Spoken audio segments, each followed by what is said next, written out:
Reparations isn't a remedy for racism. Reparations is a debt that's owed from slavery. Reparations is more than a check. But the very first thing it is a check. And that goes to the living descendant survivors of slavery here in what we now call the United States of America. So stop playing with our money and get us our money. Did you know that Africa is the place where the body of the first man was found?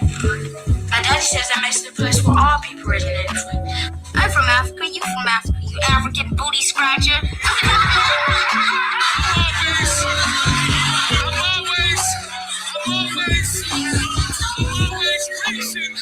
I'm always reaching. We make niggas disappear like that triangle out the water. They can't find his body, but they know that I'm the shooter. I say cut my sentence in half, and I'll spread a little rumor. Deal? Well, you can look in Oklahoma if you want to find them Sooners.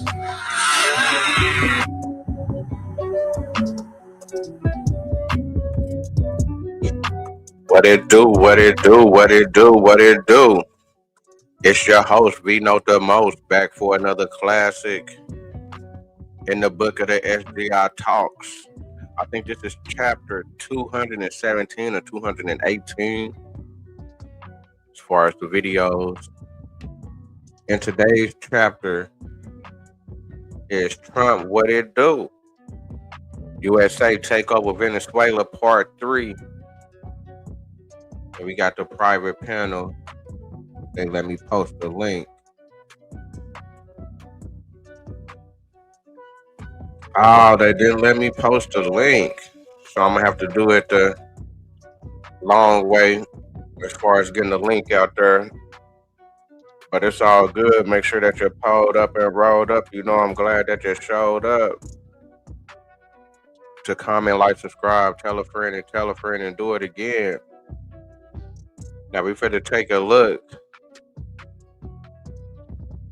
at the live reaction of Trump and how the USA government is taking the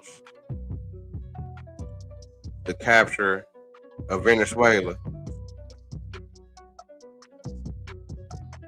We're going to get some reaction, see what the world is talking about, the world news, see how everybody's talking about, but we fit to get it from we're going to get it from the president's mouth, the situation. I think that he went by like a G. I think he went by like a G. A lot of black people don't like the situation. A lot of black people thinking it's just more white nationalism, white takeover. And I look at it as American takeover. We all Americans, but I guess some black people say that they not Americans when it comes to this right here, when it comes to this get down. You know, they start moving like Democrats. They start really bringing out their Democrat talking points. But that's the link right there.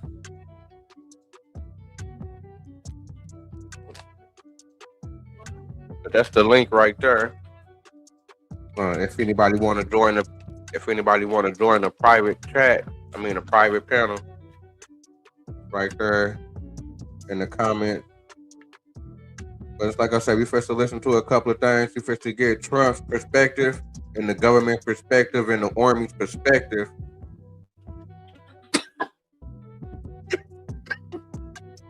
About the situation. And we just documenting American history. This is definitely part of American history right here. This is the big boy move to where the United States is taking over a country. I don't think within my lifespan, within the Western world, on this part of the world, since I've been a grown man, you know, that I ever heard of the United States taking over a country over here on this side of the world. And with all that's going on in government, the United States, as far as with these immigrants, as far as with these wars, the Supreme Court, just how the politics been going here lately. Like I said, I never really was into politics like that, but as a nigga get older, sports and movies not entertaining as they used to be, and the news is more entertaining. I wouldn't even say entertaining, but I guess it's almost educational about what's going on around us in the world. And now, since in the year 2025, I find myself agreeing with a lot of the Republicans' point of view. A lot of black people don't like it. A lot of black people don't give a fuck. A lot of black people cool with it. I do think it's the future for us because it's all about some American shit. If you on some American shit, if you ain't on no American shit, Trump definitely got a third rail program for you. That's a fact. But we finna sit back and listen to and look at these videos. I'm gonna comment in between, you know what I'm saying, whenever I hear something fire or whatever I hear something I kind of agree with or disagree with. And it's like I said, you can hit the link. Let me put this in the banner.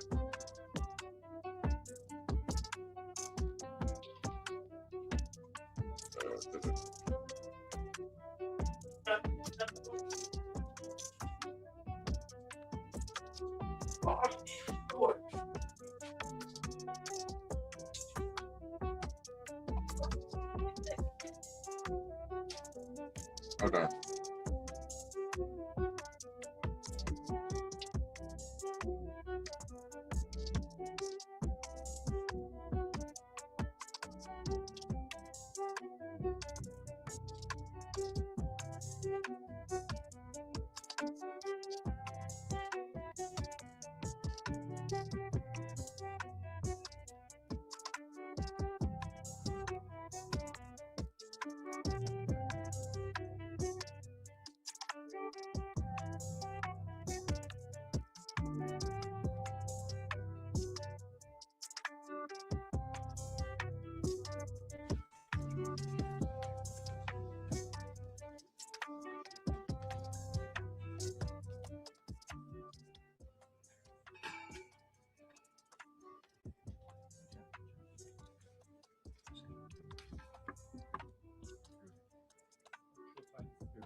Mr. President.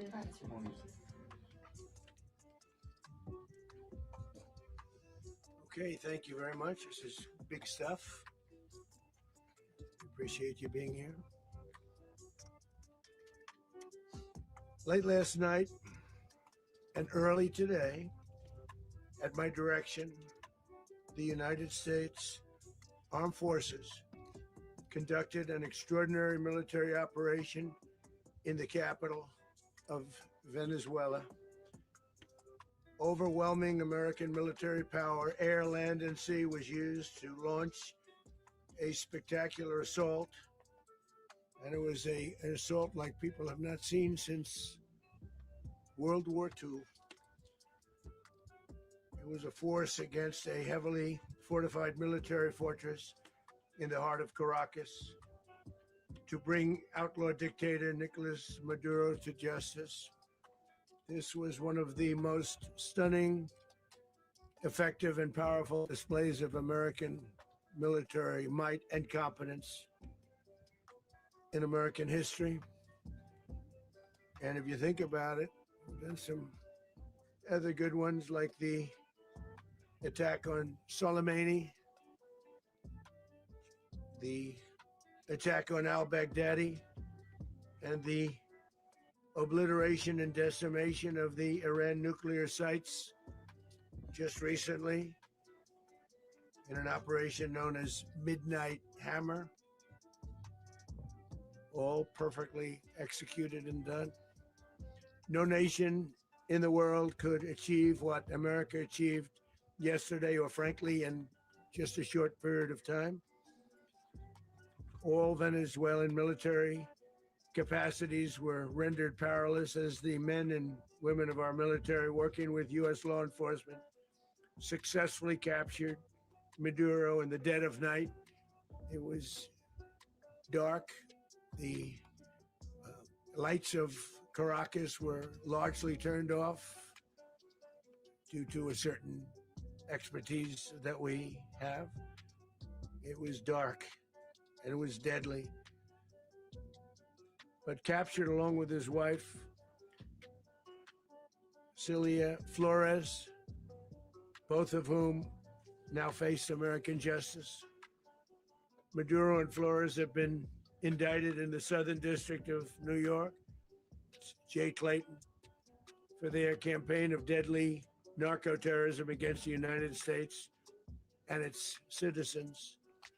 I want to thank the men and women of our military who achieved such an extraordinary success overnight with breathtaking speed, power, precision, and competence. You rarely see anything like it. You've seen some raids in this country that didn't go so well. They were an embarrassment. If you look back to Afghanistan, or if you look back to the Jimmy Carter days, they were different days. We're a respected country again, like never before. These highly trained warriors operating in collaboration with U.S. law enforcement caught them in a very ready position. They were waiting for us. They knew we had many ships out in the sea, just sort of waiting. They knew we were coming. So they were in what's called a ready position. But they were completely overwhelmed and very quickly incapacitated. If you would have seen what I saw last night, you would have been very impressed. I'm not sure that you'll ever get to see it, but it was an incredible thing to see. Not a single American service member was killed, and not a single piece of American equipment was lost. We had many helicopters,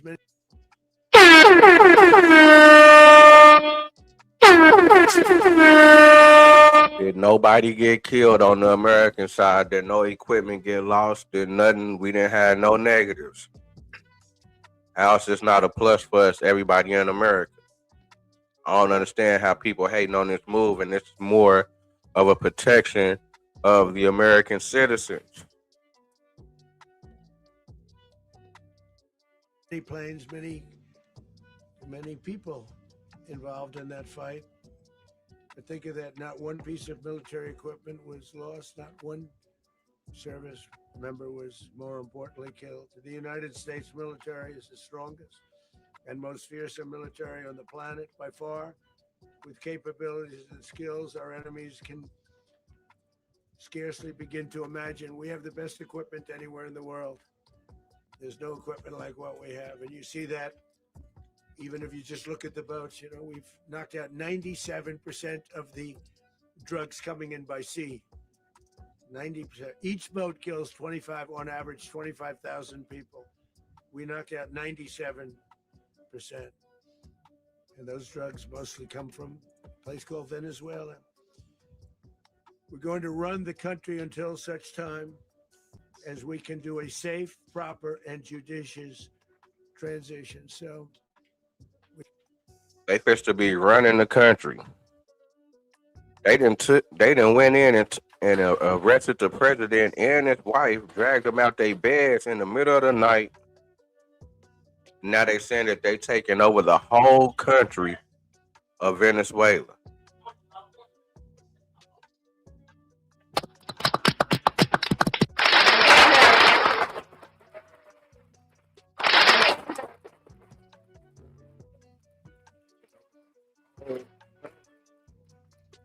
And my whole life of living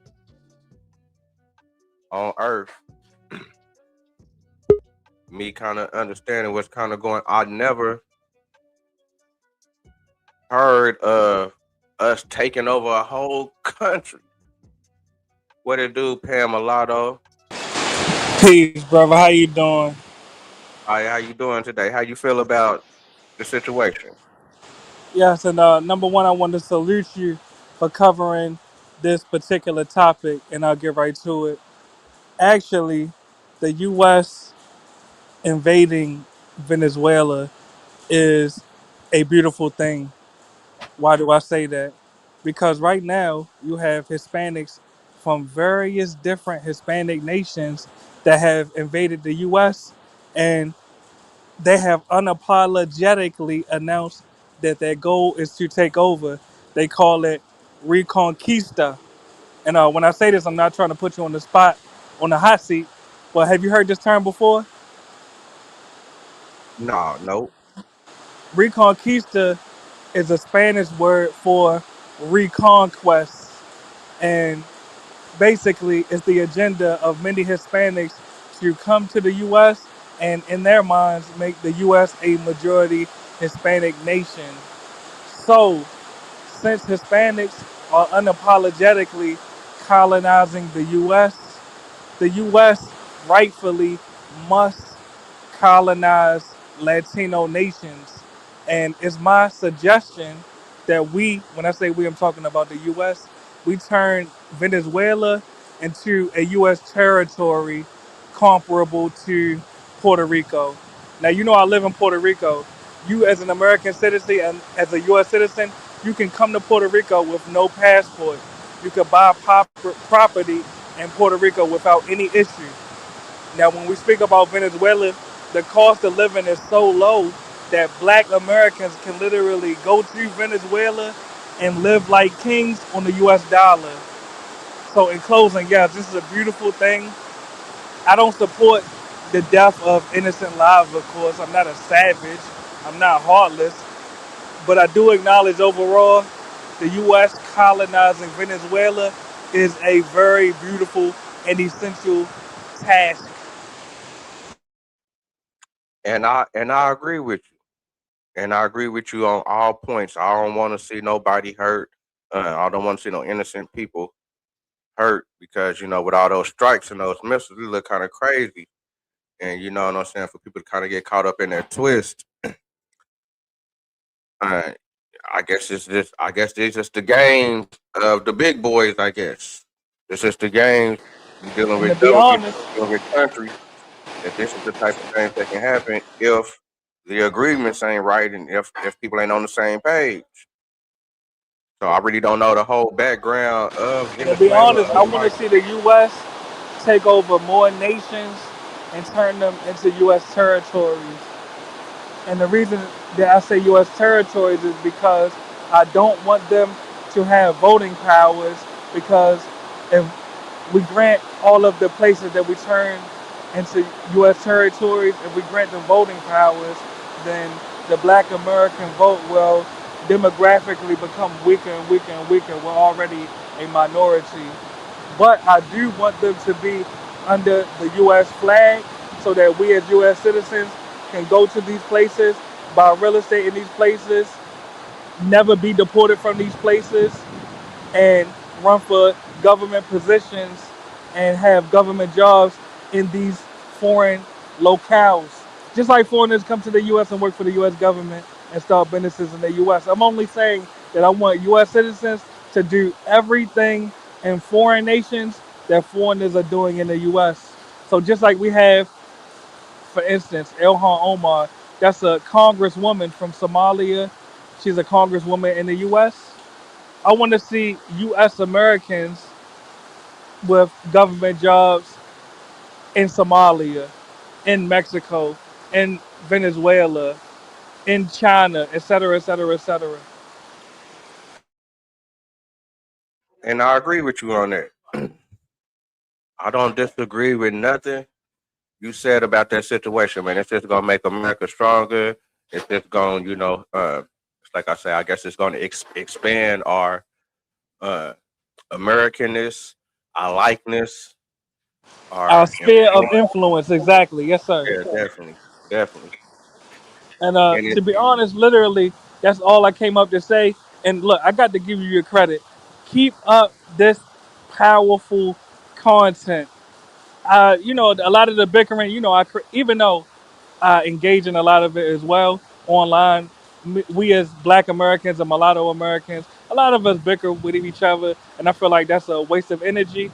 But I got to give you credit when you put out this essential content. Really, we as Black Americans, and I'll say this in closing, whether you identify as Black American or as Mulatto American, if you are a descendant of the founders of the U.S., we must remain politically minded.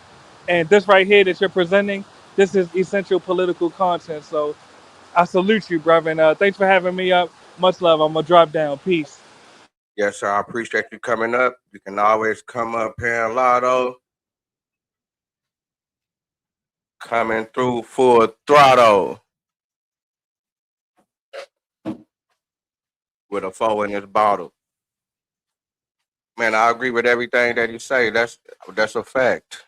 You know, it's just gonna make the lives of Americans better, and it's just gonna make our situations more comfortable. Um, just a more comfortable life. There's a lot of things going on around the world with people around the world, and it seems like they really not in a comfortable position. This is gonna keep us in a comfortable position and more in a comfortable position. But before to get back to it, shout out to Pan Lotto stopping through with that good game and them jewels that he dropped for us today. That's a fact.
Say he gonna run it, and a lot of Americans don't like this move. I don't get that when they going in and making it a better situation for the people that's living there. Yeah, some people got hurt, some people got arrested, some people got moved around, but as far as the majority, it seemed like it was for the good. A lot of Venezuela's people was happy. A lot of people in Nigeria was happy when they came through. But a lot of people saying, well, this is pan European uh, type powers. I don't look at it like that because it's Americans, as far as it's black Americans out there, it's white Americans out there, yellow Americans. It's all locked in on some American shit right now. It's 2025. It's not It's not the 1700s. And I ain't saying that we just gonna just fold in, but you know what I'm saying, just on some white folk. We still gonna push our line within America. That's never gonna go away. As far as us being more comfortable within America, within these guidelines, but we on the team.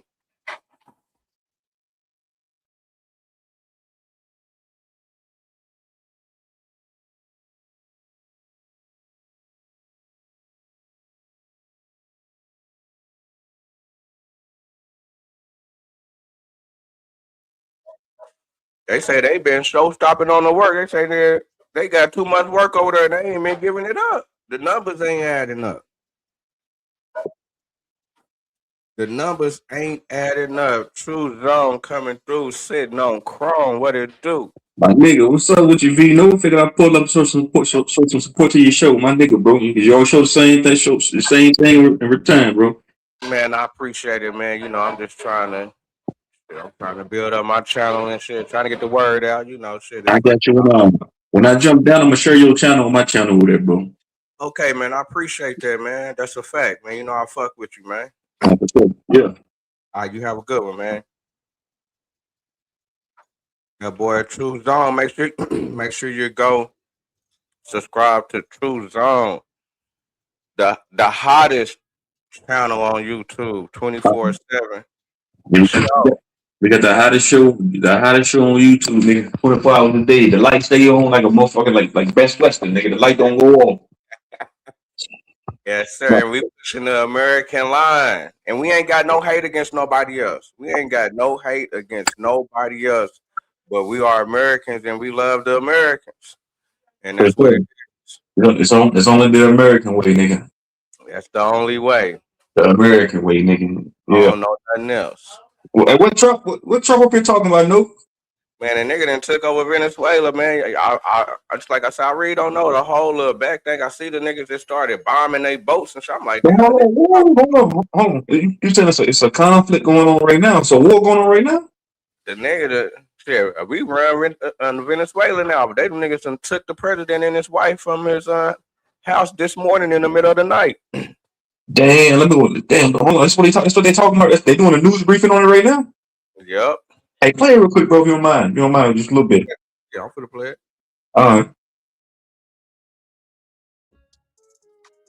And what could have taken place. We're going to have our very large United States oil companies, the biggest anywhere in the world, go in, spend billions of dollars, fix the badly broken infrastructure, the oil infrastructure, and start making money for the country. And we are ready to stage a second and much larger attack if we need to do so. So we were prepared to do a second wave if we needed to do so. We actually assumed that a second wave would be necessary, but now it's probably not. The first wave, if you'd like to call it that, the first attack was so successful, we probably don't have to do a second, but we're prepared to do a second wave, a much bigger wave, actually. This was pinpoint, but we have a much bigger wave that probably won't have to do. This partnership of Venezuela with the United States of America, a country that everybody wants to be involved with because of what we were able to do and accomplish, will make the people of Venezuela rich, independent, and safe. And it will also make the many, many people from Venezuela that are living in the United States extremely happy. They suffered. So much was taken from them. They're not going to suffer anymore. Hey man, so what you feel about that part right there, where and that like a lot of people, I guess taking advantage of back then, they're gonna be able to have more things, and a lot of people down there were celebrating. It just sounds like the United States is flexing its military muscle around the world, like it's been doing abroad, like domestically in this region and globally for a long time. Because you got to think, bro, the United States government, via the CIA, has staged a bunch of coups, coup d'etats around in this region, bro. With Cuba, bro, it's been so many. But so that right here, they going full all out military conflict, like taking over some shit. But you got to think Venezuela is sitting on more oil than Iraq, bro. So it makes sense. But I've been knowing they was wanting to not wipe out. They was wanting to drown out Venezuela on an economical level, because back in 2014, nigga, hyperinflation was very, very prevalent in Venezuela, bro. Niggas was taking motherfucking briefcases of money literally to the coffee shop just to get one cup of coffee back in 2014 in Venezuela via the United States, what's it called? Not terrorists. What's it called? Sanctions. Because they were sanctioning the shit out of Venezuela. Food, oil, all they couldn't. The Venezuelan government couldn't sell nothing globally to no other countries for real because of the United States sanctions. So that caused hyperinflation. And then they was having random motherfucking power outages over there in Venezuela too, bro. It was all by design. So that's what the United States does, bro. They weaken these countries, then they eventually over time they overtake them. So they was vulnerable. They was vulnerable when it come to military wise. So I seen this coming, bro. Even back in 2014. I don't know that backstory like you know it. I don't know nothing about that. You didn't know nothing about Venezuela, big bro. I should look into this shit all the time, bro. All this politics and wars and shit. This used to be very intriguing to me, my nigga. So I seen it coming 10 years ago, back in 2014, when they started when hyperinflation was very prevalent down there, bro. Like I said, the Venezuelan currency was called the Boulevard, some shit like that. And niggas, bro, was taking briefcases of money to a sandwich shop just to get a loaf of bread. Real talk. Shit, it looked like they fist to end up running up on Colombia and Brazil because they saying that they are the only, I guess, countries down there that I guess that don't want to play ball with them, with America. Anytime any country don't want to bow down to the will of the United States, imperialistic or capitalistic ways, bro, they gonna come in militarily and wipe the floor with you. The United States government been doing that, bro. I told you, bro, I can give you so many times in history where it's happened. Usually they send the CIA, they send in CIA. Usually they send in CIA operatives and stage coup d'etats. So they'll cause an uproar amongst the people. So they'll put people. Let me explain this. Let me try to articulate this shit to you. A coup d'etat, bro, is where they send in operatives to cause up hysteria because people are already tired of the government inside of their country. So the CIA come in and fund the opposite side that's going against that government to some way get them out of the way. And if that don't work, that's when they resort to military conflict. So do you think that that's just the ways of the world as far as with countries? Because if we don't do it to them, they're gonna do it to us. No country really can do it to the United States because the United States is a military powerhouse. The United States is spending almost $1 trillion every fiscal year on arms and weapons. So no country can do that. As of right now, no country can do that to the United States, bro. Well, what about as far as not let's say a country, but just as far as like the ideal? So what about when people saying that certain I guess certain people from certain countries is coming over here to the United States and they want to outpopulate the Americans to where they take over everything with the votes and will take over the government like that. What do you think about that? Oh, the government's already been hijacked, bro. The government been hijacked since day one, bro. I'm not saying like on a city, local level. As far as like representatives in your town and shit like that, no. But like on the federal level, bro, shit been got hijacked. So, Bro, so do you think that it's hijacked by another European nation? Is it hijacked by Asians, or is it hijacked by, I guess, the Spanish people that's coming from the south? Now, shout out to you, AKD. I agree with that. Yeah, we have dumb people. But the military is the shit. But it shouldn't be like that. I'm not in agreement with the whole military industrial complex. Motherfuckers spending trillions of dollars a year to go into these smaller countries, over to fight for resources. They're not fighting on our behalf. Them going into Venezuela doing this is not in the best interest of the American people. Not at all. This is all for greed, all for resources. But say it one more time, bro. My bad. I ain't gonna get a sidetrack. Well, shit. If we got more land, if we got more resources, I mean, would that be more money for us? I mean, as far as like, no. You can say it's some on a micro level, my nigga. It'll benefit us on a micro level, on a minuscule level. I'm talking about like a drop of sand on a motherfucking beach. You can say it might benefit us, but as abroad, it only benefits the United States government and the shadow figures that's in the background pulling the strings, my nigga. That shit don't benefit us, bro. The rich, what's that old saying? The rich get richer, the poor get poor. So this is about greed, bro. Corruption. Well, what do you think that they fighting for to be able to keep the culture? Because it's like I say, if it ain't this culture, it's gonna be another culture that's come through that's gonna be, that's gonna try to influence the Americans. What you mean by that, my nigga? You said influence. You talking about like us? What you mean? Okay, like as far as influence the Americans, as far as like other cultures, other religions coming in, other people coming in by the droves, and being the ones in government, being the ones in high ranking position at these certain they all stuff like that.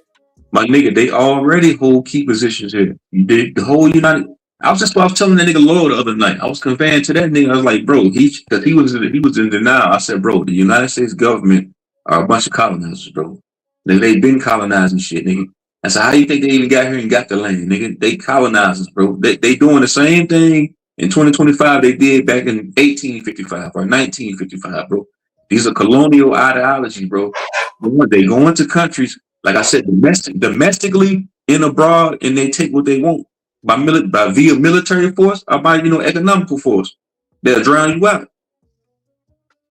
And I think that if we don't do it, the other countries gonna come and do it, or gonna go do it to those countries. You said if we don't do it, we don't nobody, do it, bro, then another country gonna go and nobody, nobody should do it. Listen, bro, I don't want to sound like a motherfucking libertarian conservative, my nigga, because I don't fuck about either side. I'm saying, bro, if you're saying that if we don't do it, another country would do it, I'm saying no country should do it. The military should only be utilized. A country should only have a military to protect against, what's it called? What word I'm looking for? So I got a gun.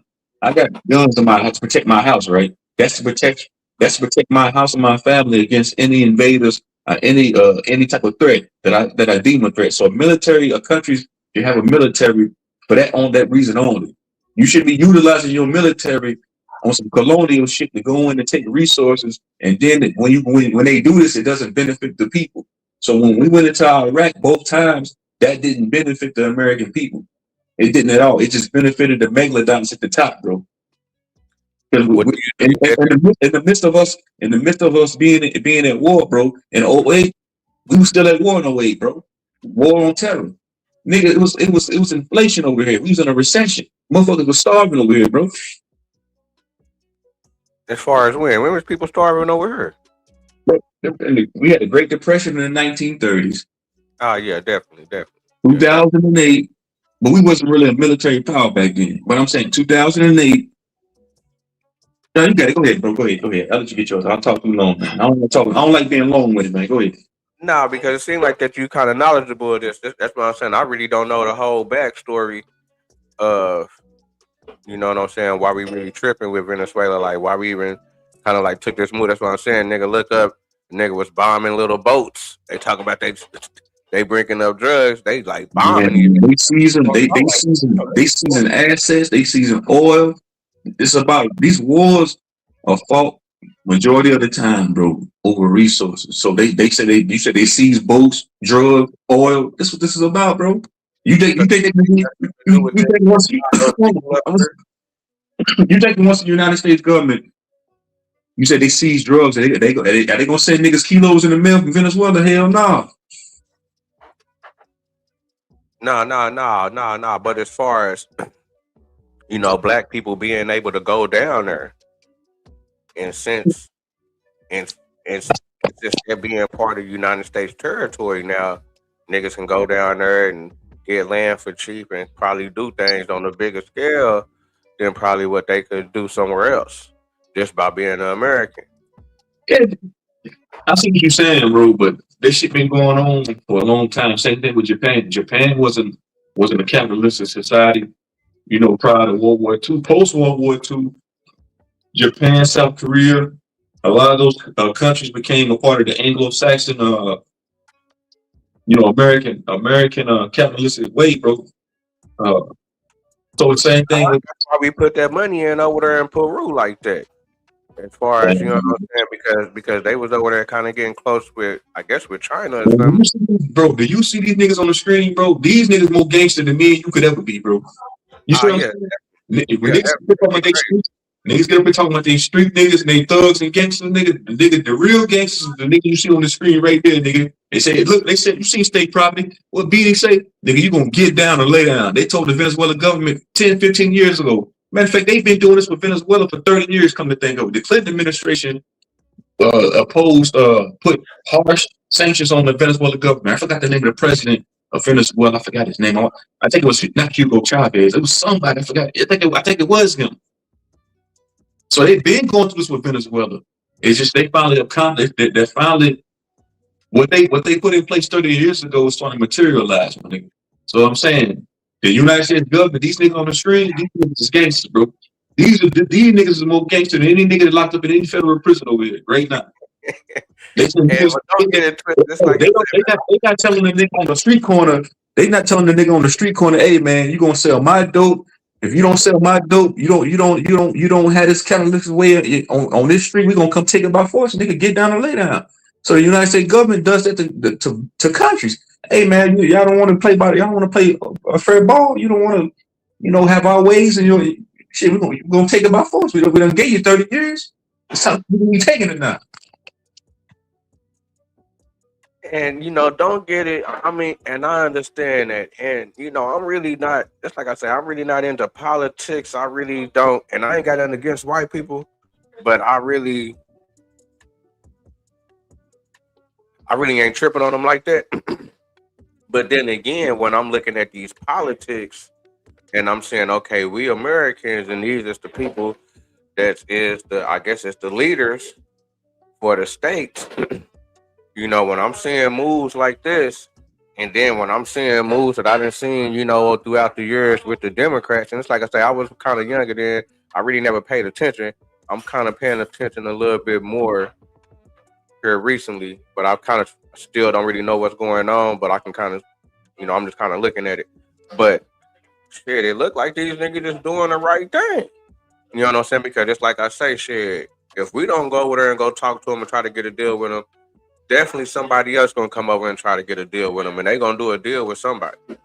And they was also saying, with it being on this part of the world when all these little wars, I guess it's almost like the same thing when they said that Russia was trying to be cool with Cuba. You know what I'm saying? Trying to set up shop and trying to undermine what we got going on in those waterways, as far as like that Panama area, and as far as like all that type of shit like that over there, because China have a big influence down there or something like that. No, you talking about the Cuban Missile Crisis back in the early 1960s?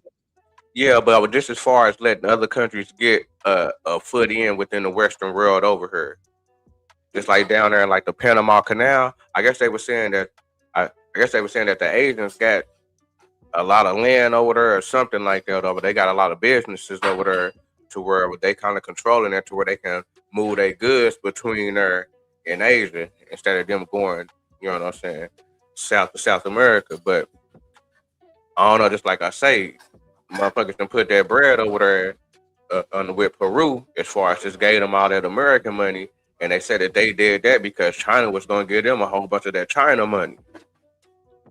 So I think it got something to do with these other powers coming into the Americas and kind of getting a foothold, just like how China done got a foothold over there in Africa and a lot of places. How they doing business, and they own a lot of land. It's like they own a lot of land in the United States. But shit, we making the motherfuckers pay a lot of taxes on that shit.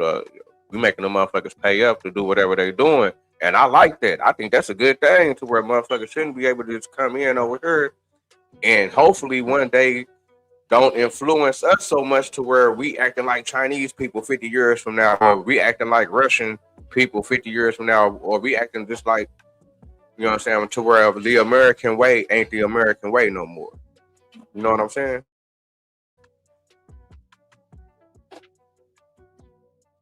I could be tripping. But make sure that you're pulled up and rolled up. I'm glad that you showed up. To comment, like, subscribe, tell a friend, and do it again. We got True Zone coming through, sitting on Chrome. We checking out this. Donald Trump just got done having a news conference to what happened over there in Venezuela, and just like True Zone say, nigga, these just the real G's. Nigga got to try to see what kind of game they playing, and hopefully one day we can take over. You know why they the real gangsters, nigga? They got that nigga. If they want something, they take it by force, nigga. So it's the same way we got going on. Man, come on, man. Yeah, them niggas got that bread to be able to literally pay an army. Man, them niggas know some shit, nigga, with all the equipment they done sent down there within. Man, them niggas got so much equipment down there. That shit look crazy. I say, damn, these niggas got that much. I didn't know nothing about this, bro. You saying it's a full-on war going on right now between the United States and Venezuela? I didn't know nothing about it, bro. Man, them niggas got so much equipment within the Caribbeans. I'm like, damn, that shit look. I'm talking about so many planes, so many boats. That shit look crazy. Yeah, you got to think, a lot of the times the United States government or military, so to say, bro, has done this many a times throughout history. It's called flexing their military muscle. So they'll deploy a bunch of B-2 stealth bombers to a region, or a bunch of what's it called? Aircraft carriers, drones. They'll deploy a bunch of troops to a certain region or area to flex its muscle, to send a warning to a smaller country. To like, hey, we right here in your region, we watching your ass. Either you, like I said, like I told you earlier, either you're gonna get down or lay down. You see, they'll surround. They strategic with what they do, so they'll surround a country with with military muscle. We're like, hey man, we don't want to really invade you, but when you see me right here, we see us. We do it. I see us over here, so either you're gonna get down or lay down. Those are the rules of the game, bro. I mean, shit. Bro, the United States been doing that, bro. That's why I said, bro, I used to be real intrigued by history. So a lot of this shit I should look into a long time ago. So this shit just history repeating itself, bro. That's all it is. So do you think we on the wrong side or the right side? As far as what? As far as what the Americans do to the world. I can say two wrongs don't make a right, because the Soviet Union has done the same thing. When the Soviet Union was at the pinnacle of its power, it did the same thing. You had the Eastern powers, like I said, the Soviet Union, and the Western powers, the United States, United Kingdom, France, Italy, so on. So they both did it. They opposed their will on smaller countries. The same thing back in the 1960s, Poland. They want to get along with Russia. You know what the Soviet Union did? It was called the Iron Curtain. You know what they did? They sent in tanks and troops and said, "Hey, yeah, fuck it. We try to politic with y'all. We try to be political with y'all. Send the boys in. We're gonna take it." The same thing Russia did with Crimea. When Russia exiled, not exiled.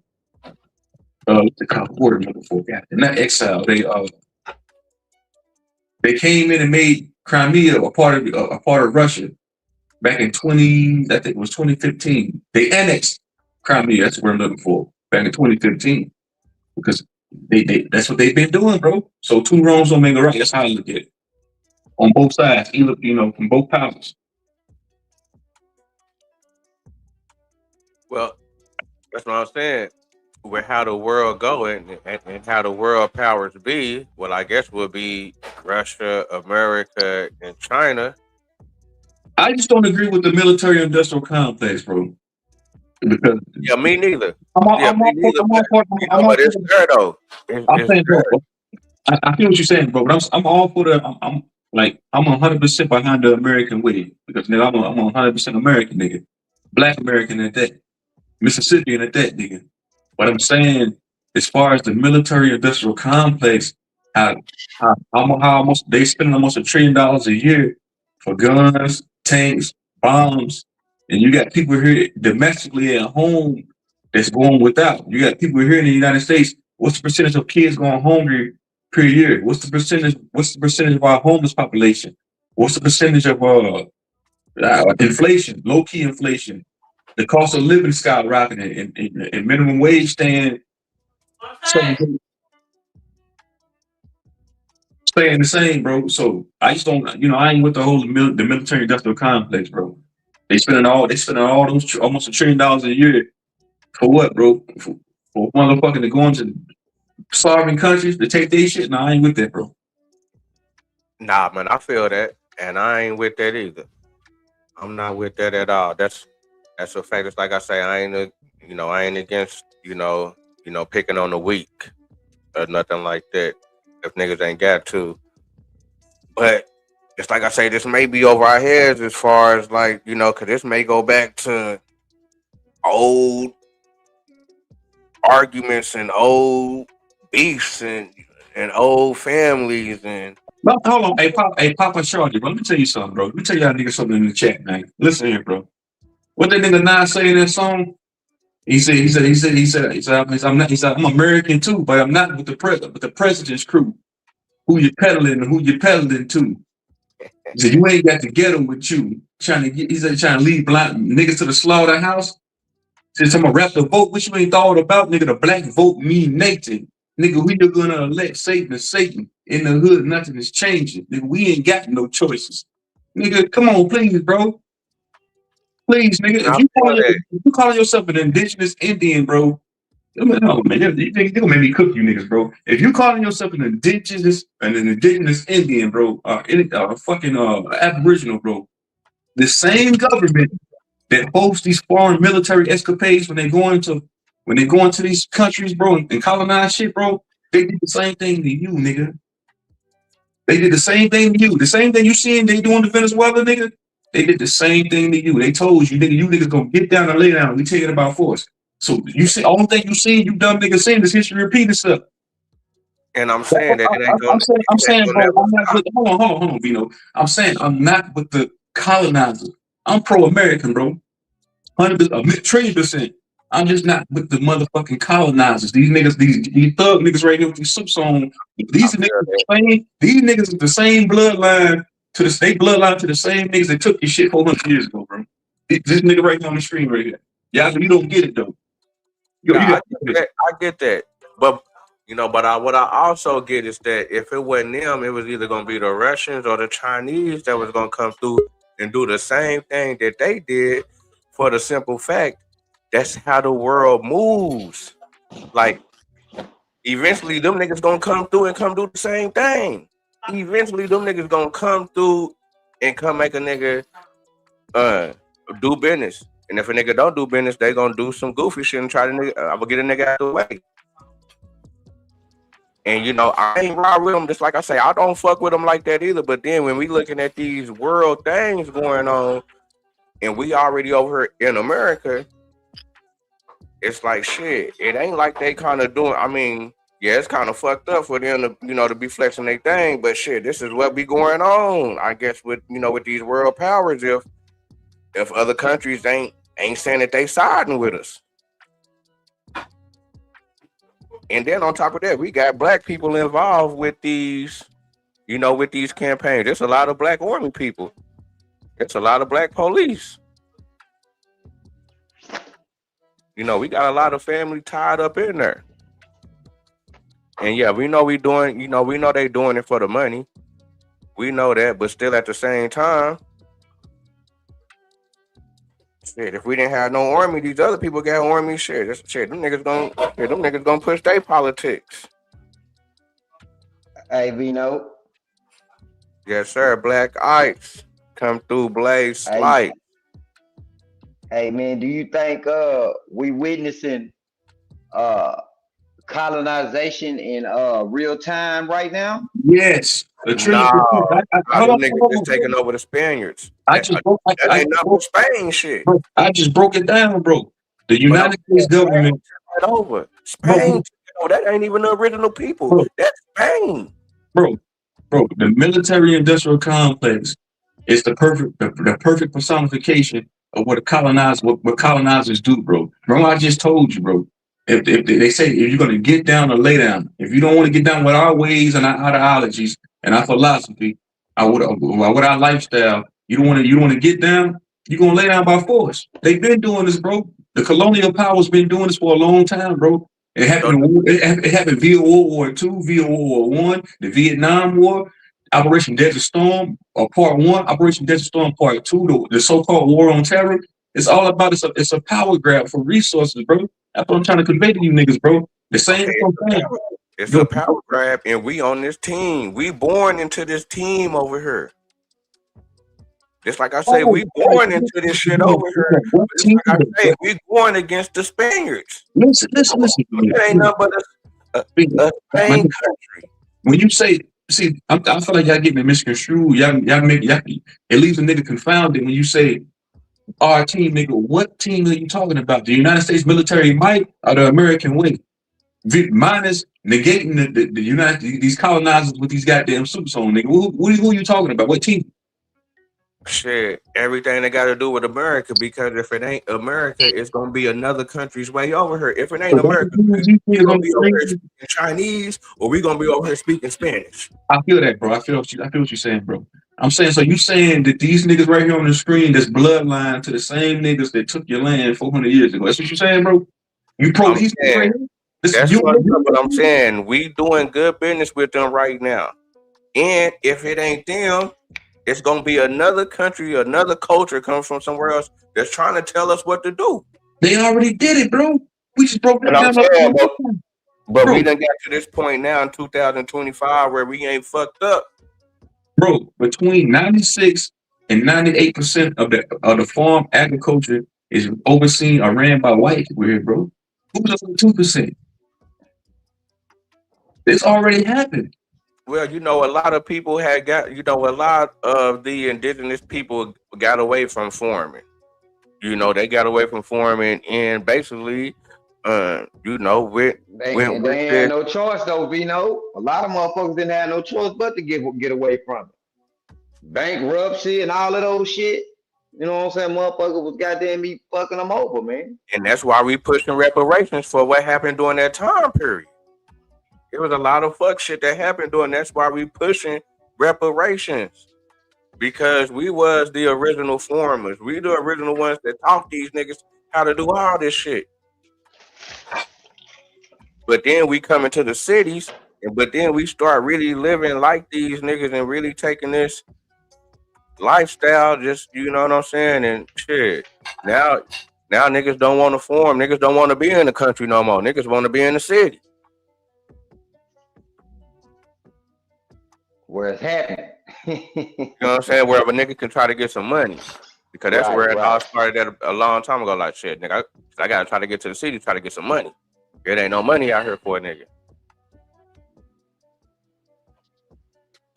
But, you know what I'm saying? I mean, there was always money for a nigga, if you know what I'm saying? But the nigga wasn't tied into the land how niggas supposed to be. Just like with me right now. I should be out there farming like a motherfucker on the land I got, even though we got the little ghosts and shit. I should have a crop. That's a fact. I'm bullshitting.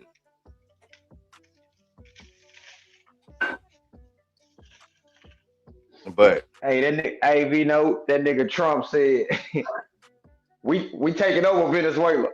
I said, what?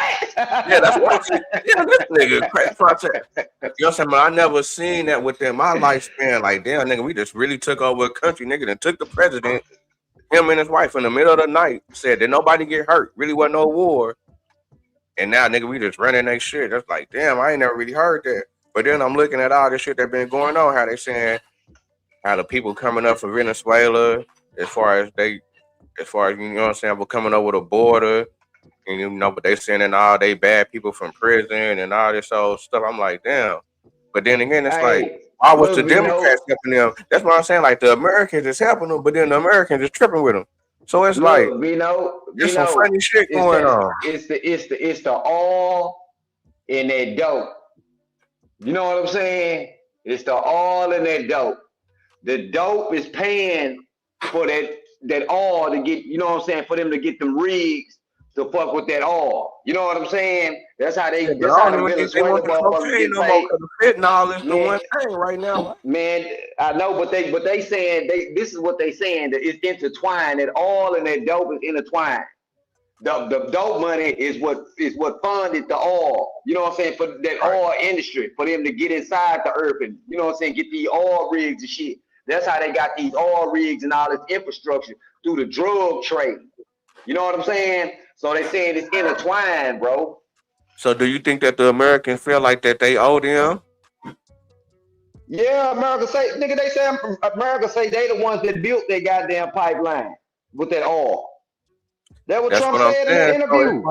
So a nigga can't really be mad at the niggas because them niggas got their bread and invested into some shit and some shit ain't go right. Them niggas just doing some goofy shit. Them niggas trying to run off on the plug. They done ran off. Yeah, they came through, nigga. Now we done took your country. They done came up, they came up and said, fuck America, we don't need you no more. That's just like cutting out, you know what I'm saying? Just like when a nigga hustling, when a nigga come up so high, what am I doing dealing with the nigga that's the middleman now? I just go fuck with the nigga. You know what I'm saying? I go fuck with the main man. And that's why America like, hold on, now you trying to go fuck with Russia and Asia. Nuh-uh.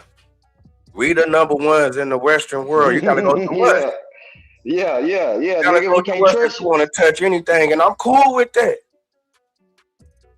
Just like I say, that's Spain, nigga. Spain took all that shit over. That's not the original people from Venezuela talking. That's a Spanish country talking. Right. Them ain't the original people of the land. Nah, them ain't the original people. And it's like I said, I think they got to play with them niggas, sending them niggas over here. But then it's like I say, shit, the Democrats was in. It seemed like that the Democrats was in on the shit.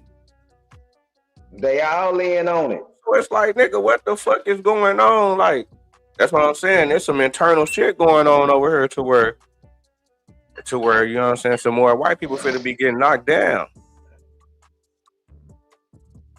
Hey, bro, Venezuela ain't just finna sit down on their motherfucking hands behind that shit, bro. Okay, All so them powerful, bro, all them okay, so powerful people ass, say, what about the all them Nigerian powerful shit? cartels, man. All them powerful cartels, man. Them niggas, we sleeping. Okay, so what about the Nigerian shit? Because at one time the Nigerians was doing business with these niggas. At one time the niggas was doing business with these niggas. With the oil? Nah, I'm just saying niggas was doing business with these goddamn Europeans as far as Americans. Oh, okay. Now niggas is like, you know, they going over there tripping, but it's like shit. That's why I was like, shit, I don't know why them niggas really shit ain't fucking with us like that. Because Trump putting it all on the table. Trump put it on the table. Now Trump letting them know, nigga, we ain't coming up here to build up nothing. We ain't coming in here to goddamn do nothing but trade with y'all, nigga. We need y'all minerals. That's it, nigga. We don't want to do no talking. We just want some minerals, nigga. I mean, we done gave so much free money. I can see that. Niggas like, hold on. We giving y'all so much money, shit. We got bums on the streets over here. We got motherfucking shit. We trying to shit. We got young families that need help. We trying to get the shit right. We need that money back. We was depending on y'all to get that bread back so we can get back to the peoples. Now we got to come take y'all shit.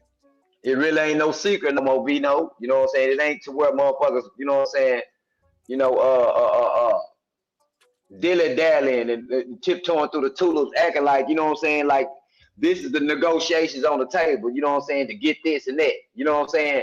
Nah, they saying, nah, nigga, this is what the negotiations is right here. We just want the minerals. We ain't trying to do all the extra talking, we just want the minerals. You know what I'm saying?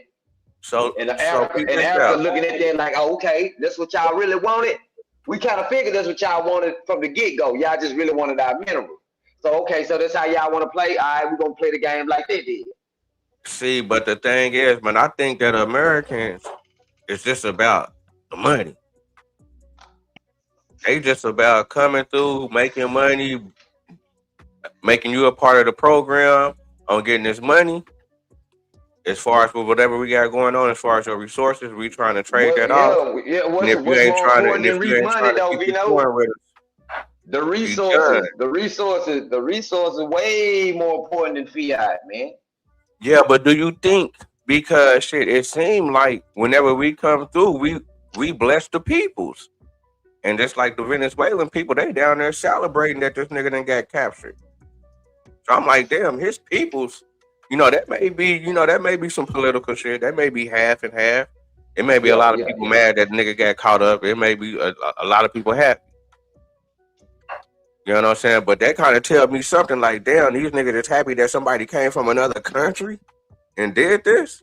It's some supporters over there. The money. It gotta be fucked up over there, man. It's fucking up the money, and then some of the niggas we come over there, we gonna spread the money out for them. You know what I'm saying? It's gonna be more money for them. Because with Trump and them, like, hold on, these niggas ain't producing as much oil as they could. These niggas bullshit. Man, America finna go over there and suck their goddamn land dry. So do you think it's gonna be more money for us and more money for the world?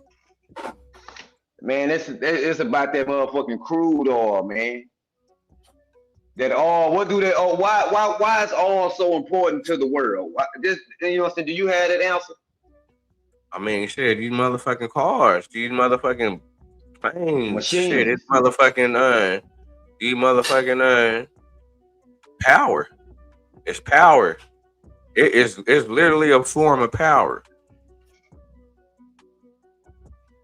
That's why when all that shit, that's why you know what I'm saying, I guess I'm kind of looking at the shit. But as far as like that stock shit, with all them shit them motherfuckers we up there selling is power.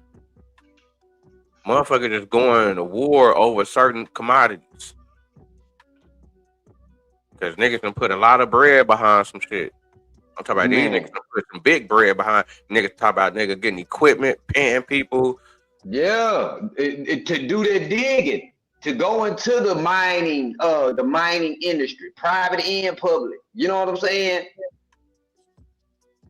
So They're digging they're digging in that earth, man. It's something about playing in that earth, bro. You know what I'm saying? We ain't on it. It's something about it, man. It's something about the minerals, bro, inside this motherfucking earth, bro, to keep this motherfucker running, bro. And I without don't it, get it bro, twisted, motherfuckers man. is I'm going not amok. no. Now don't get it twisted, cause I ain't no white supporter like that. Like I really ain't, man. Like I really be dodging them niggas. I really and like in real life, really don't fuck with them niggas in real life. You know what I'm saying? So I know I be kind of seeming like, yeah, nigga be on some Trump shit, but it's like I say, the way I look at this shit, nigga, Trump ain't even really like a part of that shit. Like he bringing in like a whole new wave as far as within the politics. The way I look at this shit, like if this was like a black man with hella bread, and he come in doing whatever he want to do like Trump, nigga, they'll be trying to get that nigga up out of there. They'll be doing the same thing, putting hella cases on the nigga, trying to snipe the nigga on the news, talking about the nigga every day. I can see the same thing. It's like shit. All right, nigga, this the first time that I ever seen them niggas really get at really kind of get at their own like that. But really based Man, off some politics man, stuff. Trump is a real white man. Throwback white man. Ah, yeah, he Playboy the old magazine white boy. type. You know what I'm See, saying? and that's Yeah, he that old school style. He say any damn thing that he want to say, and whatever he say, goddamn it, he face the consequences for the shit later. so. Do you You know think what I'm that the new saying? white man is more deceiving? They more, you know what I'm saying? Yes, they more motherfucking, I say they more motherfucking try to keep the shit up under wraps. See, that's the scary shit right there. That's the shit I don't like. Let me But they see what dangerous. Them let me see motherfuckers what more you really dangerous though. is. You know what I'm saying? Don't be coming, cause them type of niggas gonna be really backdooring a nigga. Right. Trump gonna front though, you ain't back though, you know. He gonna at least you can see it kind of coming. You know what I'm saying? But then again, I really don't see that them niggas really tripping with blacks like that. You know what I'm saying? Like them niggas is tripping with motherfuckers that's going against the establishment. And I guess at one time I guess niggas did have to go against the establishment. You You know what I'm got, saying? As hey, far as whether you know it or not, and this is not a guess, and this is not a theory. They looking at them FBA niggas. yeah, but shit, them niggas, shit, man, I think them niggas is gonna bring the FBA in on a political tip to bring in the Nah, black people. nah, bro. Never that. Never Man, that. on everything, man. Like Because Pac say, these never white that, people bro. invest in, these niggas invest. It's If you like get they invested together, into the motherfucking Democrats. if one, how many does it take for it to be a gang? Considered a gang? What, What's about two that? or three people? Three people. Yeah, I'm three, just four. saying, what do they? Yeah, okay. They consider that's a gang, right? Bam. That's off the top. That's on the terroristic. That right there gets the CIA to look at you. Bam. And then on top of that, they not only more than two people discussing and having the same thoughts. They talking about trying to get some money up out the motherfucking out of these folks' pockets. Hell no. See, Nigga, but that's worse. That's worse than talking about doing some goddamn other shit to them. Trying to get some see, money from them. because when they get down to these people, they end up making that choice. These niggas be linking up with these other countries and be funding these other countries to go against us. That's what I'm saying. That's why I'm looking at this shit like, man, the Democrats be moving like that. That shit kind of crazy. Them niggas will go against somebody over here having $1 trillion, but they'll go over there and politic with somebody that's trying to get $1 trillion within their country. They not telling them to stop doing what they doing. Get your children because that's gonna support us trying to take over the government. But And I'm but like, but nigga, but that's but some but crazy then ass shit. but I can this see why them but niggas then is trying to hang them niggas right now. But then to show the hypocrisy, they funded a war. America funded a war through money that they had put crack cocaine inside the black neighborhood, tons of crack, and gave it and put it in a black neighborhood for us to goddamn move the shit, and that shit funded a war. You know what I'm saying? A war overseas. You know what I'm saying? So why the fuck is y'all talking about some motherfuckers funding, giving us some money, when the whole time y'all funded motherfuckers off our backs? Nah, that's real. I can't forget about that. But still, again, nah, I mean, damn. That's that American shit where some motherfuckers like that time and was like, nigga, them was the good times, nigga. We was having money. And some other people like, nah, the family went down during that time. You know what I'm saying? So It was a lot of casualties, man. Behind it, niggas got rich, but a lot of motherfuckers died, man. Motherfuckers that was beside them, behind them, in front of them. A lot of motherfuckers didn't make it, bro, through that shit. That was a war, bro. You remember motherfuckers say it's a war on drugs, bro. It was a war, bro. And guess what? Guess who was the scapegoat? Black people was the scapegoat, bro. You know what I'm saying? That's who was the scapegoat. Blacks and Mexicans. When the whole time, the goddamn U.S., the government was the one pulling the strings. They had to work the whole goddamn time. You know what I'm saying? The kingpin, the nigga at the top was the nigga you supposed to be watching.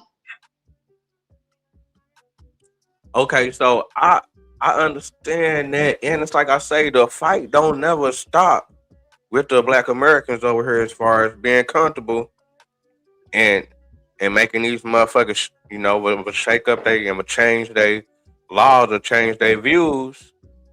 You know what I'm saying? For us to be more comfortable over here, that ain't gonna never stop. But then when we get to talking about the worldly things, that's why I asked you the other day. Okay, so let's say if the black people did take over the United States and shit, and nigga, we go hook up with Africa, who gonna be telling who what to do? Because you see the same thing going on with Russia in the Western world. You got two motherfucking powers, and them niggas is not agreeing. But who got more influence? The Africans over there in Africa, on their continent over there, or the so-called African descent black man over here in America? Who has more influence on the world? Well, you know, it's almost shit. It's almost they do, because when you look at the Muslim takeover, they in a lot. I think they in a lot of more countries than the American way. I couldn't say that, man, because you go to Africa, you might see a nigga goddamn me wearing a platinum FUBU goddamn shirt. You know what I'm saying? Yeah, that's probably in like the East where you don't have the motherfuckers speaking. Yeah, but that's in the areas where the Western world dominate, not where the Muslims dominate. And no, not just that. You know what I'm saying? You might catch a nigga sipping syrup. You know what I'm saying? Smoking big blunts, backwoods, bumping some pop. Yeah, that's true. But that's like the black Americans that be Muslims though. Man, bro, now I'm saying the influence that we cause upon them people, man, is profound, bro. It's profound, bro. They get all their shit from us, bro. Period. You can't get around it, bro. They got their own culture. They got their own culture. But when it's an underground culture, bro. It's an underground culture there, bro. And it's the black American culture, bro. So you saying if we took over America, that we can be able to influence the whole country of Africa, majority of it. I wouldn't say the whole country, but I guess kind of work towards it, that we could influence the world. Them to be the world. I think we Americans. Not saying we Americans, but put in the American living over there in the American culture, because that's what it's gonna be.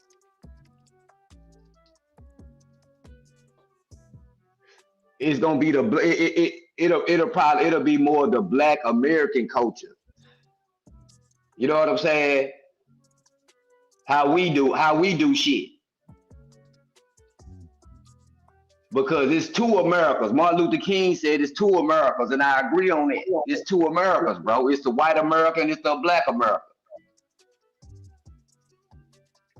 But a lot of blacks is influenced by whites. And that's why whenever I was, you know what I'm saying, whenever I be pondering on, you know what I'm saying, those early 17, of those people from the 1700s, like like Prince Hall, Hall Cuffy, these dudes that was writing books and that was, I guess, really not moving as a slave or something back then or something like that. In the way that they was talking. And whenever I be hearing they literature, it literally sounds like a Democrat today.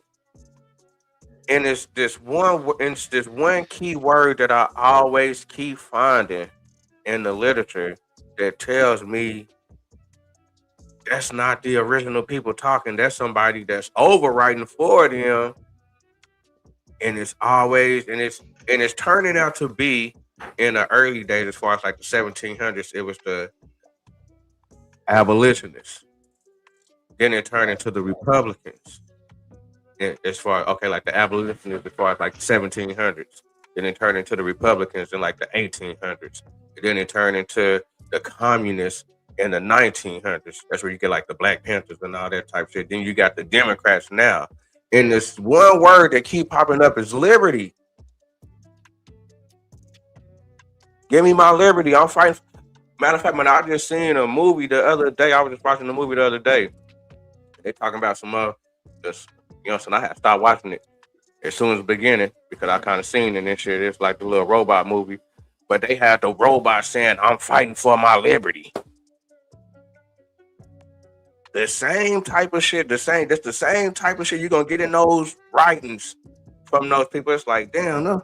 So you telling me that some Africans, these so-called Africans was coming over and they saying, "Give me my liberty," and they like talking like that shit is taught to people. But then again, they got influenced. These be the same people that got influence over the peoples.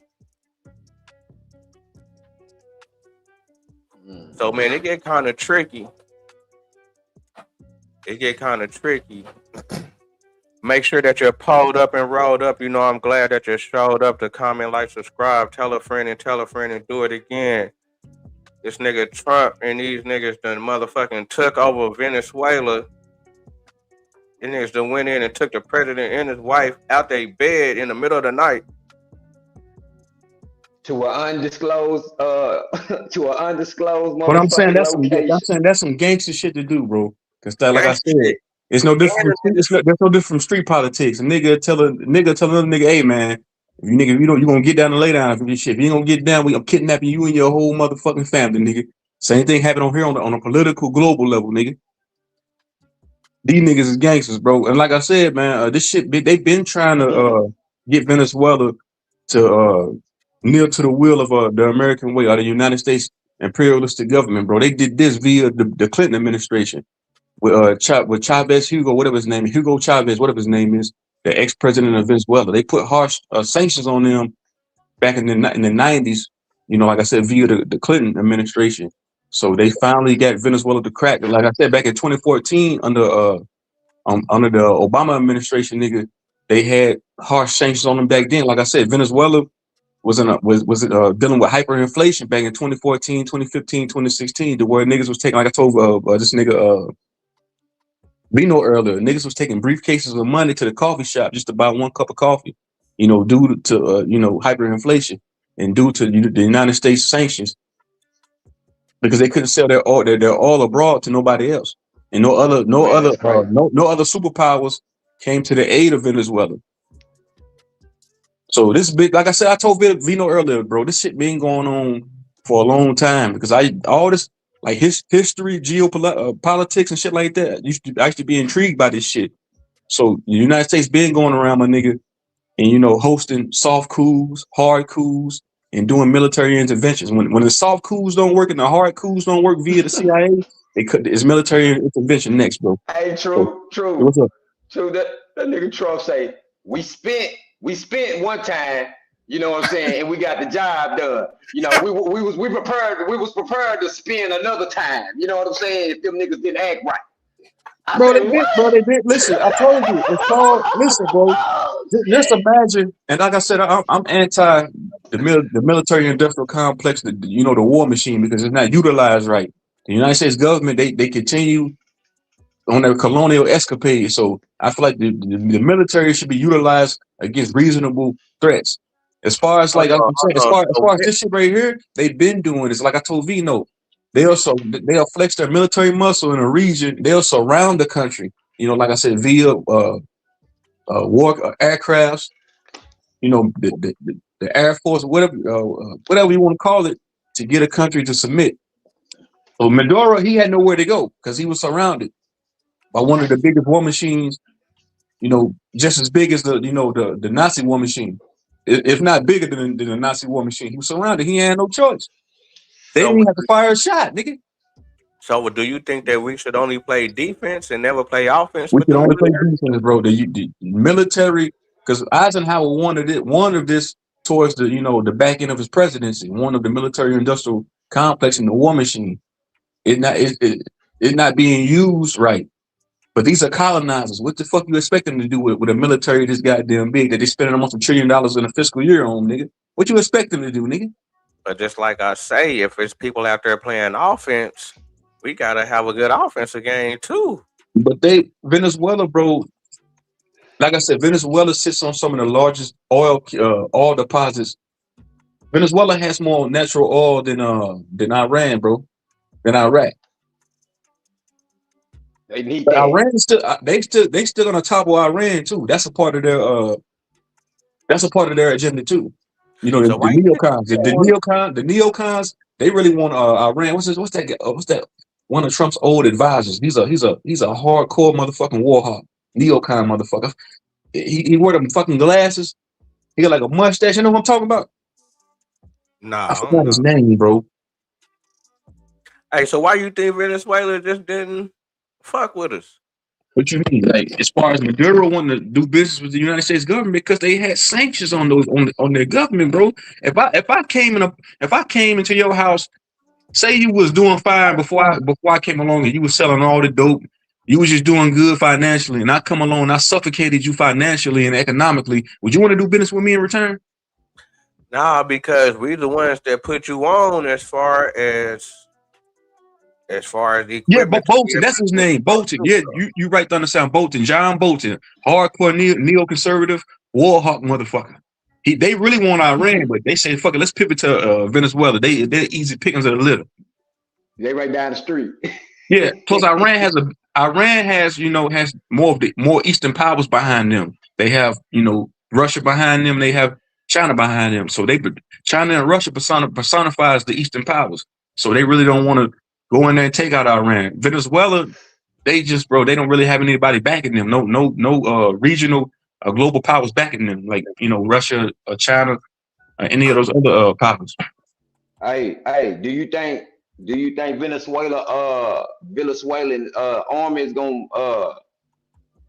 do a what you call it? Motherfucking me. Hell no, you see that strike? Do I think he's gonna do what? There was no loss on our end. Get back. Hell no. No, bro, they don't have the military. They don't have the resources or the military means to fight back. The cartels, them son of bitches just as dirty. The cartel is inside the goddamn. Listen to me, bro. Listen to me. The cartel will end up doing business with the United States government. Matter of fact, the United States will use them as a puppet regime. They will install somebody from the cartel as a puppet to run the Venezuela government. As long as they do business, as soon as that political puppet don't want to do business no more, they'll get taken out too, bro. I told you, nigga, this shit been going on. Hey, boy, that's crazy work, man. Cause how the fuck is they gonna try to get the drug people to get down with them and do business with them, and then sell the shit to the United States to the people in the United States for them to make money, and then these motherfuckers gonna be talking about motherfuckers snitching. And the whole time the goddamn motherfucker at the top, he's the goddamn snitch. Bro, these are war hawks, nigga. They are resource Shit hungry. crazy. They are resource hungry. In the 1700s, if you want to go with the whole Pan-African transatlantic slave trade, they came to the Gold Coast and got the resources by force. Nigga, if you want to go with the Indian narrative, they came here and took everything by force. They went into in World War I, bro. They went into those European countries and took shit by force. The Vietnam War, they went into Laos, Cambodia, all of those Asian countries took shit by force. They went in shit via Operation Desert Storm. They went into that shit and took it by force. Bro, it's a pattern. Niggas don't seem to pick up on it, man. This is what they do, bro. Nah, niggas see it, but it's like I say, shit, man. I'd rather be on the winning team than the losing team. But again, it's like I'm saying it's gonna be good for us at the years down the line. I'm saying on a personal level, my nigga, it's not gonna be good for anybody, bro, because it doesn't. When they go into these countries and they throw coup d'etats, they go in and they topple these countries via using military force, nigga. It doesn't benefit me on a personal level, my nigga. It doesn't. Because like I said, you said they seize drugs and resources. Is the United States government gonna send you a chicken to your house, nigga?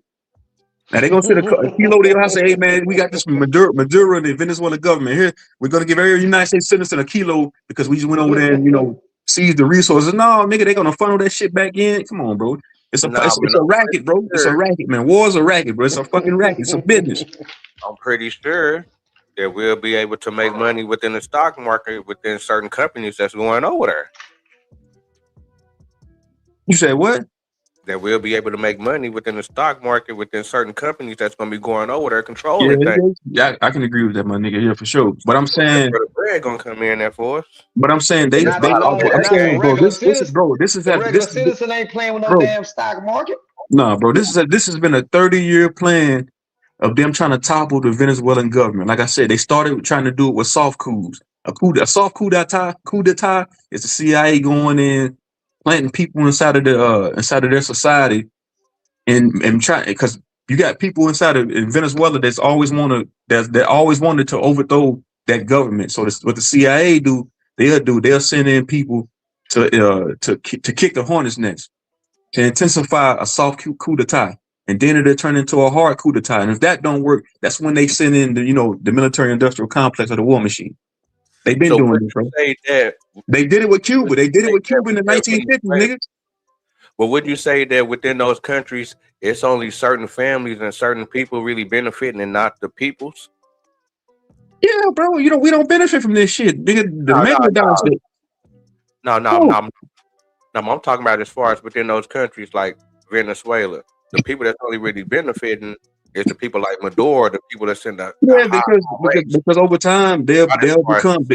Yeah, you can say that because over time Venezuela will become more of they'll end up being a capitalistic society, just like how Japan and Cambodia, I don't think Vietnam, South Korea, all these different countries ended up becoming the same as us. So over time, yeah, Venezuela gonna be just like us.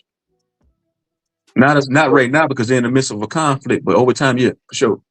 So was the Venezuelan mob running Venezuela, and niggas had to go in there and clean it up? You said who niggas? Who? What you mean niggas? Not us, niggas. Cartel. I'm talking about the cartel down there, just like how the cartel down there be running. I just told you, nigga. The United States government, they will install one of them cartel members as a spokesman, our president for Venezuela, bro. That's what they're gonna. That's gonna be the next move, bro. They do it all the time. Both sides. You saying they playing both sides? Nigga, they got the military, bro. They got the war machine. Look what just happened, nigga. They ain't had to fire a fucking shot. All they did was surround a nigga, fly a few planes over the goddamn country and kidnap him. And he was like, "Man, I surrender, nigga. What can you do when you don't have the means to fight back?" So once they said they planned. It was a 30-minute little attack. I seen it. It looked like they were shooting firecrackers over there. Dang, bro, that's what I'm saying. What is that? That is a microcosm compared to all-out conflict. Vietnam, that was an all-out conflict. What they do, the United States war machine is strategic in what they do, nigga. So what they did, they postured, like I said, bro, when they want a country to succumb to their will, bro, they'll surround the country via you using I don't know, fuck I'm saying via for they'll use its military muscle to get a smaller country to succumb to their will, nigga, without even firing a fucking shot. Nigga, they ain't put no boots on the ground. All they was fly for a couple B-2 bombers over the goddamn sky. Nigga got scared, said, I'm out of here. Here, you can have the country here. Oh, shit. They ain't fire a shot, nigga. They didn't engage in no political. They didn't listen. When the Cuban Missile Crisis went down in 1962, 1961, the Eastern powers and the Western powers came to the table and sat down and said, hey, let's work something out. We don't want this. With this shit right here with Maduro, wasn't no political talks going on behind the scenes. They said, nigga, we taking that shit. It's not So even what we talking. looking at? Okay, so what we really looking at is bad guys going against bad guys. Is that what we looking at? Bad guys going against bad guys? Yeah, bad guys versus bad guys. So two wrongs don't make a right. Corrupt against more corrupt. What Eddie Kane say, nigga, two wrongs don't make a right. Tonight I come to and say, yeah, nigga. It's bad cop, nigga. It's bad cop versus bad cop, nigga. Yeah.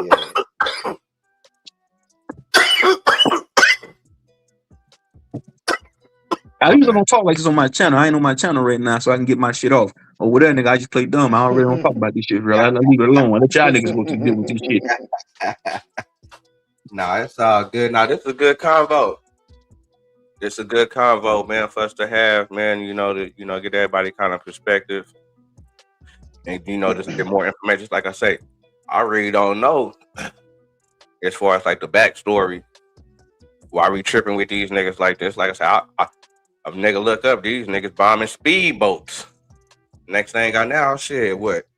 Some months later, it ain't even been a year. Now we got control of Venezuela. Nigga was just talking shit like, yeah, like the nigga was just talking shit too. Yeah, that nigga was giving that nigga soft threats a couple of months ago. Like, shit, that nigga better get that shit right over there. Well, nigga, we coming through. Now look at it. Like, damn. Man, Tuesday, that nigga did a whatchamacallit. That nigga did a briefing, that nigga Maduro in front of the nation. Talking hella shit about the United States, nigga.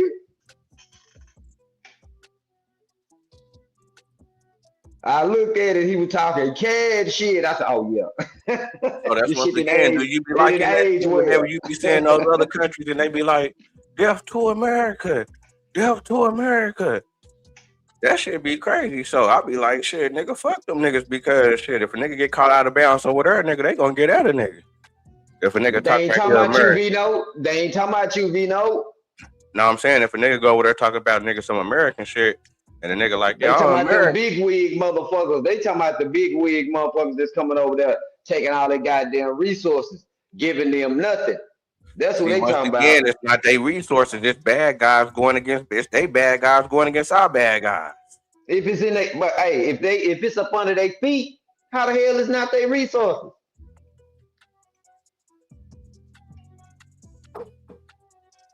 You know what I'm saying? No. Definitely. I mean, that's what I'm saying. So once again, I don't like how niggas just, how niggas push the line or whatever, certain people, get touched or whatever. The people ain't supposed to get touched.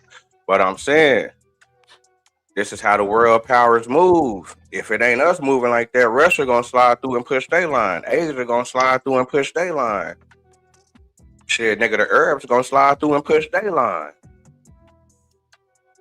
Now, I understand we ain't got no black line. Now, that's fucked up. We ain't got no black line. That's personal. That shit that America and Venezuela got going on, that's some personal shit, bro. That's because that's behind that motherfucking Venezuela cut goddamn America off from it all. Bro, do you know what happened, bro? I told you. Y'all don't know what transpired back in 2014, 2015 with Venezuela, my nigga. They literally suffocated the civilians and the United States. The Venezuelan government really didn't suffer because, there's hierarchy and everything. So it's always the people, the lower class that suffer. So back in 2014, 2015, Venezuela went through mass power outages via the CIA. They was cutting them niggas lights off. Them niggas was going without lights for fucking months and weeks at a time, man. Yeah, Oh Trump man. just But said the that Venezuelan that was government, part of their little stayed around for a long time. Then they hit them with those fucking sanctions to where it sent them into hyperinflation to where the Venezuelan fiat currency was next to useless. It was like toilet paper. I told you niggas look that shit up, bro. Back in 2014, bro, the Venezuelan currency was so worthless. Niggas was walking around with big ass briefcases into a donut shop to buy one donut for a big ass briefcase of Venezuelan currency, bro. I'm being serious with you, bro. I looked into this shit a long That's time ago. crazy, So man. around this time, I was into geopolitics around 2014, 2015. Yeah, I'm that's being kind serious of with crazy that you said that they took off their power because Trump you, made bro. a little Yes, nigga. comment Them that niggas they were suffering, took rolled off out, their power and then they attacked. I say, damn, the bro. niggas took out. It was But dark. that's the art of war. What do you do? There's different phases of war. Like I said, via the Clinton administration with Venezuela, they started with soft sanctions. They started with Clinton and the ex-president of Venezuela. Then they moved into phase 2 with Obama. They started putting harsher sanctions on them to where they really couldn't do business globally. And then when I think in the infancy of Trump's first presidency, they moved into more harsher sanctions. And then now, niggas, phase 3 and phase 4, nigga, we taking it by force. Y'all didn't give up, nigga. When we cut your lights off, motherfucker, y'all didn't give up when your money was worthless. You couldn't do business globally. All right, we're gonna take it by force. The same thing they did with Saddam Hussein. It starts with sanctions first because putting a sanction on another country is an act of war. Because you're not allowing that country, especially if it's a smaller country, you're not allowing them to do business, and This that can shit hurt a looking country. crazy. So what they do, what they send in the Democrats to kind of soften them up, and then the Republicans come through with the hammer. Bro, they both neocons, both on either side, Democrat or conservative. Both sides of war hawks, nigga. Obama went into Libya and took out Gaddafi. They're all war hawks. It's the military war machine, bro. They spend almost $1 trillion a year to maintain the war machine. So what the hell you think they're gonna do? You think they're gonna sit around and like we ain't gonna invade nobody? No, nigga, it's wartime. This is how they create them free markets. This is what free market capitalism is. They freeing up everybody, all their assets, and all the people gotta go, and then they just gonna take all the minerals and resources. So the whole shit is about extracting wealth from other countries and shit. You know what I'm saying? And if you don't play the game, and the dollar is like you say, the dollar and the sanctions be the main weapon. It'd be the first, you know what I'm saying, the first soft push. You know what I'm saying? So the U.S. dollar is like a weapon of mass destruction, low key, if you really think For sure. about it. And I'm gonna say one more thing down the sound. Y'all niggas ain't think I knew all this shit, did you? I probably playing dumb like a motherfucker. No, You smart niggas, nigga, y'all ain't think I knew all this shit, right? All right, cool. My bad, bro. nah, I know you smart nigga. Shit, you been dropping this shit, bro. I ain't never doubted you. Shit. I mean, niggas that's entrepreneurs and shit. You already got a different kind of mindset compared to everybody that's like, doing the 9 to 5 shit. So, you know what I'm saying? Some people just got open minds and can like go out here and like really see how shit is really going, especially if you're in business. So I agree with you, Thunder Sound. You saying the same thing I've been saying since I pulled up over my nigga Vino live stream, bro. This shit been going on forever, bro. It's gonna continue to go on. Facts. That's what happens when you're dealing with geopolitics, man.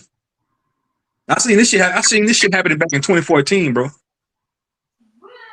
I thought they was gonna invade under the tutelage of Obama, but it didn't happen. They kicked the can down the road. Who else have we took over like this though? You said who else have we took over like this, bro? Nigga, what? Shit, everybody. As far as here recently. As far Everybody? as like, I guess within like since like 1980, I guess. 1980 started off with Grenada, which is where my people from. So Grenada right there next to Venezuela. You ever seen The Wolf of Wall Street? It's a scene in that movie when they got that nigga. That's a good movie. The lawyers talking to that nigga. They walk up to this nigga and say, "You sir are a Grenada." And let me tell you what Grenada is. Grenada is a tiny island, about 80,000-90,000 people. We come in with our jets and our fucking dick swinging, and it's a 1 or 2 day invasion. So he was basically telling this nigga that like, hey, you finna lose this case, bro, because it's all of us against your ass. You know what I'm saying? So, and that's right there in that region. You know what I'm saying? It's the same shit. Cuba, the Cuban Missile Crisis. You know what I'm saying? Like that whole region right there. And in Trinidad, that's why I feel like Nicki Minaj doing this shit with TPUSA and all that shit. She trying to secure. Like, I think she fuck around and might be a prime minister by the end of the shit. You motherfucking right. Hey, she will. She'll hold a powerful seat from her country. Yep. Just like fucking Shine. You know what I'm saying? It's Yep. like, Yep. so, That's but it. you got And Grenada, then you got, of course, you got all the shit with Iran.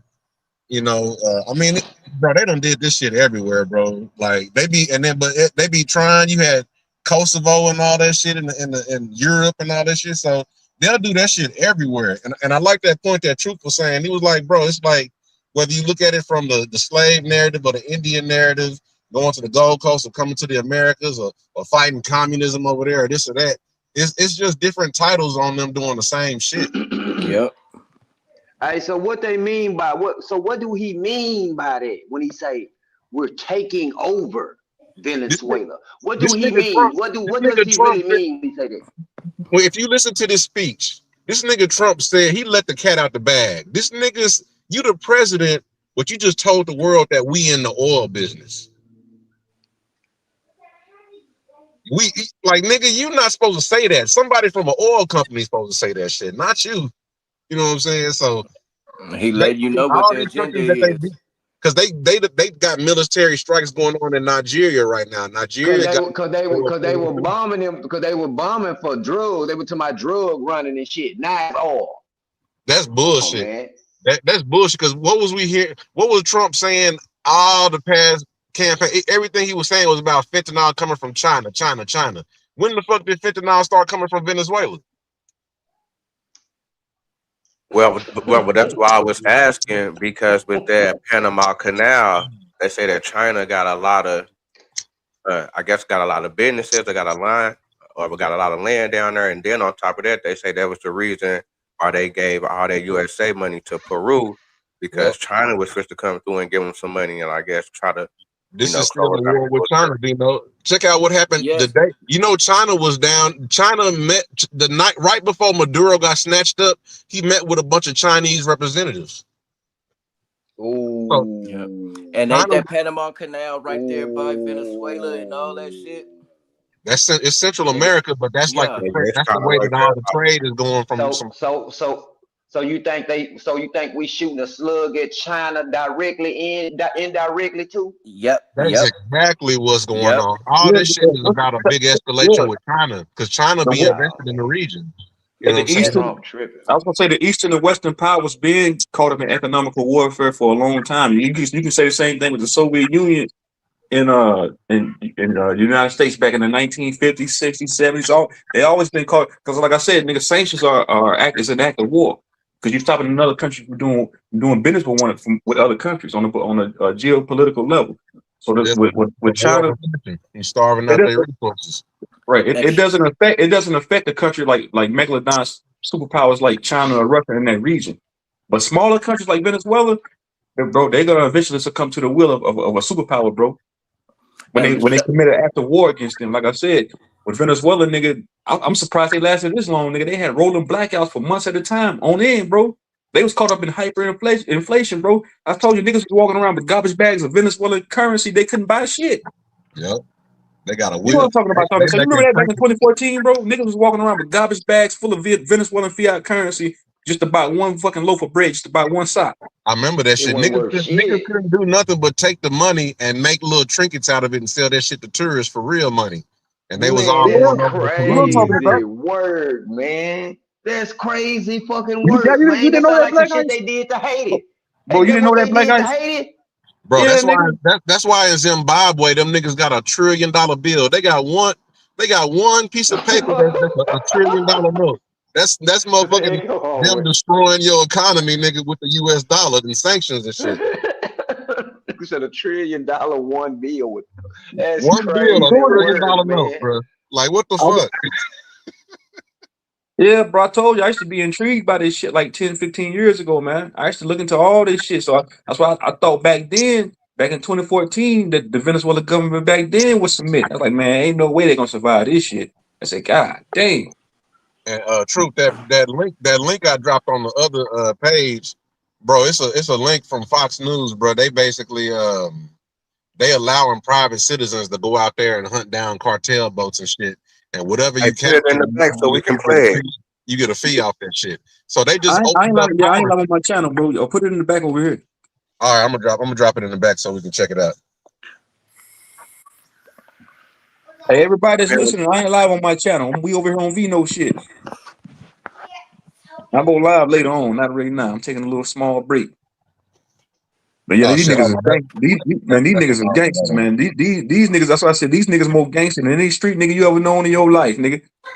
Man, politicians, the biggest gangsters in the world. G, hey, them niggas wear suit and ties. They'll wear Air They on some Forces on a and global Nikes and level, shit. nigga. They on some Beanie Siegel shit. They told him, hey man, you gonna get down and lay down. They told Lay him down. Hey, you gonna get guns down and will, lay bro. down.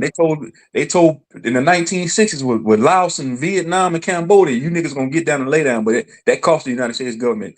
That cost them. They went in there with they pumping their chest. They got their asses whooped. Let's check this out real quick.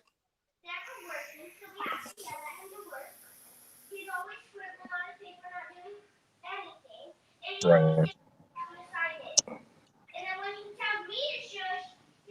That's the right link. Hold on, my bad. I gotta bring it back. It was on mute. The nigga said private tourists. The nigga said pirates. They better hire. Yeah, The nigga that's said another name pirates. for pirate. Yeah, Privateers is that's another another name for name for pirates. pirates. Yeah. Yeah, niggas supposed to hire private. That shit crazy. Hold on, that shit crazy. So think about all the white boys and motherfuckers that got money and shit that just want to go out. Hey, let's go get a boat and go out there and hunt them cartels and get the money. And they gonna get a check. Them niggas gonna be like the next conquistadors type shit. That's No, like that Bro, conquistador. we watching history repeat itself, bro. yep. Damn, yeah, son. Literally, that's what it is, bro. They gonna Understand, bro. get. I said the same thing earlier, bro. Everything you said, I said earlier. I said the United States government they're gonna prop up one of these cartel members and make them the president, representative of Venezuela, bro. As soon as they don't want to start playing ball dirty, they'll take them out, nigga. Yep. This shit been going on. They've been throwing soft coup d'etats, hard coup d'etats. They've been toppling these South American countries for a very long time, bro. They've been doing it. How you think Operation Bay of Pigs materialized between Cuba, the Russian missile crisis started, bro? That's how that shit happened. No, not Che and them. And that's why they invaded Grenada during that shit, because they built an airport down there. Like the Cubans and the Soviets, they invested in the airport down there, and they was like, well, we got to invade the island because the airport and big enough for a Russian bomber to land on, so we can't have that shit. So that was the only reason them niggas got invaded. You had the prime minister down there trying to do all kind of shit like, hey man, we an island, we grow all our food and shit. Why we forced to buy food from all these other countries at terrible prices when we actually grow the better version of this shit? So he was like all about trade and shit, but they was like, nah, y'all built that airport, y'all, and you on their side, so it's up. That's cold. That's cold. So it's like the fact that you just build something nice for yourself or anything that can allow you to participate in the global economy, they're gonna look at it like, oh nah, you might. It's basically like they can't fuck with no competition. You can't compete with it. Who you And if built you look that like you for? trying Nigga, to you step ain't up, we're gonna talk step you to down. us. You ain't talk to us. Who you built that for? We need to talk. You know what I'm saying? Exactly. And they assassinated the dude. They assassinated the man, and then all the prime ministers that they installed afterwards was like motherfuckers that like was trained in either the UK or America, and you could tell they came out of a CIA school and shit. You know what I'm saying? Welcome back to Fox and Friends. Could privateers help take down cartels in the Caribbean Sea? Republican lawmakers Tim Burchett and Mike Lee hope so. They're introducing bills to both the House and the Senate, respectively.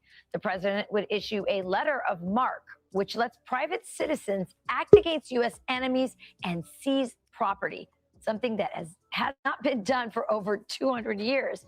And it's already gained support from Elon Musk, who says, quote, it would work super well.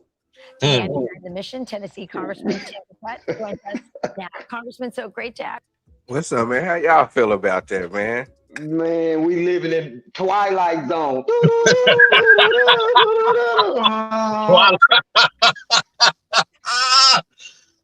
This is why niggas was this is the slave. This is how the slave narrative was, man. Niggas was in the fucking seas doing dirt, crime on the high seas, bro. Crime on the high seas. That's wicked. Coming back to land and Nigga, saying this is whatever the fuck this is gonna go. piracy at its finest, nigga. Niggas is really watching history right now. Like literally. Like this shit going down in It's history what books. what's that it's some type of bill that prize and booty bill or something like that. To where, you know what I'm saying, somebody, if you take a motherfucker shit, you know what I'm saying, some type of bill is the old bill, prize and booty. I think that's what it's called or something like that. They said hunt down the drug cartel. Damn. Man, give me and take their shit, whatever they got. Hey, but I've been seeing some weird shit on Facebook, but I really ain't been on Facebook in a cool little minute. But I was seeing some on Facebook within those Latin countries where they police, I don't know exactly where they was at, but they was, I think they was in Brazil, and they was doing like a lot of raids. I don't know if y'all seen that here recently, but they was like running up in they ghettos and getting a lot of their peoples and stopping people. They was hopping out on, you know, so I guess they was on like them little motorcycles. They was just hopping off the back. People like was riding motorcycles. They just hop off the back and arrest them with the chopper. I'm like, damn, but the police might work for the crime boss from the next favela over. So, you know what I'm saying? That shit might not necessarily be from the government. It's like if y'all selling dope and y'all make more money than the government, then the fucking cartels is actually the government. That's a fact. Like I watched this one. I watched one of these one Telemundo shows about the Lord of the Skies. You know, this nigga was like he was basically trained by the CIA and shit and the Mexican intelligence organization, but he was like the nigga that was bringing the dope in on the planes and shit. And then once he got big in the game, that nigga stopped fucking with cocaine. He started buying oil tankers from Venezuela. He had hooked up with a chick from Venezuela, and they was fucking trading, buying oil tanker ships and shit, and selling multiple of them bitches at a time. He was tired of that. That shit wasn't even worth it at that point.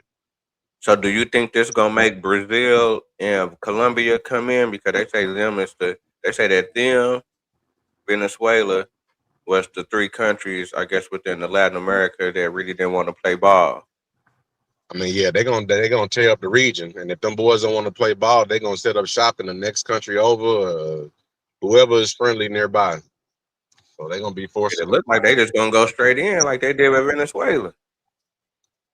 But like Thunder Sound said, that's what they're gonna do. They're gonna occupy the next town over that's friendly and yep. You know what I'm saying, they can give bits and pieces of resources to, and then when the time is right, they're gonna use that strategic location, build up whatever they got to build up, and then when it's time to strike, they're gonna move in and shut it down. And in Venezuela, right by Colombia, huh? Hold on, let me look at this. Yeah, Venezuela. Yep. That's where they had a lot of refugees coming from. A lot of Colombia had a lot of refugees coming from Venezuela and shit. You know, so it's a big thing.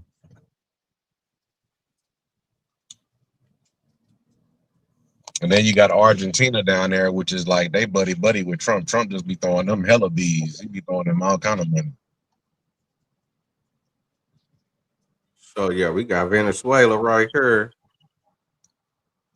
Then we got Colombia right here. Then I guess they finna try to get at Brazil too.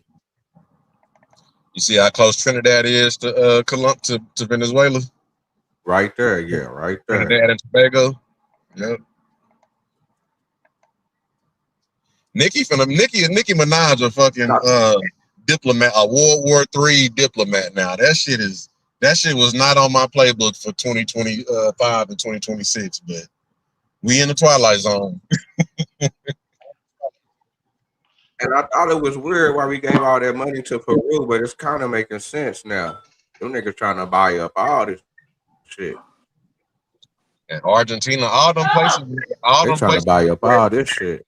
That's where them people went after the last World War II. They did all their dirt and escaped and went down there, and they've been on vacation in the tropics ever since. Argentina, all that area. Argentina is the whitest country in the hemisphere.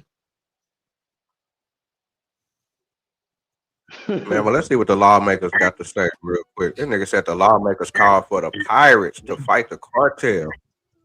Man, That's listen, the crazy. law of prize and booty, man. I'm telling you, they reenacting that hoe, I bet you. Yeah, that's what. If you look up the letter of Marquis, it speaks about like, yeah, like, you know, booty and all that shit is like the spoils of what they captured. On water, when you fucking with that water, that maritime law shit, that old school I shit. think this is necessary to have a bill to allow private citizens to do this. Well, first of all, we're basically under attack, and there's constitutional consequences. This was done by, I believe. Man, them niggas is crazy. The nigga said we under attack. Hey, these folks ain't shot one. Hey, these folks ain't shot one goddamn bullet. Oh my god! And the cocaine ain't even killing niggas. It's the fentanyl killing the people from nigga from Asia. These niggas just made up a play and said we under attack. Any niggas supposed to put a bill in. Nigga supposed to write in a bill. That's the war machine that's churning, nigga. You don't hear the war machine, nigga? This is neocon. This is neocon war hawk propaganda, nigga. It's the war machine churning. That's what that is. We're under attack. Knowing goddamn well they don't spend $1 trillion in this fiscal year on arms and weapons. Under attack of who, nigga? You ain't. That's like they ain't put no boot on the ground. Not one boot. They took the whole goddamn country. Come on, man. All right. That shit crazy. This nigga just got on TV and said that shit. That's crazy, man. President Jefferson first, the Barbary Pirates. It's in the Constitution. It's provided for. It just has to get congressional approval.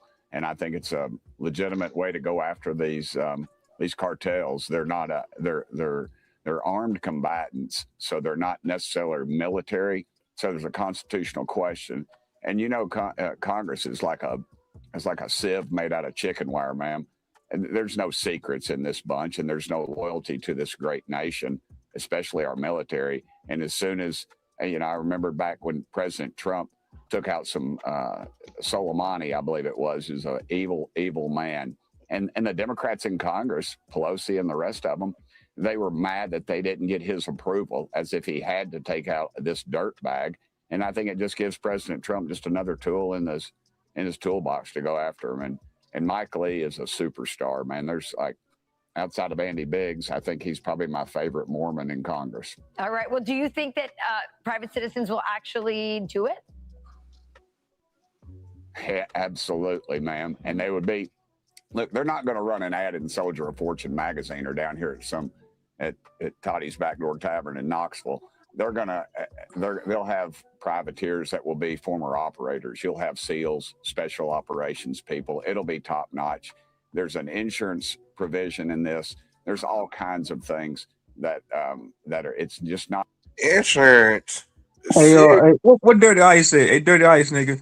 This is the same playbook, the same script. If Fox News would have been around in 1755, nigga, they would have said the same thing about your ancestors when they put them niggas on the boat and brought them here.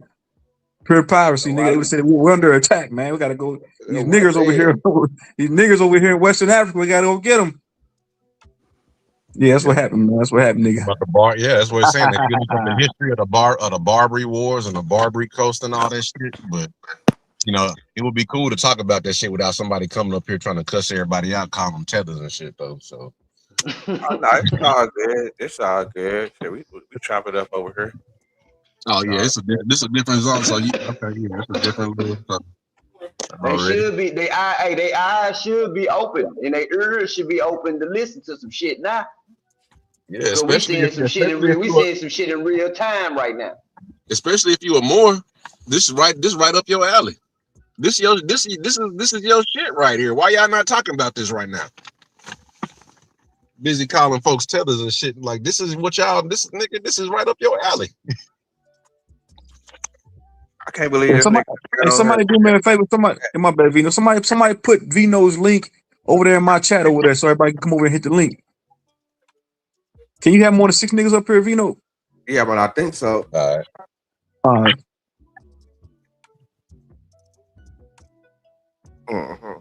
I think.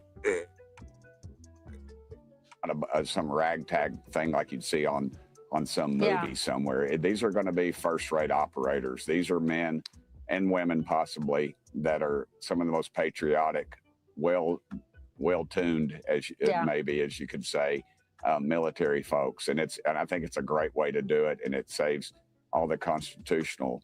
So what they gonna be able to do? They gonna be able to go over there and be the first companies. A lot of them motherfuckers that be in the army and shit that be all tied in like that with them high monies. Them niggas be having them companies.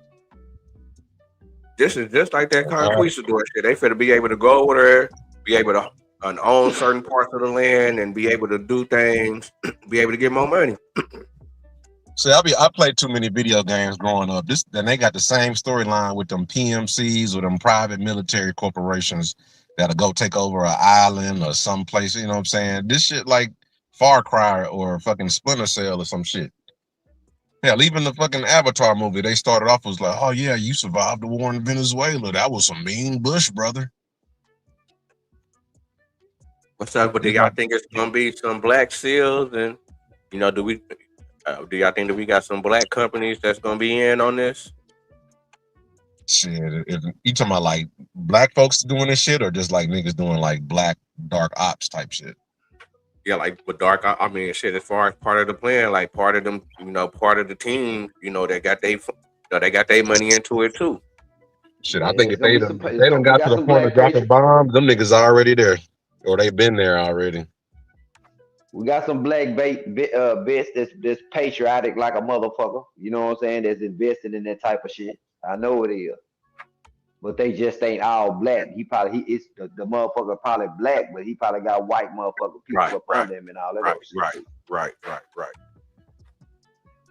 Back and forth, and it keeps our military out. I'll be right back though. I'm finna make a move. 3 days ago, the president reclassified fentanyl as a weapon of mass destruction. This has huge implications for Mexico, not just Venezuela. The fentanyl comes from Mexico, and we know that the president of Mexico, Claudia Sheinbaum, has a lot of cartel ties. So what do you think this means for the hemisphere and for bilateral relations between us and Mexico? I think they better watch out. I think there's a new sheriff. That's so, nigga. It's a war against the drug cartels, huh? That's what it's looking like. No, man. That's what it's looking like. They just got done saying that this dude was a drug cartel, the dude down in Venezuela, the dude they swept up. Now they talking about fentanyl to be labeled as a mass destruction type thing. They got to dirty his name, They got to dirty his name. You know what I'm saying? They got to drop salt on him. They got to drop all type of salt on this man. For the people to be like, you know what I'm saying? Once we do something to him, once America do something to him, they be like, he was just a drug dealer. You know what I'm saying? Ass nigga anyway. You know what I'm saying? These niggas done changed the Gulf of Mexico to Gulf of America. These niggas finna take Mexico? Shit, watch. This shit looking crazy. So now it's like, damn. All right. Okay. So where we playing this shit? You know what I'm saying? It's it been a lot of things as far as like it been talks of saying, like the blacks may be able to, as far they may be able to ship us up out of here. This is another the way that they're gonna try to get rid of us, and to have I guess white people come to these certain lands and be able to live over here or whatever, and gonna move us somewhere else. Do you think that's gonna happen, or do you think that we'll still be able to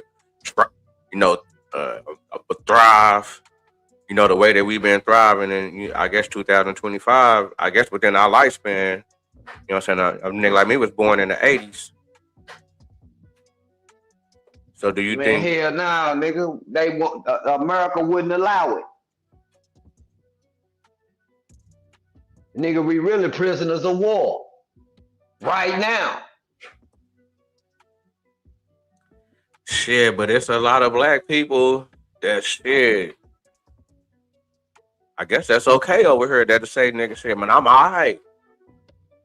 you know, me and my family are high. You know, man, I like this. What you know, what's going on? I like my life. That's what you call that's what you call it. That's what you call that pacification. You know what I'm saying? Being pacified. Niggas rock to sleep. Yeah, but then again, at the same time, it's like I say, we always, you know, we always got our fight over here that we've been fighting since they even established their government. It always been some black people fighting for, you know, for something. It seemed like so. It, you know, it really don't ever look like that. The fight for, it's like I say, the comfortability of black people over here is not gonna never stop. But it's like I say, we born over here within America. This is our land.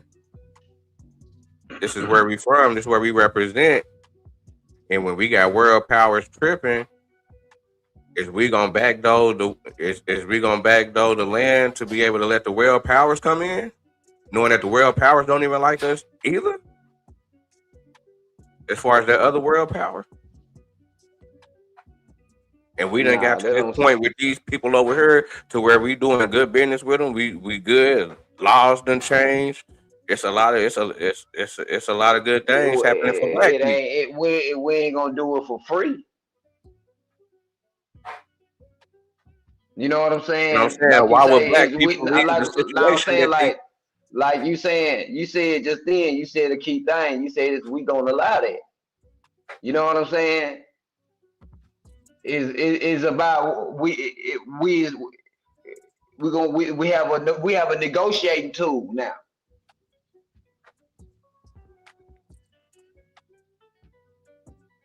What negotiating tool we got if we are intertwined? Well, I'm saying, well, is you saying that we the negotiating tool as far as within America, as far as having America? Because we always been the determining factor. They was always getting their ass kicked until we stepped in, and you know what I'm saying? Until we stepped in and goddamn we did and handled the business, the dirty work. We always did the dirty work, man. Yeah, but they always gonna jump some shit off though. Yeah. But I'm saying, but we got to negotiate. But we have a negotiating tool though, to where shit we don't have to participate in that shit. Let y'all figure it out. But if then again, if they smash y'all, they smash y'all. Okay, so y'all need to come to y'all need to bring us to the table and give us what the fuck we deserve, and then we would come in that bitch and do what we and get them up out of here. So then do we get the label as communists? As far as not being part of the Americas, and as far as, you know, whenever the other side come in, we just turn our backs and say, well, shit, they ain't got nothing to do with me. Y'all gotta do y'all thing. You engage in politics, homie. You gonna be caught up in the wash as well. You won't be able to sit there and be like, oh, that ain't got nothing to do with us, bro. Once you in the shit, you in it, G. And that's what I'm saying. We born in this shit. Yeah. I mean, having a stance on a situation is cool, but yet at the same time, whether we physically get involved or not, we caught up in the shit. It's gonna roll back down the hill on us. You got to look at it. These people that's causing all this motherfucking drama and shit, they is foreigners. The only people that's from this land is the black and red man. You know what I'm saying? But so shit, these is the people that supposed to have all the motherfucking me pull and all to say so, man. But these is the black and red citizens. These is the only the only citizens that's, you know what I'm saying, that's here. Well, I think we came late into the game. You know, some people say that we was, you know, before the game, but I think we came late into the game as far as technology, and that's why, as far as the black and the red man over here ain't got no world army. Said I guess you say that we part of this army over here now. The army that invaded and came in with that shit, and now we part of that shit now. Look at them old movies. Who be the army? Who always be the army to get the people up out, get the invaders up out of the motherfucking land? It be Granny. You know what I'm saying? It be old ass Uncle Joe. You know what I'm saying? It be the people. You know what I'm saying? Inside the motherfucking land, arming they goddamn selves. You know what I'm saying? Going against the big wigs, going against the machine. It's always the motherfuckers, the small motherfuckers, the people that's being oppressed that's going against these motherfuckers. It ain't, you know what I'm saying? But I'm still saying It's gonna be the people. It's gonna But have to I'm be the saying, people that make a move. but this is an infight, which is gonna always be an infight because they violated. They violated. We know they violated. So yeah, we always trying to get up one on them. But at the same time, we knowing that it's world powers that act just like them. That's just around the corner. Them niggas move just like these niggas. That shit ain't going nowhere. Them motherfucking Russians, nigga, the Arabs, the Chinaman ain't going nowhere. Like I say, it's fucked up that we ain't a power to where it's a motherfucking black man or a nigga straight up for the blacks. And that's fucked up. That's fucked up that a nigga born in a time where these niggas is on the TV screen calling shots and these niggas really weak in the motherfucker. No, I ain't even gonna hate on them, you know what I'm saying? Cause you know what I'm saying, a nigga like me respect man and I respect the winner. But the niggas really weak to me though. But these niggas on TV, this nigga at the table signing shit, nigga pushing buttons, doing all type of crazy ass shit. And I feel both sides. Niggas say, damn, nigga, why you saying, nigga, you an American? These niggas did all this whole ass shit, and nigga, you behind it. Then he just drop some bombs on damn, what was that? He just dropped some bombs on.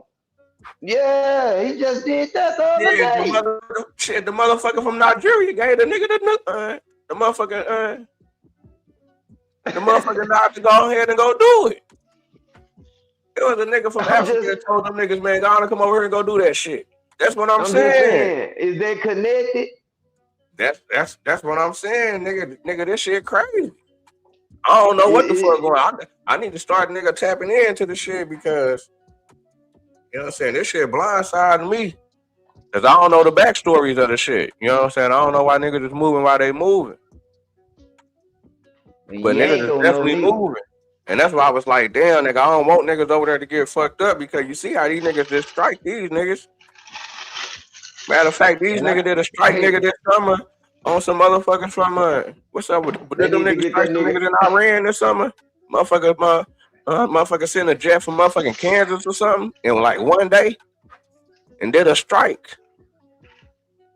You know what I'm saying? That's what I'm saying, man. I don't want this shit to happen to, you know what I'm saying, the black people in Africa, but shit. Nigga, when niggas kind of get to going on these world powers, niggas get to programming like that, it's like, well, shit, nigga, y'all gonna have to pick a side, because, nigga, we over here. Man, that's too much. To me, man, that's too much motherfucking enemies, man. Quit kicking up all this goddamn dust, man, behind this goddamn oil and all this old shit, bro. Get your motherfucking ass down somewhere. Monopoly. Man, it's about the land. Yeah, it's about the land, but shit, what's up under that motherfucker? Yeah, that too. That's why the nigga said, man, them niggas wasn't producing that motherfucking oil like they was supposed to. But they got me thinking, shit, like that. Them niggas owed them niggas something. Like, well, shit, nigga, why you in their business like that? Nigga saying, well, shit, nigga, them niggas should be producing more oil. Man, nigga, like you trying to check them niggas. Hey, Vino, them niggas on some bitch. Bitch, you been out there on the block all goddamn day, bitch. You know what I'm talking about, bitch? You know what I'm talking about? Bitch, you come up in this household. Bitch, you come up in this motherfucking house, bitch, with $200, bitch. You know what I'm saying? But I was saying, something had to happen to the nigga to talk to the nigga like that. Something had to happen before. Something had to happen before for the nigga to feel like he could talk like that. Nigga get on motherfucking national TV and say, nigga been talking shit all summer about the nigga. And I've been hearing it like, damn, that nigga been sneak dissing this nigga like a motherfucker. This nigga talking shit about this nigga. Now this nigga Nigga scooped him and his wife up out the bed. I say, damn, they got the wife too. And them niggas said them niggas flew them niggas over something. And like nigga bombed a burial, nigga, and made the nigga watch it, nigga, from the helicopter. I say, damn, nigga, these niggas are savages.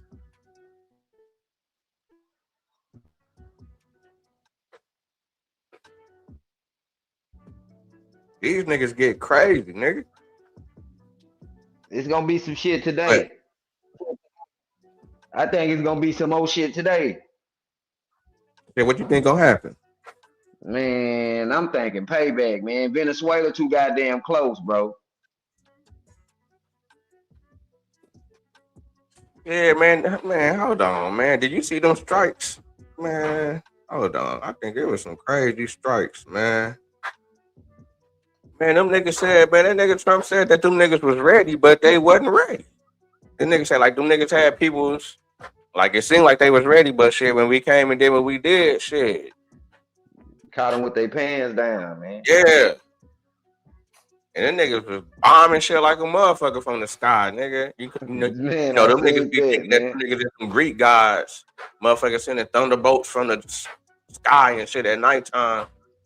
Them niggas be thinking them niggas gods and shit. These niggas is crazy. This the new age, you know, man. It's the technology, man. The age of technology, man. To where, man, bro, oh man, ain't no telling what's gonna be going on. Nigga probably finna start releasing gas out of these, you know what I'm saying? Releasing gas out of drones and shit. You know what I'm saying? Nerve, man, all type of crazy shit, man. How technology finna go? You know, technology going up, man. Man, a nigga made a statement earlier this year. The nigga says some crazy shit like nigga, we got a lot of weapons, and we got some new weapons, and with these old ones, shit, we gonna have to use them. I'm saying, damn, nigga, shit, something finna happen. Cause them niggas say them niggas got some new weapons, and that they gotta get them other ones out the way. I guess that's why they was, you know what I'm saying? I guess giving that shit to Ukraine and kind of just dumping some shit off on them, like, all right, nigga, y'all gonna, nigga, take that old shit and dumping them in the hood. Dump them in the hood too, Vito. God damn, nigga, this shit. They can make some good money off in the ghettos with the motherfuckers dumping them in the street. So at the end of the day, is this gonna backfire on the blacks in America to where if shit don't go how it's supposed to go? Let me knock on wood. Shit, nigga, we get caught up in the twist. That's what I'm saying. Niggas over here speaking Russian, niggas over here speaking Chinese, or niggas over here speaking another language in 50 years. Or it's just a power move to where it's gonna be more people around the world speaking English and acting like Americans.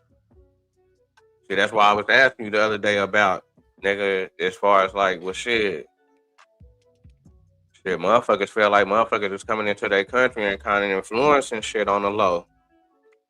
You know what I'm saying? And motherfuckers saying that they doing shit, the motherfuckers that is coming in, they saying, well, shit, nigga, we coming in, nigga, and we doing us. Like, them niggas ain't saying they on some American shit. Them niggas coming in, waving a flag, practicing their culture, because within our Constitution, it say that it's a free religion, it's a free this, you know what I'm saying, as far as you can practice all your shit over here.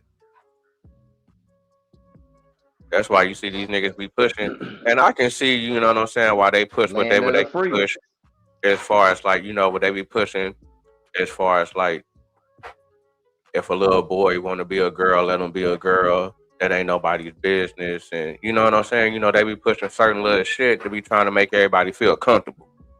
You know what I'm saying? To try to make everybody, you know what I'm saying? They try to accommodate everybody. And I feel that to a certain degree. You know what I'm saying? I feel that to a certain degree. But just like I was saying, yeah, but they saying that certain cultures is invading other countries. And they taking them over as far as like, they having more kids than those citizens. They having way more kids than those citizens off top. And then on top of that, but they kids just the ones that graduating at the high class of a scientist or a motherfucking lieutenant or somebody at like a high position. You know what I'm saying? These niggas is graduating at a high rate, and that's how they able to get the jobs and be able to get into government and to be able to get and to be able to be the influence.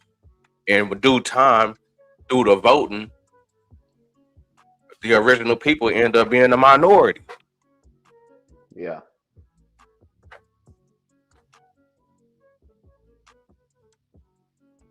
So that's why I was like, damn, is the American way going away? Some people say it should go away. It's fucked up over here. They need to change the shit. But what's coming? Is it better? Like shit, nigga, what other country around the world living better than us?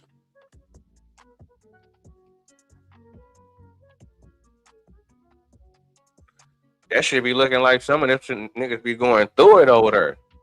What I say, a nigga got caught over some weed, nigga, nigga down there, nigga talk about damn near killing a nigga over some goddamn weed gummy bears. I say, nigga, that's some bullshit. Motherfucking lock up goddamn the Brittany Griner over there in Russia over some joints. Like, man, that's some fucking bullshit. Even though at one time it was some bullshit laws over here. It's like I guess you was talking about shit. If a nigga got caught outside with no money in his pocket, nigga, you was done. Yeah, nigga had a case on you. Nigga say, damn, nigga ain't even got a penny. So it's fucked up. But I'm saying though, now we at a point over here to where we didn't put it down so much over here as far as like the you know what I'm saying, as far as like the blacks, to where every time they push a law over here or every time they push something, it's from something that the blacks them did. You know what I'm saying? And they use that to be able to fight for women's rights. They use that to be able to fight for, you know what I'm saying, immigrant rights. You know what I'm saying? But they using the shit that we went through over here to be able to justify but why the shit shouldn't happen to them.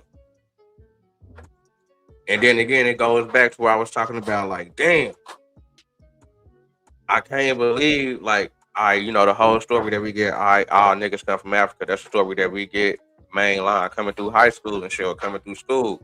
All niggas come from Africa. Nigga don't even question it. But then when the niggas start kind of digging, it's like, damn, all right, so when niggas start using these terms and we start going back into the history and we go back into start looking and saying, like, all right, so when niggas started going back to Africa, when they started so-called delineating. Drop that link, let niggas in the door, man. All right.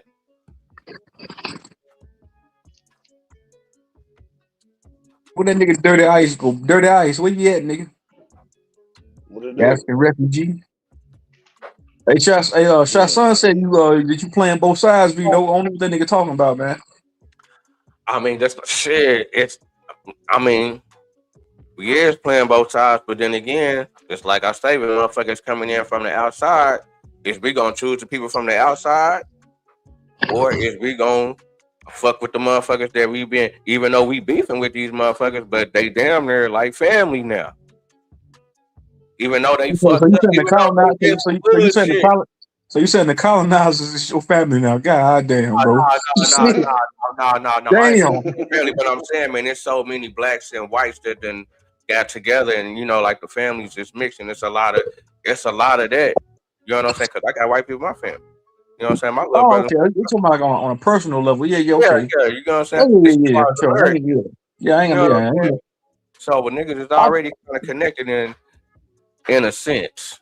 I thought you talking about like on a political level. I was like, nigga, what? Nigga, these are cop nigga. Nah. But still, again, I'm saying people just kind of like fight together.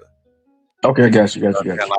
Like we at the point over here in 2025 where black people ride for white people. And I be looking at that shit kind of strange, like, damn, nigga, you really riding with that nigga? Nigga be like, nigga, go at you, nigga. But nigga, it be a lot of love, you know what I'm saying, that they done got from them, or nigga, whatever that happened in their life, to make them be like, nigga, I'm fucking with them, nigga. It's my nigga. Hey, Yeah, Shot Son, nigga, where you at? Shot Son, you got to you know come what up here I'm and saying? expound on what you talking about. You saying he playing both sides. Come on up here, Shot Son, nigga. I'm saying that it's like I say, shit, nigga, we over here doing business with the nigga. We consider ourselves Americans. So if other motherfuckers is coming in, nigga from outside, that's why I was checking out the Democrats. I'm like, damn, nigga, the Democrats, it's like they be doing that goofy ass shit. It's like them niggas to go holler at somebody from another country and go team up with them. You know what I'm saying? To come backdoor Americans just to try to get their shit off. I'm like, nigga, that's some bust ass shit right there. I ain't feeling it. Like, nigga, we be having internal shit. Like, nigga, we still trying to, I guess, overthrow, the government within. Because that's what we got, you know what I'm saying? That's what we're going to have to do as far as infiltrating.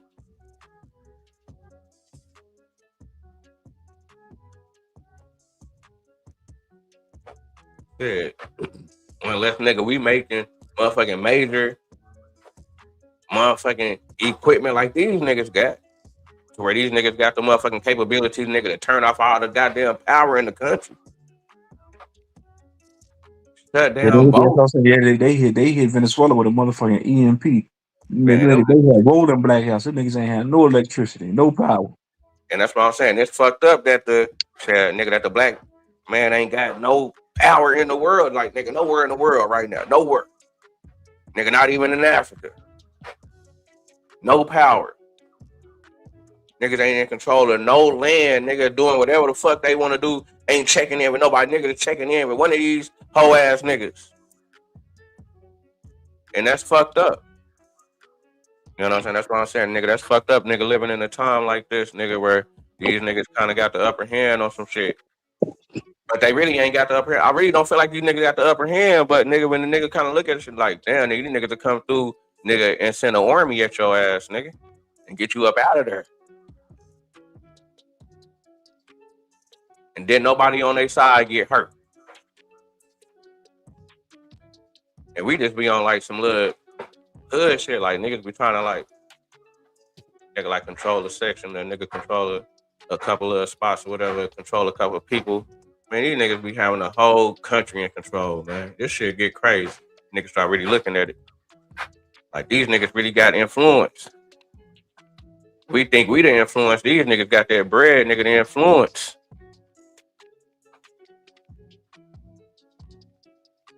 So that's what I'm saying, man. I ain't saying that, nigga, the fight gonna stop because some other shit going on. It's like I said, we always gonna fight within America for us to be more comfortable, or for us to be more equal, or for us to be whatever was going on in our situation to make us better over here.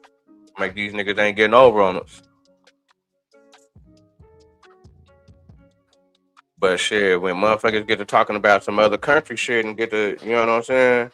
Nigga, that's a whole different ball game right there. Cause I know that them other niggas move just like them niggas, and them niggas probably don't even like a nigga either. Matter of fact, let's look at how them niggas is living in their country. Them niggas won't let them niggas do shit down there either. At least, nigga, we kind of get to do more shit up here to where we can wiggle more and be able to, nigga, have more and do more to where we able to get close, nigga, to cut off the head. Them niggas ain't nowhere to close, nigga, to cut off their head, nigga, in them countries, nigga. Nowhere close.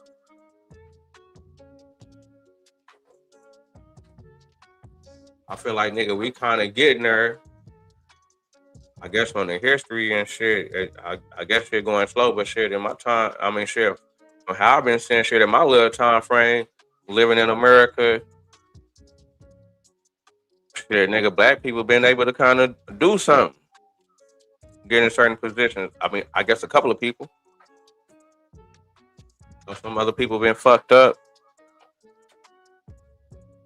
and some fucked up shit happened to a lot of black people. Motherfuckers going at niggas. But shit, I guess it's shit. Shit, what other country in the world, nigga, where else in the world where motherfuckers is, I guess niggas say Africa, but shit, I'm looking at like shit. Them niggas is influenced by the East Indians. If they not influenced by the East Indians, they influenced by some type of Western European country. And now you got China over there buying up everything.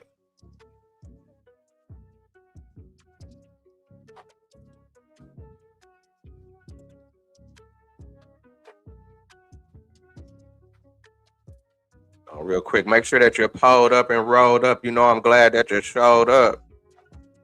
So comment, like, subscribe, tell a friend, and do it again. The illegitimate dictator Maduro was the kingpin of a vast criminal network responsible for trafficking colossal amounts of deadly and illicit drugs into the United States.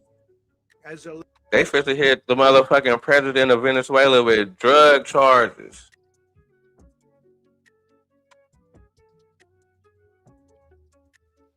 What'd you say? No, they finna hit his ass with the Rico. Nigga, they finna hit some shit, nigga, that grew in his country. Yeah, the Rico finna come These down. niggas crazy as hell. These niggas just made up a case. Yeah, look at him. Just look at him, bro. You can tell that son of a bitch crazy as hell. Look at him.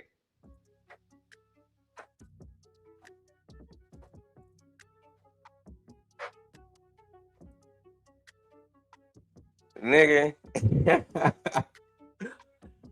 Hey, man, and it's like I say, man, I never really fuck with the politics. I never really kind of really gave a fuck, really. But you know what I'm saying? This nigga Trump be getting a lot of hate. You know what I'm saying? And it's like I say, I really don't be fucking with the other side like that too much. I really ain't. I try to stay far away as I can, but I ain't got nothing against them. But still at the same time, dude be moving like a boss. Like he really don't be giving a fuck. That nigga say whatever the fuck he want to say. He go against the grain. He go against the narrative. He calling out the fake. Like you really don't see too many white boys really moving like that. They be kind of like whenever they be in the politics. Whenever you ask these niggas a question, them niggas take 10 minutes to answer a simple question. Niggas talking about all type of crazy ass shit. This nigga get right to it. I be like, damn. Just like I say, man, I grew up in a Democratic house. But as I find myself getting older, these niggas make the most sense. I'm like, nigga, that shit crazy. Cause I don't even really fuck with them like that. But when we come to common sense, it's like, man, I ain't feeling the other shit. And if the shit was on the other side, nigga, with the other team, it seemed like, nigga, we gonna be speaking another country. I mean, we gonna be speaking another language in 50 years. Or, you know, it ain't gonna be the same. But some people say, for sure, fucking nigga, we shouldn't even be living like this over here in America. Fuck America, nigga, throw all this shit away. Like, damn, nigga, throw all this shit away, nigga. But, nigga, the motherfucking blacks over here, nigga, we generate more bread, nigga, than motherfucking about goddamn 5 countries put together. Just the blacks. Nigga, we gonna throw that away? I don't know. Like I say, I ain't no teacher, I ain't no preacher, but I am a reacher. Alleged in the indictment, he personally oversaw the vicious cartel known as Cartel de las Solas, which flooded our nation with lethal poison, responsible for the deaths of countless Americans, the many, many Americans, hundreds of thousands over the years of Americans died because of him. Maduro and his wife will soon face the full might of American justice and stand trial on American. How did the wife get the charges? Nigga, the wife got the charges too? Is that the plug's daughter? Is Maduro's wife the plug's daughter? How the hell she get hit with charges? She the plug's wife. That shit. That nigga said we charging her too. Yeah, they This the craziest shit I never heard, nigga. Oil. Right now, they're on a ship. They'll be heading to ultimately New York, and then a decision will be made, I assume, between New York and Miami or Florida. But we have people where the overwhelming evidence of their crimes will be presented in a court of law, and I've seen it. I've seen what we have. It's both horrible and breathtaking that something like this could have been allowed to take place. For many years after his term as president of Venezuela expired, Maduro remained in power and waged a ceaseless campaign of violence, terror, and subversion against the United States of America, threatening not only our people, but the stability of the entire region. And you all saw it. In addition to trafficking gigantic amounts of illegal drugs that inflicted untold suffering and human destruction all over the country, all over, in particular, the United States. Maduro sent savage and murderous gangs, including the bloodthirsty prison gang, Tren de Aragua, to terrorize American communities nationwide. And he did indeed. They were in Colorado. They took over apartment complex. Man, this nigga Trump is crazy as hell. Damn. Damn, he is a puppet, huh? Damn. This nigga's a small fry in the game. They got this nigga on robot. Who the fuck got this nigga on robot, man? This shit is a hidden agenda for real, nigga. Who is the man? Who is them peoples? Yeah, this nigga definitely ain't the peoples. This nigga robot.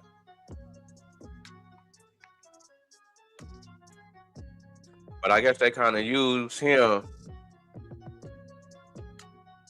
He say all the little crazy shit, do all the little crazy shit. But when it come down to certain little shit, when certain motherfuckers is moving, when certain shit gotta be said, and he gotta read the script, it's coming from somebody. I guess who the fuck wrote this script?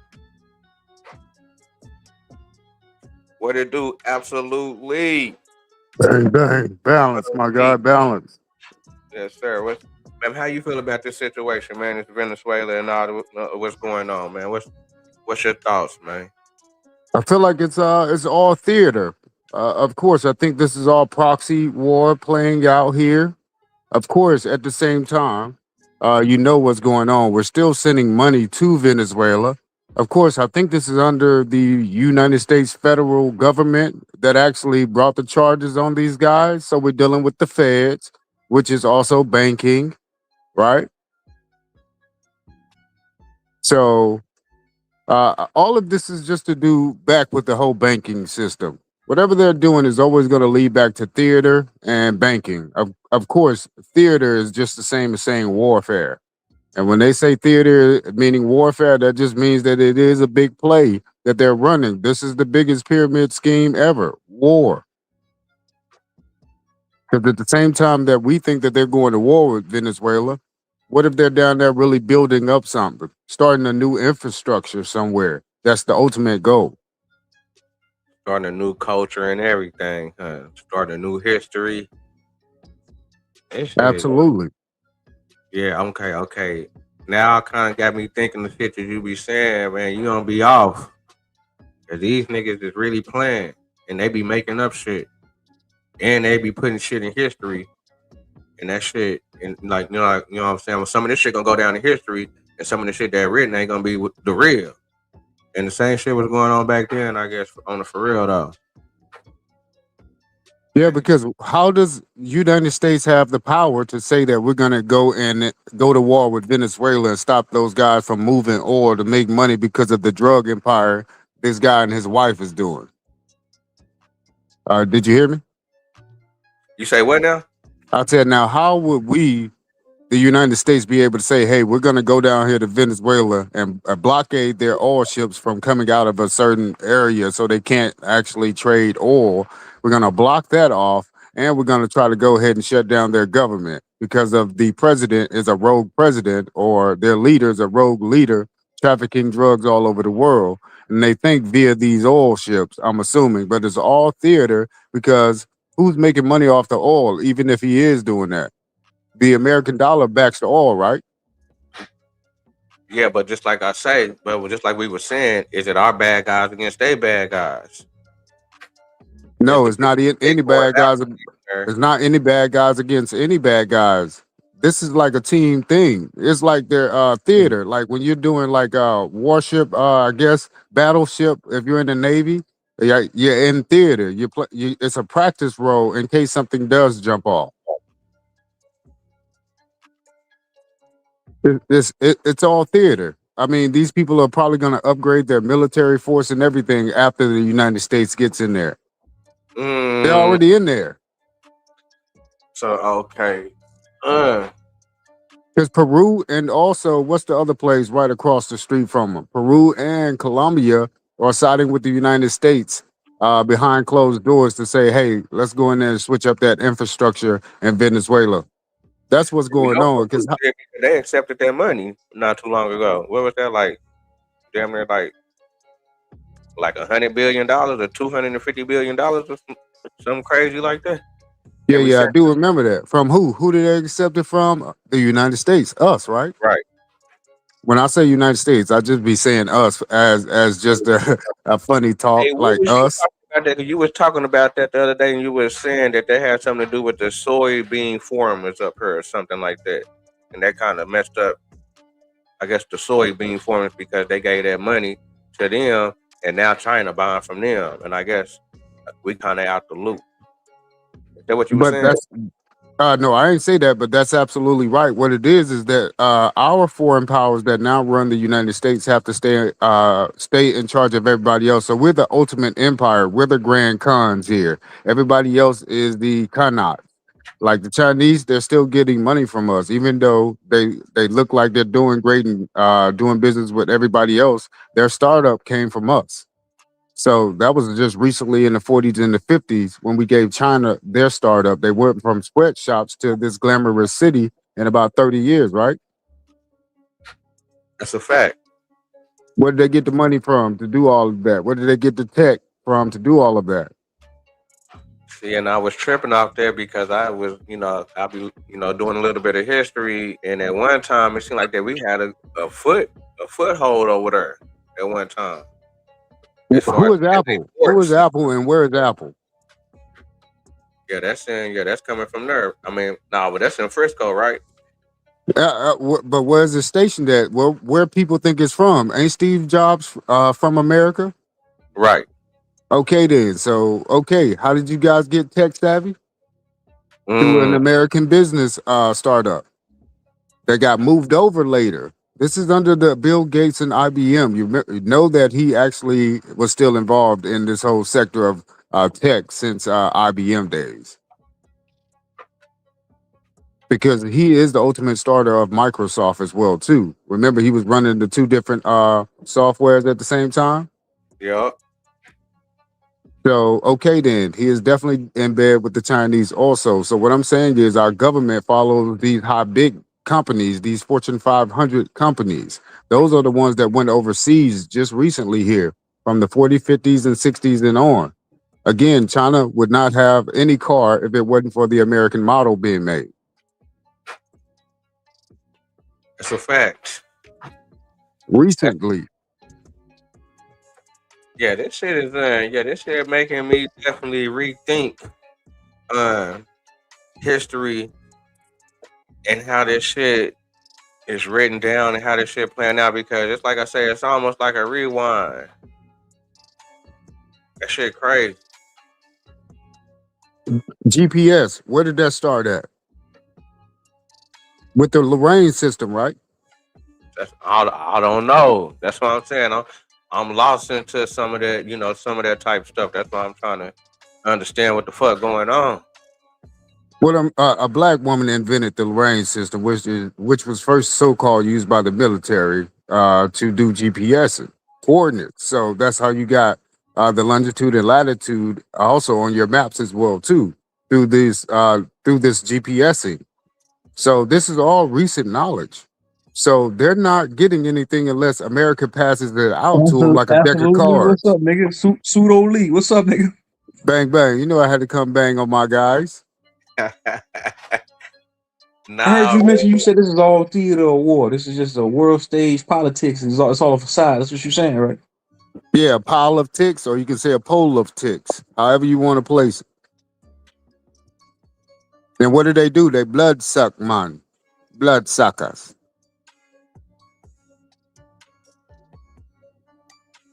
so do you So that's think? a go So do ahead. you think that the white people always been over here? No. Actually, they haven't always been over here. They were actually brought here at first, and then in the Ellis Island time, from 83 on, that's when they were being brought over here in massive droves. But before that, they were just the indentures here in America. But after freedom happened, we're gonna say 1865 and on, a lot more of them were able to come over here and be naturalized because we were over the old world, which is the so-called Roman type of living where enslavement was okay, to the new world. That's where you get Reconstruction at. After the Civil War, they reconstructed something that would come in their favor later on, which is taking over the United States, which actually happened under Woodrow Wilson, with starting the Federal Reserve with those other cats. Because Hold on. that's So how do the you think that Fed. this happened to America as far as like the shit happened to Venezuela? No, what happened to America is actually we actually were enslaving those guys at first, and what happened is once you You said let we all of crossed these over. people free, so it was Okay, a coup d'état that happened here. right. So America is actually in charge of the whole world. North America is in charge of the whole world. Like we got the biggest army, we got the best weapons. Nobody could compare to what we got as far as food wise as well too, and the land mass to be able to keep that ongoing in case Right. everybody else can't supply their own food. We have all the food groups here, so that we can supply the world fresh new start again from And here. we got oil. And we got the oil, and you got rare earth minerals also that we don't even speak about. Like copper is still one of the main ones still in the ground here because they stopped the fracking because they wanted to save and preserve Mother America. That's why you don't got a lot of things going on here in America like you see all over the world. This shit getting crazy. So when they say no fracking, it ain't a bad thing because oil used to come up out of the ground freely. That's how you got Sarah Rector. So why you man? So why you think that they? So it's this big theater as far as Democrats and Republicans fighting each other, and as far as going at each other, because when the Democrats was taking over, they was I guess putting in type of situations to where the oil companies was going to be shut down. A lot of people that was in oil companies businesses shut down. A lot of jobs had stopped. But then So let, again, you know what I'm saying? When they'll come back around, the Republicans will come back around and do something different. But it being like they fighting. But is this a setup play? Like, is it like a fake fight? So let This me shit give it to you kind like of this. Let's crazy. say you got a business and you got employees under your business. I got a business and I got employees under my business. Say we enter this race and the first one to the goal line with their employees also get like $500,000. So you know what the end goal is. So both of you, me and you, are fighting to win this race to get the 500,000 to support our business. So, and what we want to do while we're running this so-called government with this 500,000, and you're going to get to do what you want to do while you're running the government with your 500,000. But you know the end goal is the 500,000. What I'm saying is the people up in the offices know what their end goal is to make sure they keep the propaganda rolling. and who can do it the best and who can get their people up a ladder. If let's say my whole line could be in position for the next 4 years, because we won the office. Somebody's really going to lose and somebody's really going to win, but they know the ultimate goal is to keep the masses full.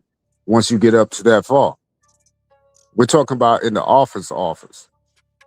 So, so where do you think that these people come from that they say is really kind of, I guess what they say is the people that's running America will be, I guess the people from Israel, I guess the J people.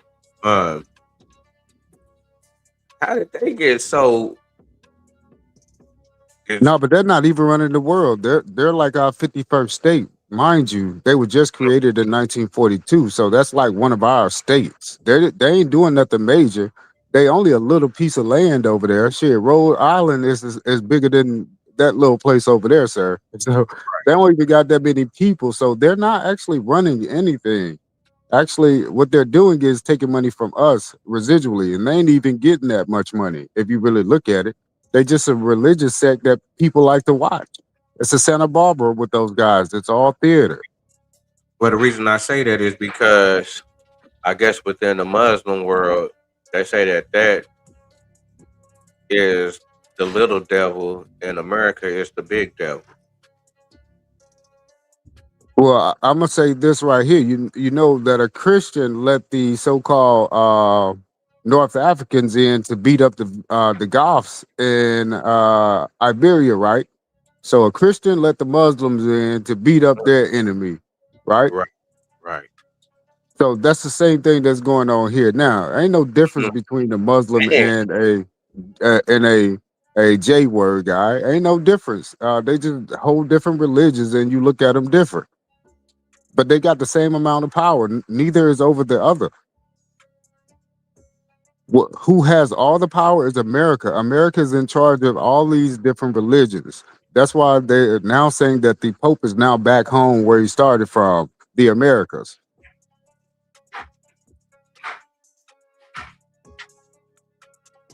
Damn, absolutely. You cold, man. You knowledgeable in a lot of things, man. For real though. Now I just be listening to you cats, man. We all knowledgeable. We just bouncing the energy back and forth. It's a tennis match of greatness. Shit. You just as smart as I am. We on the same goddamn level. We trying to figure this shit out. And we kicking those in. All right, man, that's a fact. Because it's like I say, man, we over here, and it's like Benny said, we kind of already caught up in the twist because shit, we over here. And as far as shit, we can go, we can get the label for that also. Like, oh, you an American, you gonna get it too. You know what I'm saying? Right. So it's like, yeah, it's fucked up that we on this team, but shit, it's a winning team. Oh, that's a fucked up dilemma, huh? The Right. winning It's fucked team is up. fucked up, and it's the team you on, you going into. Right. And the thing is, man, you said something definitely prolific. Damn, I think you said something. Totally forgot what you said. Man, in reference to the whole Venezuela thing. But again, it's foreigners running the United States and it's foreigners down in Venezuela. So they're not actually going against themselves. They want to make sure that the actual people that own these such lands that are still alive never wake up to actually try to get their lands back politically. So if we start our own political party, that would be the best move to actually get a leg and an arm inside the government of making laws for ourselves. That is really the only way we could change this because from the looks of it, it looks like we were running things at first. And they actually learned from us how to actually create a confederacy or to run an empire within said America.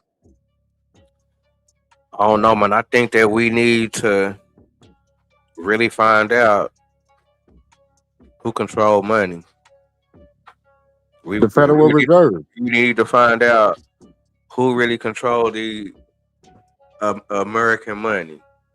And it's a controller. It's somebody. It's something. Well, the Federal Reserve was created in 1912. Before that, nobody was paying tax because who are you paying tax to? And mind you, there was not integration going on. Remember, there was no integration. So we had our own banks, they had their own bank. Well, So you know, well, some had to be paid to certain people. Well, just like how they were saying, how they first to be, I guess, put a bill in for the privateers, and them as pirates. But this privateer thing go back to to whenever they Christopher so-called, Columbus, yeah, right. the privateer was just somebody who knew how to sail a boat, pretty much. These privateers, these are sailors, these are mariners. And again, I always bring up Black Caesar. When you say the word Caesar, you're talking about the czar of the seas, king of the seas. When you say Black Caesar, you know that was supposedly a black pirate here in the American Caribbean, who was also transporting slaves during the same time they said that was going on with the black slave trade. So you had a whole empire of black seafarers under Black Caesars, under black mariners that really ran the Americas.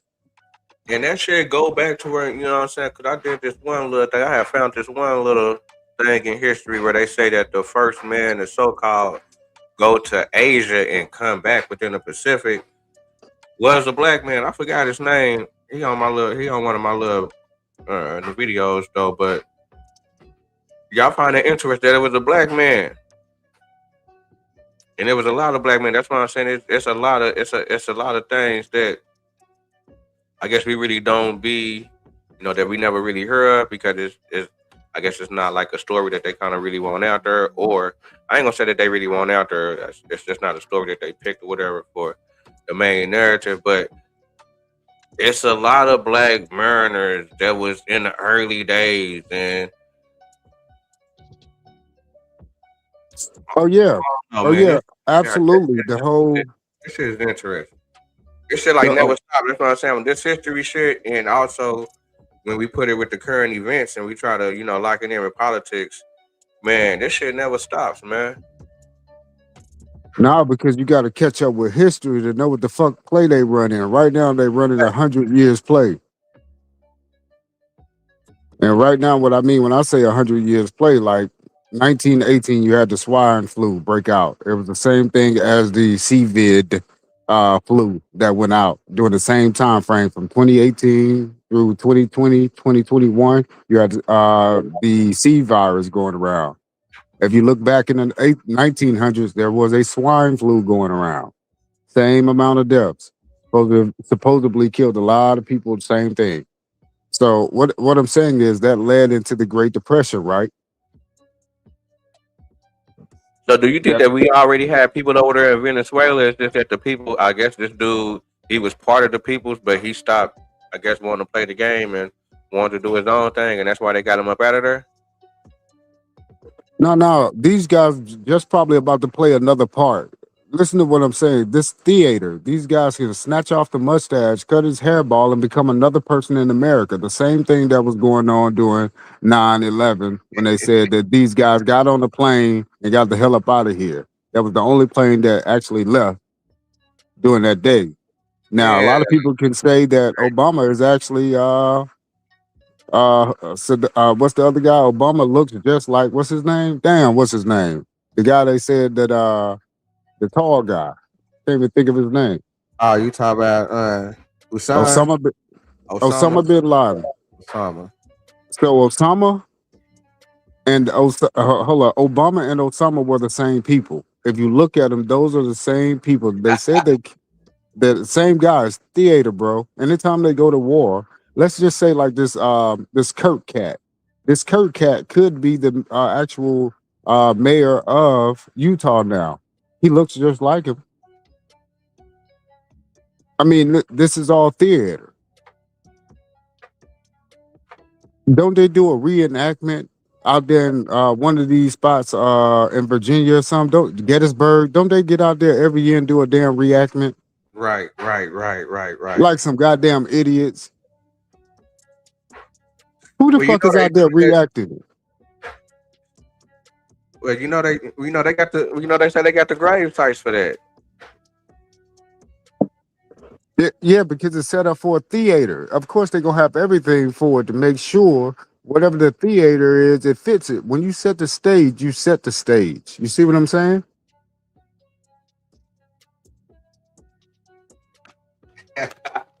This shit wild as hell, man. Don't you remember the World's Fair? How they had different colored people dressing up as the Aboriginal American, and you Yeah, know those were not the Aboriginal American if you know who you are. that's a fact. So all of it's theater, bro. These World Fair, they portrayed people, and that's who people thought that they were going to encounter. Just like right now, if you're in another country, you're trying to become a citizen to the Americas, they make you watch a video and they tell you who not to mess with, which would be us, and who to mess with. So it's all propaganda, bro. Some way, somehow, it goes back to propaganda if the government is giving it out because it's foreigners running it. Is the foreigner is going to help out the foreigner, not your black ass. Well, it's like I say, once the foreigner then came over here, yeah, then did they 1 2. Now we almost intertwined with the foreigners as far as I guess it's all one now, even though we still have internal fight with each other. One world order is all you're saying. That's what they wanted. They wanted a one world order, but they had to get us on their team. And how do you do that? So what's going to be the one world order? Because it's coming from a couple of different powers. It's either coming from the American way, or it's going to be the Muslim way, or it's going to be the Asian way, or it's going to be the Russian way. No. Right now, we don't even know what these Europeans are. Most of them can't even trace their background to a certain history. So they just say they're German because they have documents saying their grandma was German or something, but they don't even know their real lineage. So again, these Europeans, they're not they're not like who we think they are. What I'm saying is the one world power is those a conglomerate amount of Europeans that were coming here became one with us through pregnancy, through children, through their children having children also with one of their kind as well too. So you got to look at that. These people are also entangled into our bloodline, the That's what I'm foundation saying. ones. We born into it. So when you got other influencers coming in, which they gonna act the same way that that people that came in and did what they did to us. But you know what? They didn't come in and do anything to us. It was us also with them allowing things to happen. Not all of us, of course, you know that. Yeah, what I'm saying, at the end of the day, now it seems like that they in more control of things. Absolutely, because you know what? We like to relax. And that's what happens with us. Like right now, we relax knowing that we're finding out the true history of what actually took place. You got to look at it like, damn, our people got to relax, man. To even be saying that you got snatched from Africa, how did you get that relaxed? Yeah, that's crazy. Yeah, when I question that, you know what I'm saying? Because I be looking at those videos, I be like, damn, man, did you know what I'm saying? Did 12 million people or a million people really get manhandled? You know what I'm saying? Like really Right, get right. manhandled. You know what I'm saying? It's like how they showed the scene in Kunta, like how like 5 dudes had ran up on Kunta and that's how they got him. Like really was they going around 5 people going around just catching one person? Like, come You on. feel what I'm saying? Really, nigga? I know y'all hungry. What the fuck did y'all eat after y'all caught him? Did y'all go catch a zebra? Because you're in Africa. Yeah, this shit is wild, man. This shit, I don't And know. This again, you got to right look at because I never really seen. Just like I say, I ain't never just seen the United States just go in and take a president and say, yeah, we finna take over this country. Yeah, now we finna be running this and we finna put somebody in and it's gonna benefit us. We finna take over the oil companies. We finna take over every infrastructure over here and shit. Basically, this finna be another state. Like I ain't never seen that before. So my thing is, you got to look at it. It's called the Americas. There's only one total ruler of America. This is that one world government. It's Trump right now. Who's ever ruling the United States is actually ruling everything else. just like just like the seed conversation that somebody was having. That wasn't me, but that seed conversation lets you know that America is still in charge of everything. So in order for China to actually start making money off that seed, they stop the seed from growing in America. So China could actually make more money off something else, so we don't have to send them so much money. So what they're doing is making sure their other empires stay awake, just in case we wake up here in America. Because if we wake up in America, we're the ultimate beings that they don't want to wake up. Us in America. Because if we wake up, we got our hands on everything they got their hands on here, and Exactly. this is And where that's we're why I feel like mostly at here. gotta infiltrate to be able to wake up our people. You know what I'm saying? Like somebody got to get to the top and really, I guess, put a message out there. I don't know how the battery gonna get put in our back. I don't know if it's a message. I don't know if it's a certain action. I don't But that's know. what's going on now. It's the foundation of it. When they gave us the world at our fingertips, that became the foundation of us actually getting to know what we didn't know. Like that is what made us smarter than our parents. You know, that's why we don't listen to our parents as much anymore, because we're smarter than them now. But if it wasn't for the computer, we'd be dumber than a motherfucker, because you know what? We really wouldn't know how to do things the right way if it wasn't for the computer, a lot of us. But most kids start the computer at like 2 years old now. Now they can fend for themselves as far as learning how to read and all this other stuff. So I think life is going to be much better for us at the same time. But as far as us getting one ruler, that'll never happen. But breaking into this information is making us all rulers, all leaders. At this point, you can't even have a follower. You got to have leaders that's around you. With this type of information is all I'm saying, because this changes up everything. The entire story changes up once the history actually changes up.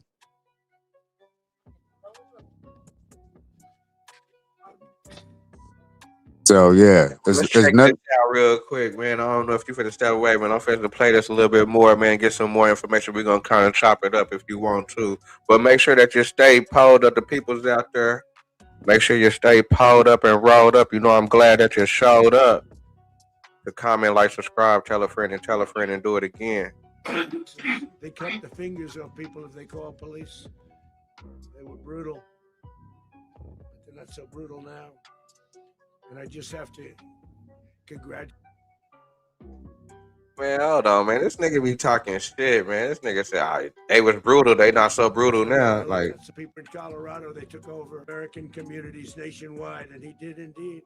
They were in Colorado. They took over apartment complexes. They cut the fingers off people if they call police. They were brutal, but they're not so brutal now. that shit crazy. So he's saying that the president sent the gang up the nigga, these white people, nigga, is crazy. Nigga, they want to put a jacket on you, them niggas, to put something on you and write it up in the bill and charge you. These niggas is wicked. And I just have to congratulate our military, Pete, and everybody, and our National Guard, because the job that they've done, whether it's in Washington, D.C., where we have a totally safe city, where it was one of the most unsafe cities anywhere in the world, frankly. And now we have no crime in Washington, D.C. We haven't had a killing. We had the terrorist attack a few weeks ago. A little bit of a different kind of a threat, but we haven't had a killing in a long period of time, 6-7 months. We used to have two, on average, 2 a week in Washington, our capital. We don't have that anymore. The restaurants are opening. Everyone's happy. They go in, they walk in their daughters, they walk in their children, their wives, they walk to restaurants. Restaurants are opening all over Washington, D.C. So I want to thank the National Guard. I want to thank our military, and I want to thank law enforcement. It's been amazing. And they should do it with more cities. We're doing it, as you know, and we're doing it in Memphis, Tennessee right now, and crime is down. It just sort of started a few weeks ago, but crime is down now 77%. And the governor of Louisiana called, great person, and he wanted us to help him, as you know, in a certain very nice part of Louisiana, and we have done that. It was a rough section, and we have climbed down. I understand it's down to almost nothing already after 2.5 weeks. New Orleans, it's down to almost nothing, and we've only been there for 2.5 weeks. Can't imagine why governors wouldn't want us to help. We also helped, as you know, in Chicago, and crime went down a little bit there. We did a very small help because we had no working ability with the governor. The governor was a disaster, and the mayor was a disaster. But it knocked down crime. But we're pulling out of there when they need us. We'll know. You'll know. You'll be writing about it. And likewise, Los Angeles, where we saved Los Angeles early on, where the head of the police department made a statement that if the federal government didn't come in, we would have lost Los Angeles. That's long after the fires. That's when they had the riots in Los Angeles. We did a great job. Got no credit for it whatsoever, but that's okay. It doesn't matter. We don't need the credit. But we'll be pulling out when they need us. They'll call, or we'll go back if we have to. We'll go back. But we did a great job in various cities. But the place that we're very proud of is Washington, D.C., because it's our nation's capital. We took it from being a crime-ridden mess to being one of the safest cities in the country. But the gangs that they sent raped, tortured, and murdered American women and children. They were in all of the cities I mentioned, Tren de Aragua. And they were sent by Maduro to terrorize our people. And now Maduro will never again be able to threaten an American citizen or anybody from Venezuela. There will no longer be threats. For years, I've highlighted the stories of those innocent Americans whose lives were so heartlessly robbed by this Venezuelan terrorist organization. Really one of the worst. One of the worst, they say the worst. Americans like 12-year-old Jocelyn Nungari from Houston. Beautiful Jocelyn Nungari, what happened to her? They, as you know, they kidnapped, assaulted, and murdered by Tren de Aragua animals. They murdered Jocelyn and left her dead under the bridge. There was a bridge that will never be the same to so many people after seeing what happened. As I've said many times, the Maduro regime emptied out their prisons, sent their worst and most violent monsters into the United States to steal American lives. And they came from mental institutions and insane asylums. They came from prisons and jails. The reason I say both, they sound similar. Actually, prisons, a little bit more hostile, a little bit tougher. A mental institution isn't as tough as an insane asylum, but we got them both. They sent from their mental institutions. They sent from their jails, prisons. They were drug dealers. They were drug kingpins. They sent everybody bad into the United States, but no longer. And we have now a border where nobody gets through. In addition, Venezuela unilaterally seized and stole American oil, American assets, and American platforms, costing us billions and billions of dollars. They did this a while ago, but we never had a president that did anything about it. They took all of our property. It was our property. We built it.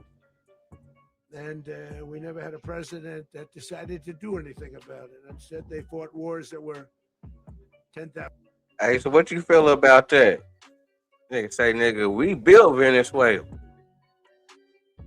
Oh, that's what I was saying, man. So we send that, what you call it? You said. I mean, I call it you said. It's USAID, but they've been getting money from us. And what Trump is saying is that we built every continent up ourselves, including Germany, including Italy. A lot of those buildings weren't there until we built them. Again, these people don't have infrastructure without the United States. And the United States hold people like us, the real and true Americans, that come up with these ideas that get placed all over the world, and you forgot you invented them. It said we need that bread back. We put y'all in position to do this. Y'all ain't been producing how y'all supposed to be producing with that equipment. And nigga come online talking shit. Nigga, that shit crazy. So I wonder why would he do that if he already knew that he put as far as the Americans put them on like that. So, since 2022, we've sent those guys over $1.94 billion just in humanitarian aid. So that's just alone on that. We ain't talking about like military crafts and things of that nature, but $1.94 billion since 2022 is a lot of money. So just imagine since the year 2000 how much we've sent them over time. So if we got that much money to support China, to support Venezuela, to also build up the Iberian Peninsula, to also finance London, England, to also finance France. That's a We're fact. sending money. We're still sending money to Israel. Where Mm, are we getting all this money from? mm. So how are we in debt? Also, is what I'm saying. This goes back to the Federal Reserve. We could never be in debt if we're paying everybody's weight.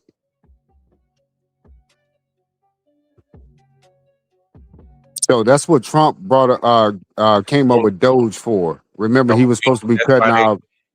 So do you Yeah. think that's why they put in the tariffs and they doing all this and saying, "Are we trying to get all our money back?" No, they ain't doing that because of that. Yeah. The tariffs was what we were doing because we were the seafarers, we were the seamen during those times when we were collecting tariffs because we were actually exporting our goods overseas. So we were getting tariffs of those guys purchasing our shit from overseas because they didn't have cotton like we had it. They didn't have corn like we had it.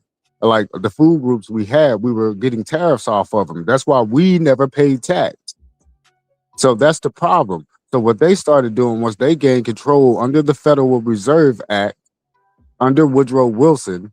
That's how they gained power. They created the Federal Reserve, which created their own bank note. Before that, they didn't have their own bank note. What I'm saying is they've been lying to us. 1912 is the start of their infrastructure.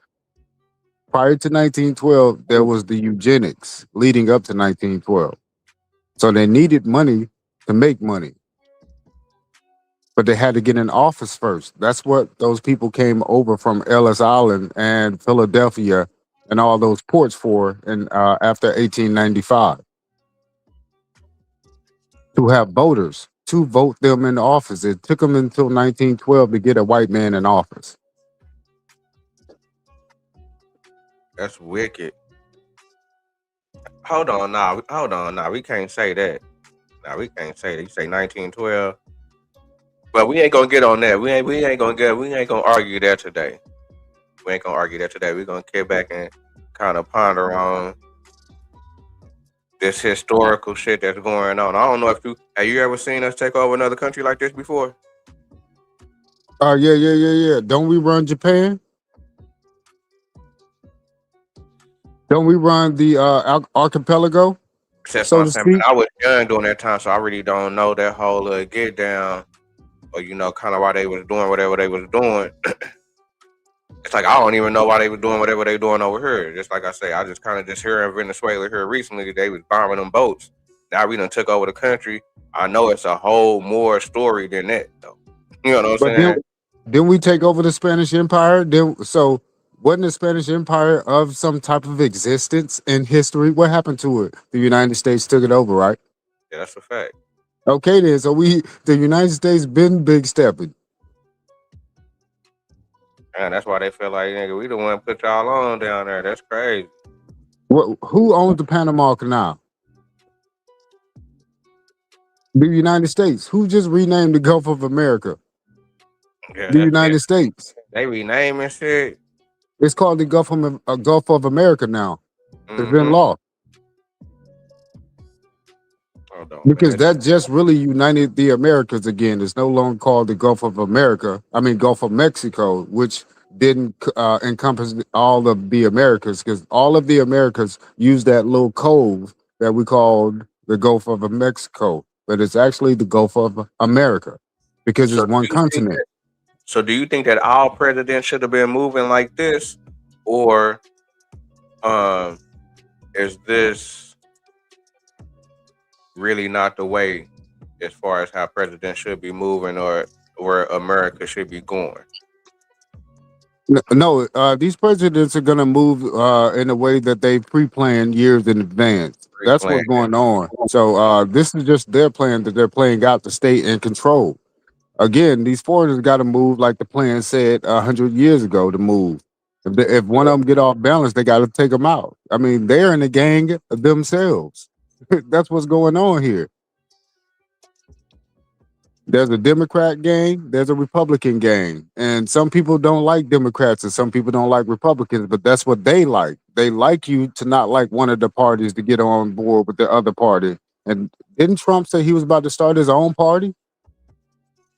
Shit, he got the mega party. That's the shout. That's the only. I mean, they Republicans, but they really not Republicans. Yeah, so he said he's going to start his own party to be able to have someone to run under. You see what I'm saying? With his same ideology.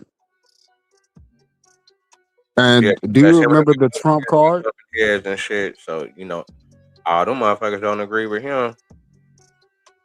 Do you remember the Trump card?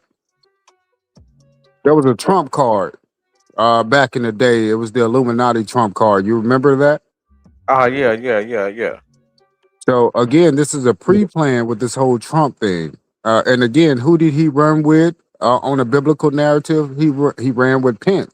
So if you put those two names together, Trump, Pence, trumpets. Didn't they say Trump would be like the last president? The whole trumpets, the Bible, the biblical story, the narrative, and Hold then on. there was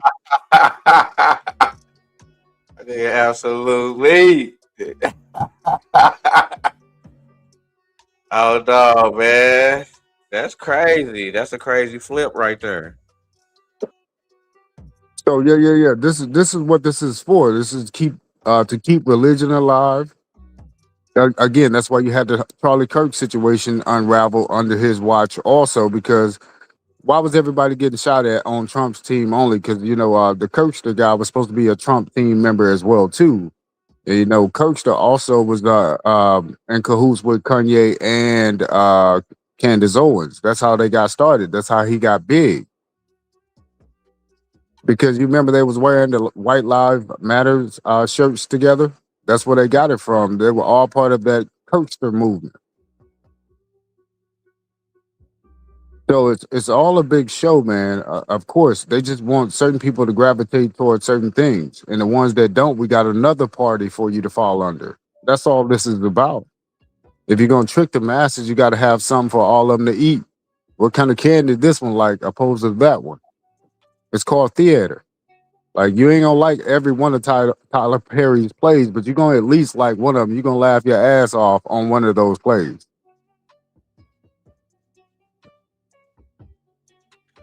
Man, let's So finish dropping this real quick, man. This is this is it's legendary to me though, what's going on right there.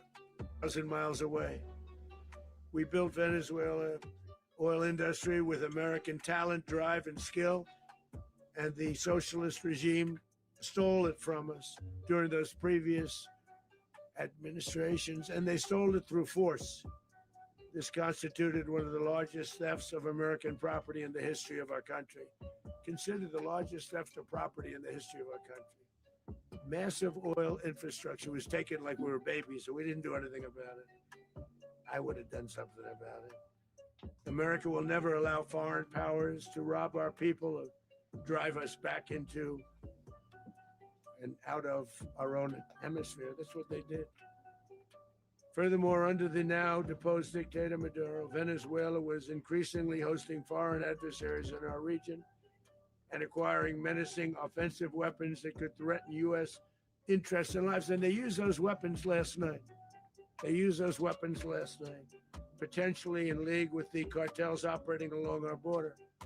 All of these actions were in gross violation of the core principles of American foreign policy, dating back more than 2 centuries. And not anymore. All the way back, it dated to the Monroe Doctrines. And the Monroe Doctrine is a big deal, but we've superseded it by a lot, by a real lot. They now call it the Monroe Document. I don't know. It's Monroe Doctrine. We sort of forgot about it. It was very important, but we forgot about it. We don't forget about it anymore. Under our new national security strategy, American dominance in the Western Hemisphere will never be questioned again. Won't happen. So, just in concluding, for decades, other administrations have neglected or even contributed to these growing security threats in the Western Hemisphere. What it do? What it do? Yahweh? This Yahweh? Yeah, brother. What's up? What's up, man? How you feel about this, man? That when he was saying about the asylums and the crazy house, that all these gangsters and pimps and hoes gonna be put away, bro, because they are terrorists. Now that's a fact. That's that's a fact, and that's why I was Yeah, like, man, why do you think that we did that? You think that we doing all this because? I mean, like, why we. did the Democrats let them in if we was gonna go in and do this? If they knew we was gonna go in and do this? You ever heard of the Great Inquisition? Nah, what's that? The Inquisition, where the Roman Catholic Church sent out folks to witch hunt and stuff. Nah, what's up with that? It's just kind of like The, the same play. yeah, it's always been the same play. Like the evil one will set you up because he'll put you on the front line. Not saying you personally. Right. He'll put you on the front line in the streets doing bullshit, and then he'll send in the Temple of Knights to clean it up. Like which one? It's all a setup. Yeah, that's what I'm saying. That's why I'm looking at it like, damn, it looked like it, but then Get a out lot the of street. Americans ain't feeling it. You know, some Americans ain't. Some Americans like, hell yeah, shit. That's gonna get them out. That's gonna get them Yeah, out the you way. gonna ask for it. Yeah, y'all gonna ask for it. Yeah, you gonna ask for it. Mm, Like how they hate lames, like gangsters. They hate lame niggas, which is handicapped people. right. That's terrorism, bro. Y'all want to come out of black culture. Black culture is evil culture. But I can't tell you I'm lame, you know. Why you say it's evil culture? Black mean evil. Come on, y'all. Y'all know black people is evil. Come on, y'all. So would you say that these people right here is more evil? I mean, from what they doing as far as their actions. They ain't do nothing to you.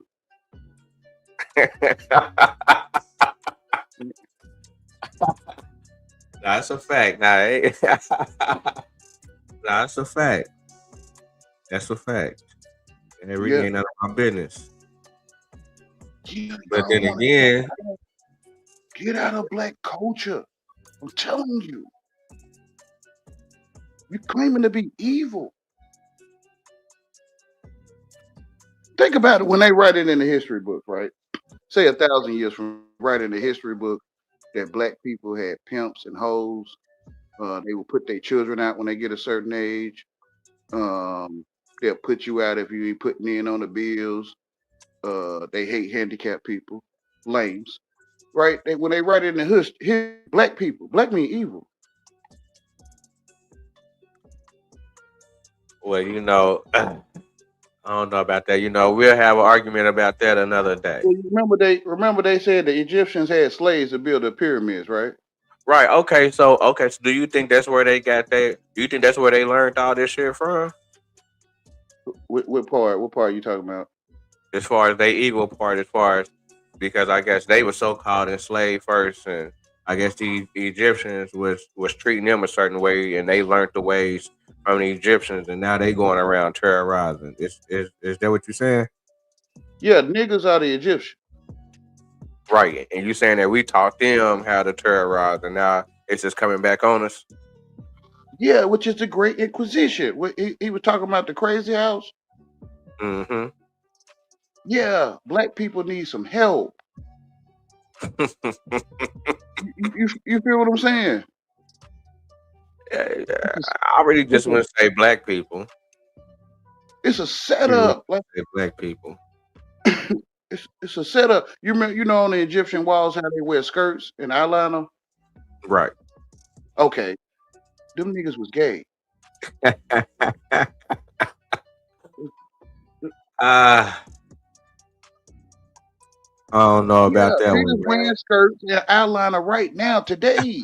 man. I This how you weed don't out the know about tears that from the wheat. This how you weed the tears out from the wheat. Cause when they grow up, you'll be able to see them clear as light. one. Nah, I can't go with that one. But we'll Listen have to what that. I'm saying, Hold bro. on, hold You know on, hold on. the light. Hold on. We'll have that argument on another day. Let me finish I getting this did up. not. I ain't Oh trying to no, get you. no. We're gonna chop it up. We're gonna chop it up later on True Zone about it. But let me go on and get this let me go on and get this Go as ahead, far bro. Do take your time, brother. Take your time, bro. yeah, no. We're gonna chop it up. That's a fact. Yes, sir. The Trump administration, we are reasserting American power in a very powerful way. Telling you. Our home region.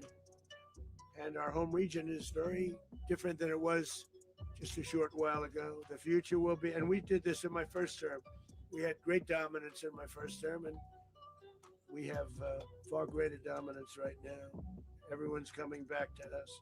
The future will be determined by the ability to protect commerce, and territory, and resources that are core to national security. These are core to our national security.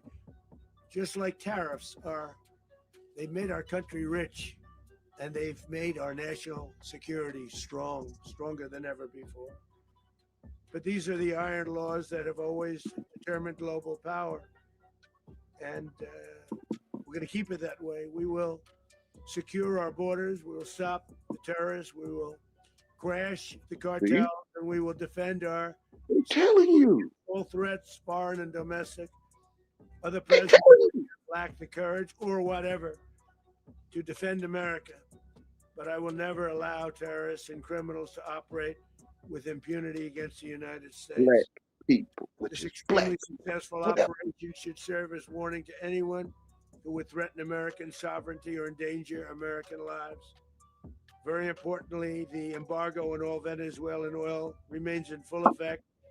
The American Armada remains poised in position, and the United States retains all military options until United States demands have been fully met and fully satisfied. All political and military figures in Venezuela should understand what happened to Maduro can happen to them, and it will happen to them if they aren't just fair, even to their people. Even to their people. They telling you. God. And they're threatening them on national TV. They talking about you niggas, man. Right? He ain't talking about us. He talking about them people down there in South America. No, bro. He talking about Colombia, and he talking about Brazil. Okay, what you say to them people doing evil stuff? No. What I would say is that them niggas never, it sound like they done ran off on the plug. Bro, that's what niggas do. Come on, man.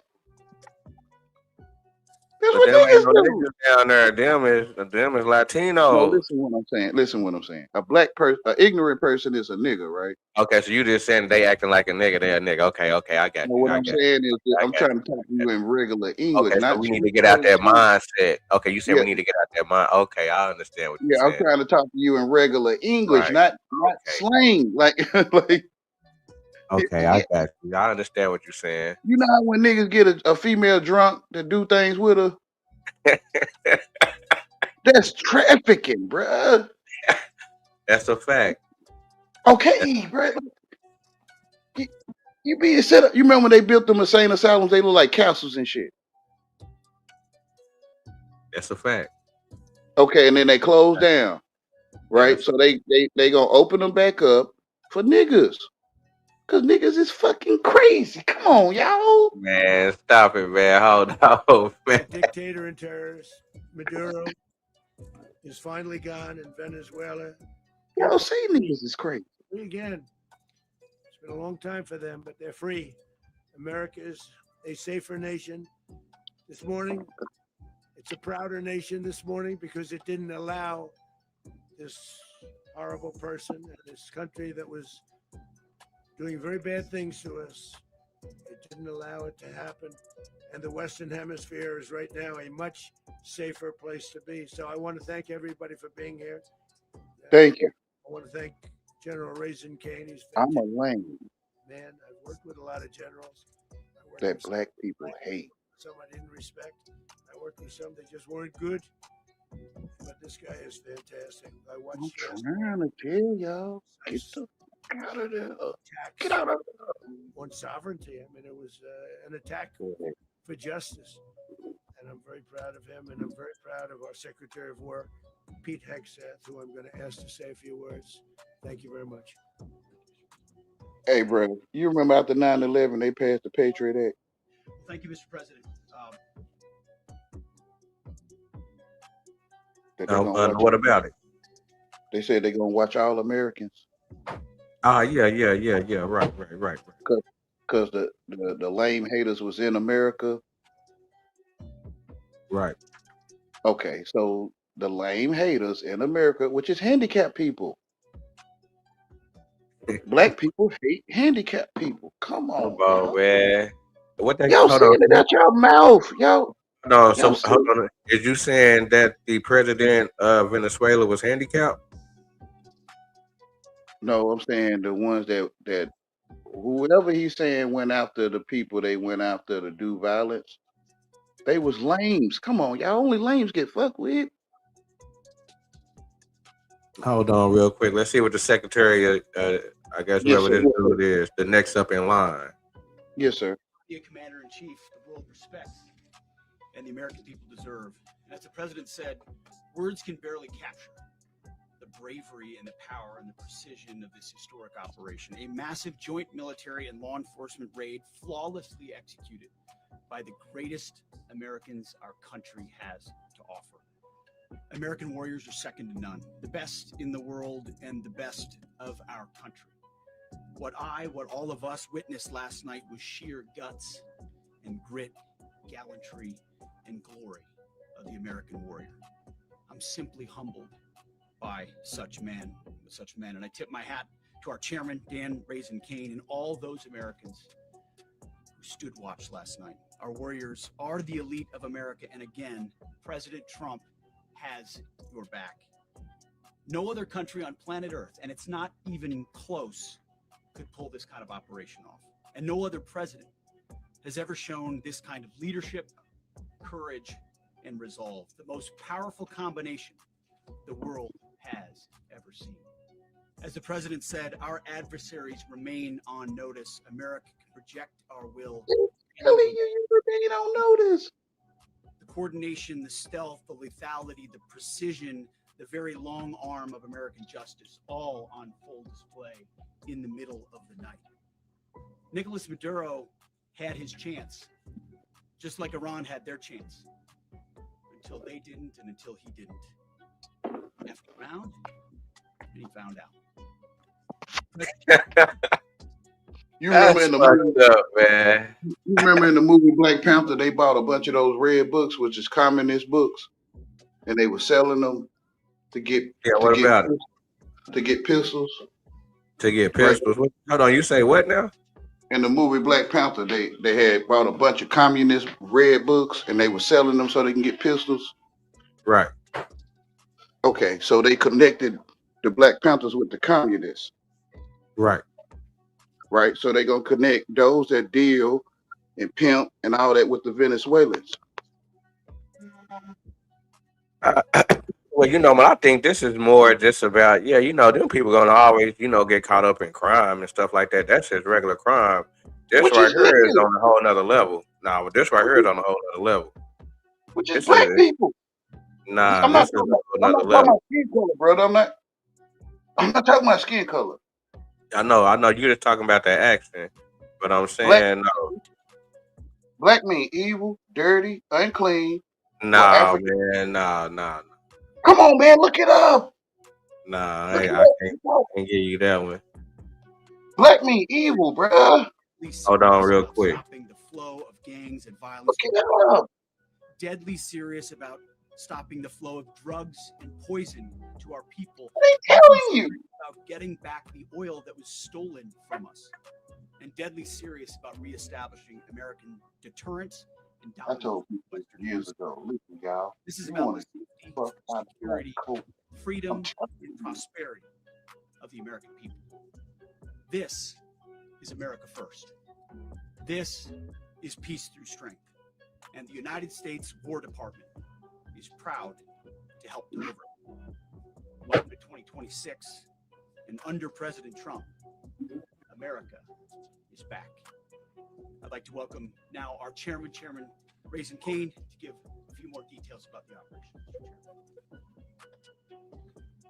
Thank you, Mr. Secretary. Thank you, Mr. President, and good morning. Last night, on the order of the President of the United States and in support of a request from the Department of Justice, as the President said, the United States military conducted an apprehension mission in Caracas, Venezuela, to bring to justice two indicted persons, Nicolas and Cecilia Maduro. This operation, known as Operation Absolute Resolve, was discreet, precise, and conducted during the darkest hours of February 2nd, and was the culmination of months of planning and rehearsal, an operation that, frankly, only the United States military could undertake. What I'd like to do this morning is go through some of the preparation and the details without compromising any of our tactics, techniques, and procedures. There is always a chance that we'll be tasked to do this type of mission again. Our interagency work began months ago and built on decades of experience of integrating complex air, ground, space, and maritime operations. While the past 2 decades have honed the skills of our special operations forces, this particular mission required every component of our joint force, with soldiers, sailors, airmen, Marines, and Guardians working in unison with our intelligence agency partners and law enforcement teammates in an unprecedented operation. We leveraged our unmatched intelligence capabilities and our years of experience. You can't see us. And we I know you can't see you. Mission without they the need you to steal. Various intelligence agencies, including the CIA, NSA, and NGA. We watched, we waited, we prepared, we remained patient and professional. This mission was meticulously planned, drawing lessons from decades of missions over the last many years. They're telling you. Over these last many years. This was an audacious operation that only the United States could do.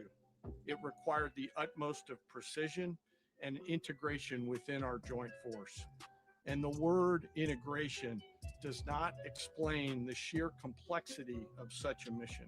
An extraction so precise, it involved more than 150 aircraft launching across the Western Hemisphere in close coordination, all coming together in time and place to layer effects for a single purpose: to get an interdiction force into downtown Caracas while maintaining the element of tactical surprise.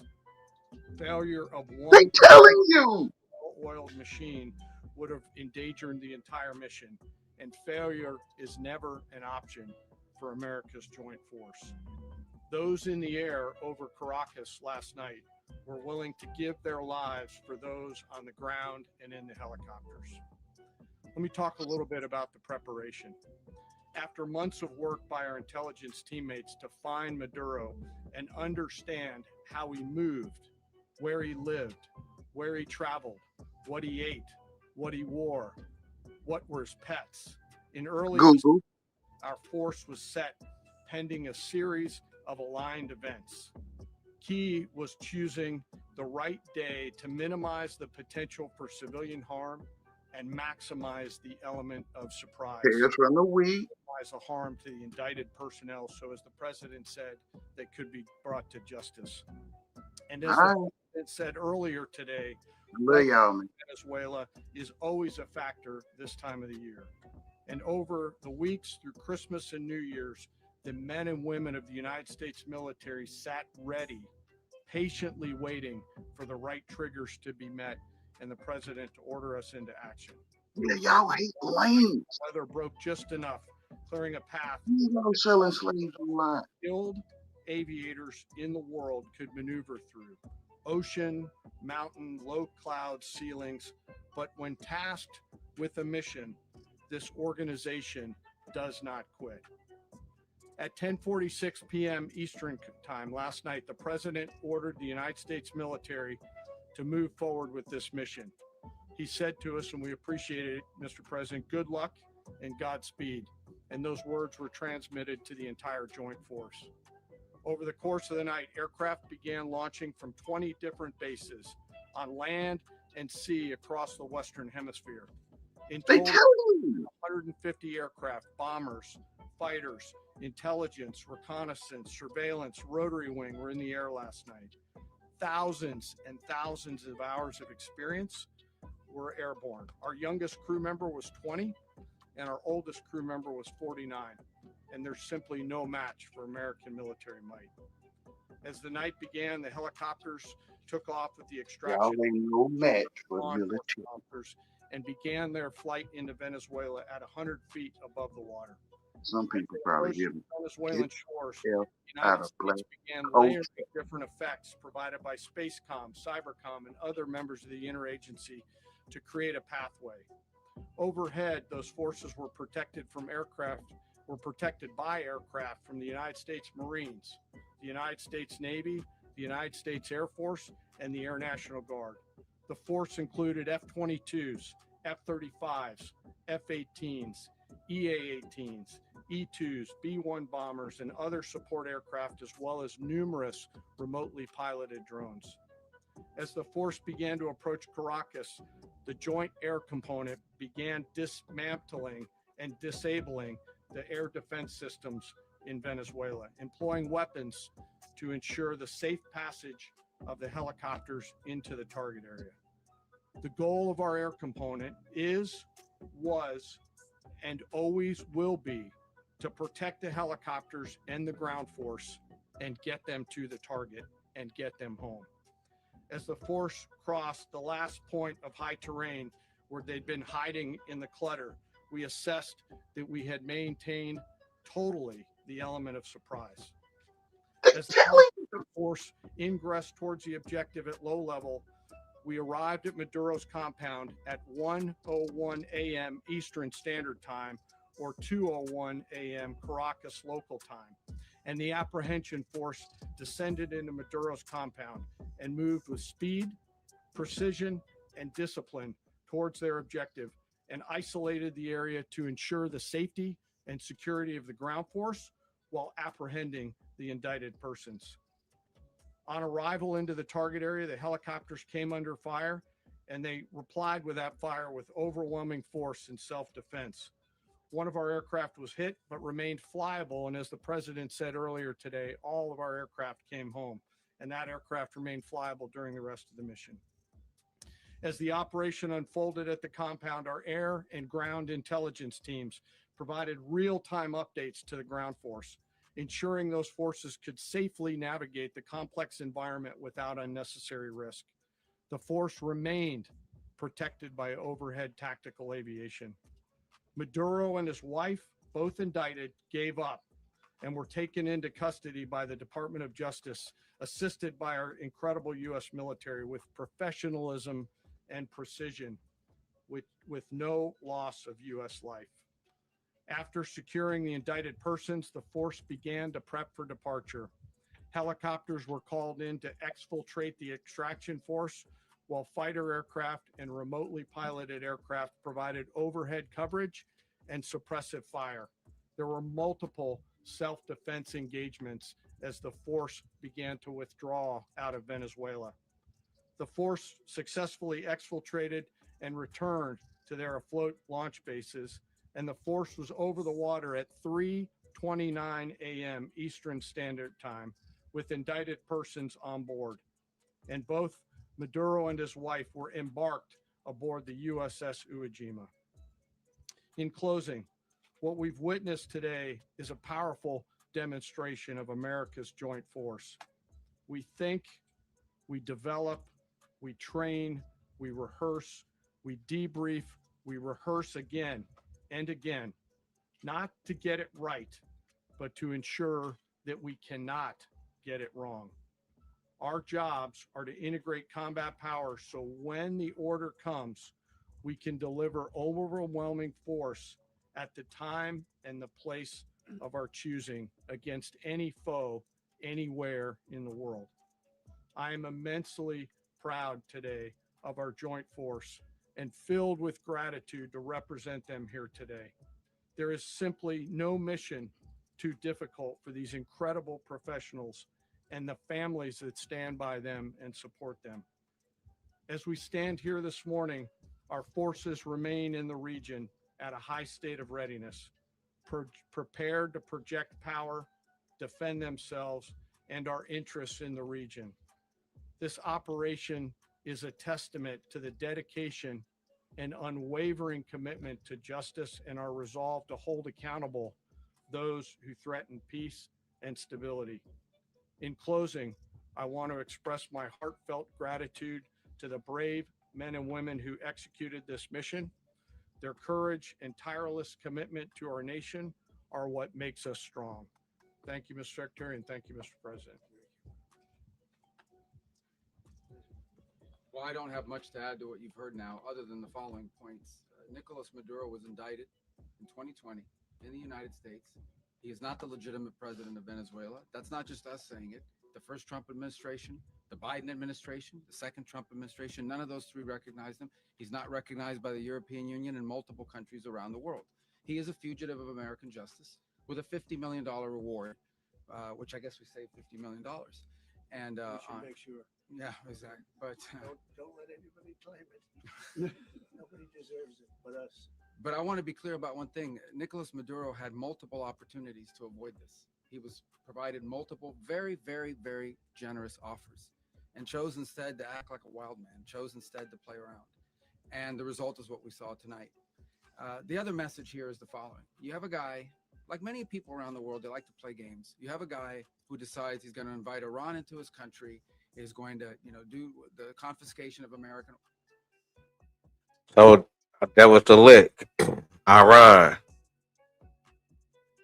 What you doing talking to Iran? That's what all this about. We done put in the infrastructure. We done put y'all on. We done did all this. So we done put all the money behind this. And now y'all going to go talk about y'all got to deal with Iran. So that's what this is about. Okay. Iran know what they're trying to play and trying to get up in there. And they found out. That's wicked. And this came through tripping. You have a guy, like many people around the world, they like to play games. You have a guy who decides he's going to invite Iran into his country, is going to, do the confiscation of American oil companies, is going to flood our country with gang members, is going to take Americans prisoner and try to hold them for hostage and trade them like he was able to do with the Biden administration. Basically likes to play games all this time and thinks nothing's going to happen. And I hope what people now understand is that we have a president. The 47th president of the United States is not a game player. When he tells you that he's going to do something, when tells you he's going to address a problem, he means it. He actions it. I can tell you, I've watched this process now for 14, 15 years, been around it. Everybody talks. I'm going to do this. I'm going to do that. When I get there, we're going to do this. We're going to take. This is a president of action. Like, I don't understand yet how they haven't figured this out. And now, if you don't know, now you know. Because this is the way it's going to play out. And I think people need to understand that this is not a president that just talks and does letters and press conferences. And, if he says he's serious about something, he means it. And this is something that was a direct threat to the national interest of the United States. And the president addressed it. There's a president of peace, by the way. I told you what I just said earlier. This guy had multiple opportunities to find his way somewhere else and figure out another. He could have been living somewhere else right now, very happy. But instead, he wanted to play big boy. And so now, he's got other sets of problems on his hands. And but I think that the message here should be for the world. Look, the president doesn't go out looking for people to pick fights with. He's not generally wants to get along with everybody. We'll talk and meet with anybody, but don't play games. Don't play games with this president's in office because it's not going to turn out well. And so I hope that I guess that lesson was learned last night, and we hope it'll be instructive moving forward. Mr. President. Mr. President, you said that the U.S. is going to run Venezuela. So who's in power right now? Well, we're going to be running it with a group, and we're going to make sure it's run properly. We're going to rebuild the oil infrastructure, which will cost billions of dollars. It'll be paid for by the oil companies directly. They will be reimbursed for what they're doing, but it's going to be paid. And we're going to get the oil flowing the way it should be. As you know, it was just a minor flow. It was actually a minor flow for what they have. But we're going to run it properly, and we're going to make sure the people of Venezuela are taken care of. We're going to make sure the people that were forced out of Venezuela by this thug are also taken care of. Mr. President, Mr. President, does the U.S. running the country mean that U.S. troops will be on the ground? How will that work? Well, you know, they always say boots on the ground. Oh, so we're not afraid of boots on the ground if we have to have. We had boots on the ground last night at a very high level, actually. We're not afraid of it. We don't mind saying it, but we're going to make sure that that country is run properly. We're not doing this in vain. This is a very dangerous attack. This is an attack that could have gone very, very badly. Could have gone very badly. We could have lost a lot of people last night. We could have lost a lot of dignity. We could have lost a lot of equipment. The equipment is less important, but we could have lost a lot. And we're going to make sure that this is proper. We're there now. We're ready to go again if we have to. We're going to run the country right. It's going to be run very judiciously, very fairly. It's going to make a lot of money. We're going to give money to the people. We're going to reimburse people that were taken advantage of. We're going to take care of everybody. It's very important. We couldn't let them get away with it. You know, they stole our oil. We built that whole industry there, and they just took it over like we were nothing. And we had a president that decided not to do anything about it. So we did something about it. We're late, but we did something about it. Yeah, please. Mr. President, can you explain the exact mechanism by which you're going to run the country? Are you going to designate a U.S. official to coordinate? It's all being done right now. We're designating people. We're talking to people. We're designating various people, and we're going to let you know who those people are. Mr. President, what are the group you mentioned that would run Venezuela? Well, it's largely going to be for a period of time the people that are standing right behind me. We're going to be running it. We're going to be bringing it back. It's a dead, you know, I talk about a dead country. A year and a half ago, we were a dead country. Now we're the hottest country anywhere in the world. We're a country doing better than any country anywhere in the world. And it required leadership. Venezuela has a lot of bad people in there, a lot of bad people that shouldn't be leading. We're not going to take a chance that one of those people take over for Maduro. So you can look at, and others, we have fantastic people, including people in the military. So we're going to have a group of people running it until such time as it can be put back on track, make a lot of money for the people, and give people a great way of life, and also reimbursement for people in our country that were forced out of Venezuela. Rubio would be. You said earlier. Man, hold on, man. So these niggas finna get us check? The niggas that crossed the border finna get a check, man. What the hell is going on, man? This gotta be a play. Now the niggas that walk for Venezuela finna get a check. That shit wicked. Today that you weren't going to back Machado to come back and be the opposition leader in your Fox and Friends interview. And then you also mentioned the vice president of Venezuela. Are you going to work with the vice president of Venezuela, or how do you foresee the relationship Well, going? I understand she was just sworn in, but she was, as you know, picked by Maduro. So Marco's working on that directly. He just had a conversation with her, and she's essentially willing to do what we think is necessary to make Venezuela great again. Very simple. Mr. President, Colombian President Gustavo Petro, a couple weeks ago, he said he's got to watch his ass. And today, he said he's not concerned about anything happening to him in the aftermath of this operation. So, just what your message is Well, about he that. has cocaine mills. He has factories where he makes cocaine. And yeah, I think I stick by my first statement. He's making cocaine. They're sending it into the United States. So he does have to watch his ass. Did you notify any members of Congress in advance? Marco, do you want to talk about that? Because you were involved. Sure. We call members of Congress immediately after. This is not the kind of mission that you can do congressional notification on. It was a trigger-based mission in which conditions had to be met night after night. We watched and monitored that for a number of days. So it's just simply not the kind of mission you can call people and say, hey, we may do this at some point in the next 15 days. But it's largely a law enforcement function. Remember, at the end of the day, at its core, this was an arrest of 2 indicted fugitives of American justice, and the Department of War supported the Department of Justice in that job. Now, there are broader policy implications here, but it's just not the kind of mission that you can pre-notify because it endangers the mission. Plus, if I could add one thing to that, Congress has a tendency to leak. This would not be good. If they leaked, General, I think it would have been maybe a very different result. But I have to say, they knew we were coming at some point, you know. A lot of ships out there, they sort of knew we were coming. We were. But Congress will leak, and we don't want leakers. Mr. President. To watch this all play out live. What was Maduro doing when the U.S. forces entered what I assume would be his home? And also, was there any point where the U.S. was considering if Maduro pushed back or resisted killing Maduro? It could have happened. It could have happened. He was trying to get into a safe place. You know what a safe place is, all steel.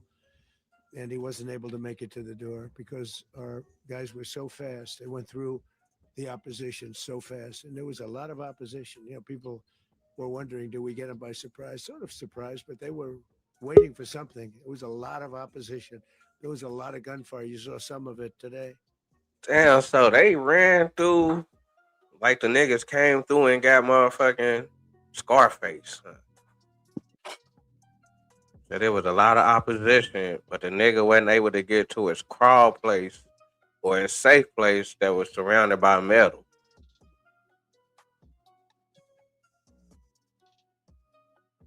Zone, man, what you think about that, man?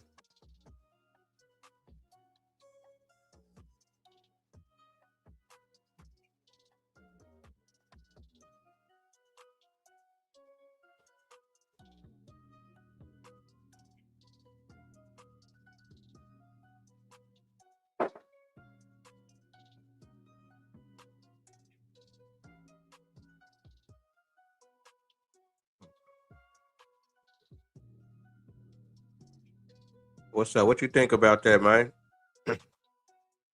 I guess it's mic in and out.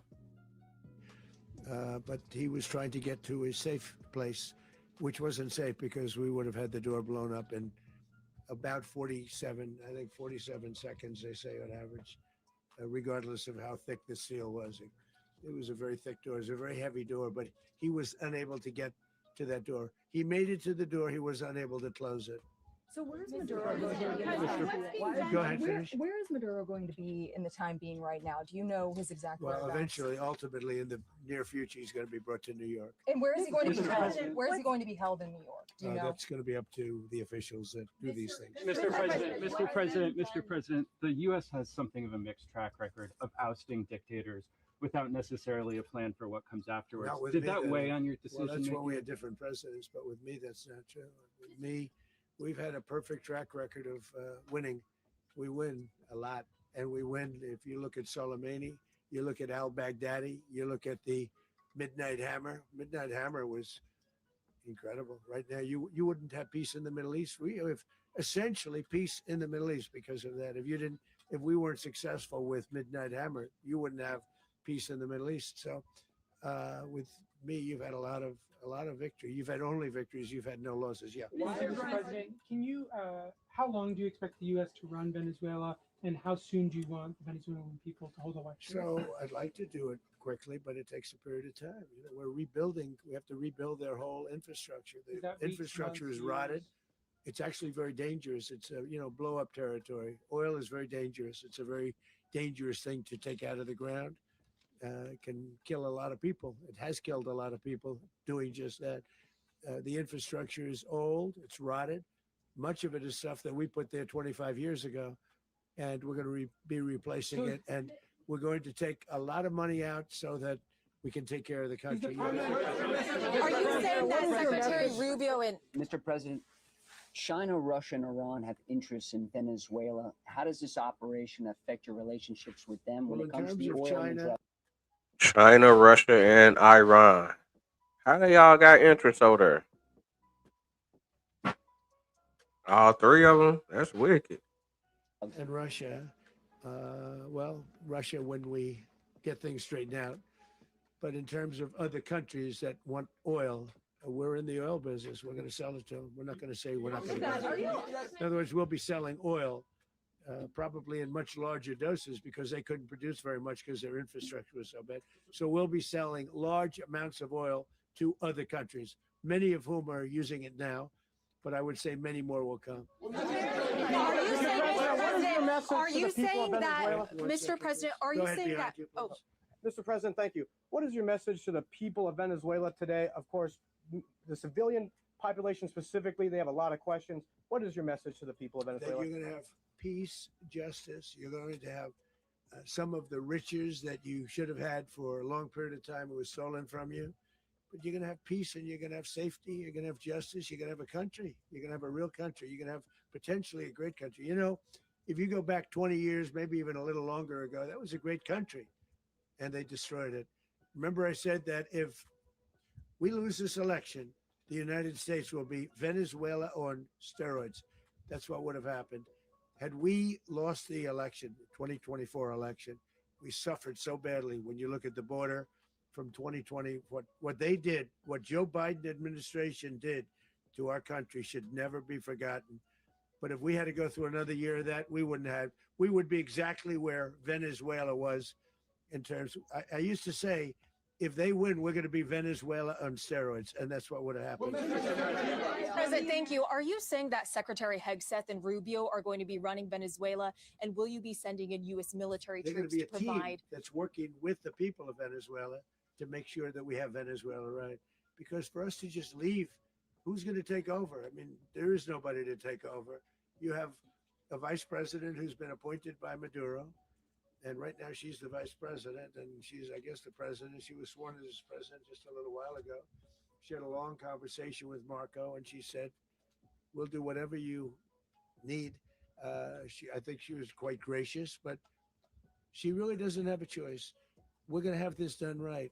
We're not going to just do this with Maduro, then leave like everybody else, leave and say, you know, let it go to hell. If we just left, it has zero chance of ever coming back. We'll run it properly. We'll run it professionally. We'll have the greatest oil companies in the world go in and invest billions and billions of dollars and take out money, use that money in Venezuela. And the biggest beneficiary are going to be the people of Venezuela. And also, I can't stress this strongly enough, the people that got thrown out of Venezuela that are now in the United States. And frankly, some want to stay and some probably want to go back. Yeah. So, Mr. President, what's being done to protect Americans in the country, and were any of the detained Americans Well, right now they're arrested very last night? protected because nobody's going to mess with us. They're very protected. The people of, and we let them know that you better not touch one of them. Are you concerned that bad elements of the Maduro regime will remain in place? Well, we know who they are. We're on them, and they're acting much differently now than they would have acted 2 days ago. And what can you Okay, say wait, about- behind you, please. Mr. President, why is running a country in South America America first? Well, I think it is because we want to surround ourselves with good neighbors. We want to surround ourselves with stability. We want to surround ourselves with energy. We have tremendous energy in that country. It's very important that we protect it. We need that for ourselves. We need that for the world. And we want to make sure we can protect it. Yes, sir. Please, go ahead. Yeah, is there a message here for Cuba and Diaz-Canel? Well, Cuba is an interesting case. Cuba is, not doing very well right now. That system has not been a very good one for Cuba. The people there have suffered for many, many years. And I think Cuba is going to be something we'll end up talking about because Cuba is a failing nation right now, very badly failing nation. And we want to help the people. It's very similar in the sense that we want to help the people in Cuba, but we want to also help the people that were forced out of Cuba and living in this country. Do you want to say something about that, Marco, please? Well, I mean, I just gave you a statement a few minutes ago about, when the president speaks, you should take him seriously. So suffice it to say, Cuba is a disaster. It's run by incompetent, senile men, and in some cases, not senile, but incompetent nonetheless. It has no economy. It's in total collapse. And by the way, they were, all of the guards that helped protect Maduro, this is well known, their whole spy agency, all that were full of Cubans. I mean, it's amazing. This poor island took over Venezuela in some cases. One of the biggest problems that Venezuelans have is they have to declare independence from Cuba that tried to basically colonize it from a security standpoint. So Yeah, look, if I lived in Havana and I was in the government, I'd be concerned at least a little bit. Cutting off the oil flow to Cuba from Venezuela? Well, the president already announced a week ago that anything that's sanctioned, it's sanctioned oil, it's not going to be allowed to get there. So that's an Hey. The answer is yes. Mr. President. Yeah. Is the U.S. aware of the location of opposition leader Machado, and have you been in contact with her? No, we haven't. No, we haven't. Mr. President, on Monday. Oh, I think it would be very tough for her to be the leader. She doesn't have the support within or the respect within the country. She's a very nice woman, but she doesn't have the respect. Mr. President, is it Hey. possible that the U.S. ends up administrating Venezuela for years? Well, it won't cost us anything because the money coming out of the ground is very substantial. So it's not going to cost So us the U.S. anything. isn't going to dedicate We any will. money to Well, we want redevelopment. safety there. We want to be surrounded by countries that aren't housing all of our enemies all over the world. That's what was happening, and you don't want to have that. But we're going to be rebuilding, and we're not spending money. The oil companies are going to go in. They're going to spend money. We're going to take back the oil that, frankly, we should have taken back a long time ago. A lot of money is coming out of the ground. We're going to get reimbursed for all of that. We're going to get reimbursed for everything that we spend. So it's going to be a very important. This is a very big evening that took place last night. We have to be surrounded by safe, secure countries, and we also have to have energy. Very important. We have to have energy that's real energy, not where they're getting 4% and 5% of the energy out of the ground. You take a look. It was such a disaster. So what's going to happen with Venezuela, I think, over the next period of a year, is going to be a great thing, and the people of Venezuela will be the biggest beneficiaries. Mr. President, U.S. military. Mr. President, thank you. What did you last speak to Maduro about when you spoke? And is the Well, US I don't want to at get war into with the Venezuela? conversations, but I did have conversations with him, and I said, you got to surrender. And I actually thought he was pretty close to doing so, but now he wished he did, yeah. Mr. President, can you explain? You said that Maduro is responsible for drug trafficking. You recently pardoned the former president of Honduras, who was convicted of many drug trafficking. Can you explain how these two situations are different? And would you ever pardon Maduro? I endorsed, as you know, the winning president, the man who won in Honduras. I endorsed the man who won in Chile. I endorsed the man who won in Argentina. And we are doing very well with that whole group. What the man that I pardoned was, if you could equate it to us, he was treated like the Biden administration treated a man named Trump. That didn't work out too well for them. This was a man who was persecuted very unfairly. He was the head of the country. He was persecuted very unfairly. And there are a number of them. And we felt that it was a very unfair situation that happened to him. He's also a party member of the man who won. So obviously the people liked what I did. And one of the reasons that was done is because of the fact that the party in power felt very strongly that that man was treated very badly. I studied it very quickly, and then I studied it in great detail. I went to a lot of the people standing behind me, and they felt that that man was persecuted and treated very badly. That's why I gave him a pardon. Mr. President, you referenced boots on the ground earlier. Can you just sort of button this up? Do you envision the U.S. military having a presence in Venezuela as the U.S. runs that Well, country? no, we're going to have a presence in Venezuela as it pertains to oil, because we have to have, we're sending our expertise in. So you may need something, not very much. But no, we're going to be taking out a tremendous amount of wealth out of the ground. And that wealth is going to the people of Venezuela and people from outside of Venezuela that used to be in Venezuela. And it goes also to the United States of America in the form of reimbursement for the damages caused us by that country. So I want to thank you all very much. Thank you. Do you have one? Yes, please. You were so nice before. I'm going to give you the final question. Go Thank ahead. you, Mr. Unless it's a President. bad question, in It's which about case I'll Putin. go one more. It's about who? It's about Putin. If you want. About Putin. Well, that's Okay. always nice You had to a talk phone. about Putin. You had a phone call with him Yeah. on Monday. Did he talk at all about Maduro? Did y'all talk about this? No, we didn't. And We then- never spoke about Maduro. Are you mad at him right now? I mean, there's this I'm not intelligence. thrilled with Putin. I'm not thrilled with Putin. He's killing too many people. There was that I intelligence. thought that would be so. I settled 8 1/4 war. You know what the 1/4 was? Thailand and Cambodia. I did it again. They broke out, and I did it in about 5 hours, and I settled it. I'm giving myself 1/4, so I'm up to now 8 1/4. In other words, I settled the war, but then they broke out. They had a pretty bad breakout over the last 4 days. I got them to go back to peace, so I only give 1/4. I thought the easiest one would be, one of the easier ones would be Russia, Ukraine. It's not, and they both have done some pretty bad things. And look, that's Biden's war. That's not my war. But I want to stop the lives. Did you see where last month 30,000? It was 27,000 the month before. 30,000, mostly soldiers, were killed this last month. 30,000. I want to stop that. You know, I got NATO to pay 5% instead of the 2% that they weren't paying. They weren't paying 2, now they pay 5. And we send them a lot of munitions. We send them a lot of things, missiles and various other things, a lot. And they pay. The United States is not losing money. We're probably making money on that. It's the last thing I care about. I just want to stop all those people. We're losing 25, 30,000 human beings that come from 2 places that are very far away.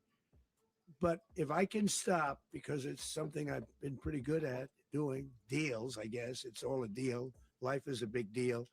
But if I can stop that war and stop 30,000 young people, in addition to the fact that people are being killed in Kiev, people are being killed in other cities throughout, you know, a much smaller number, but they're being killed, viciously killed. So I'm not happy about it. I thought that would be something that would get solved. We have Mr. Witkoff here. I think that we're making progress, but that's a war that should have never happened. If I were president, it would have never happened. Putin says it. Everybody says it. If I were president, that would have never happened. But I inherited that war. That was Joe Biden, Zelensky, and Putin. I came into the situation, and it's a mess. And I will say this. I watched an operation last night that was so precise, that was so brilliant. I mean, it was incredible.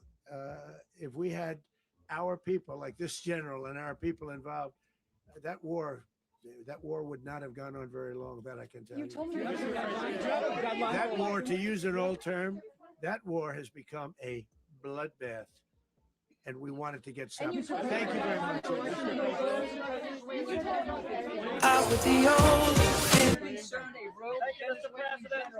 Take over the country. Can you talk about your conversation with the vice president?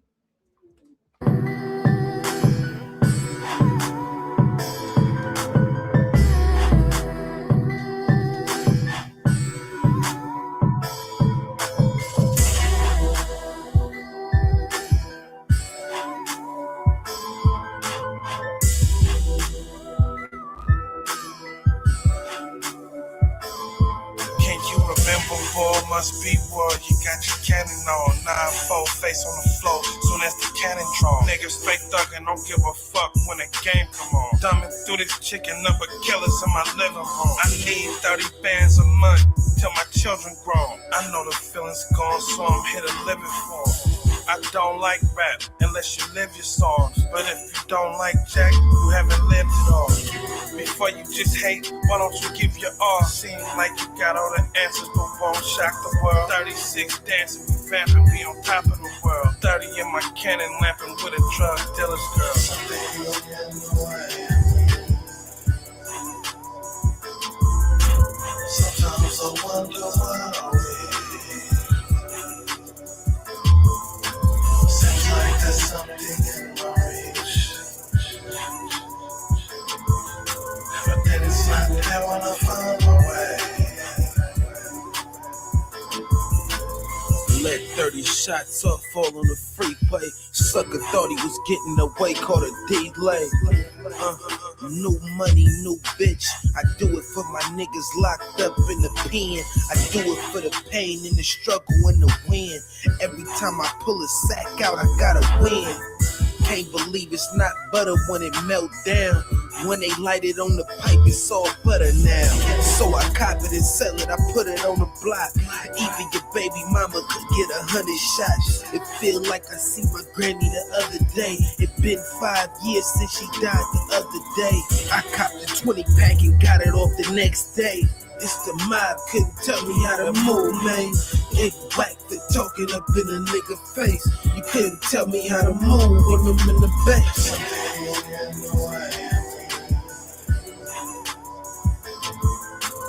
Sometimes I wonder why. Seems like there's something in my reach, but then it's like I wanna find my way.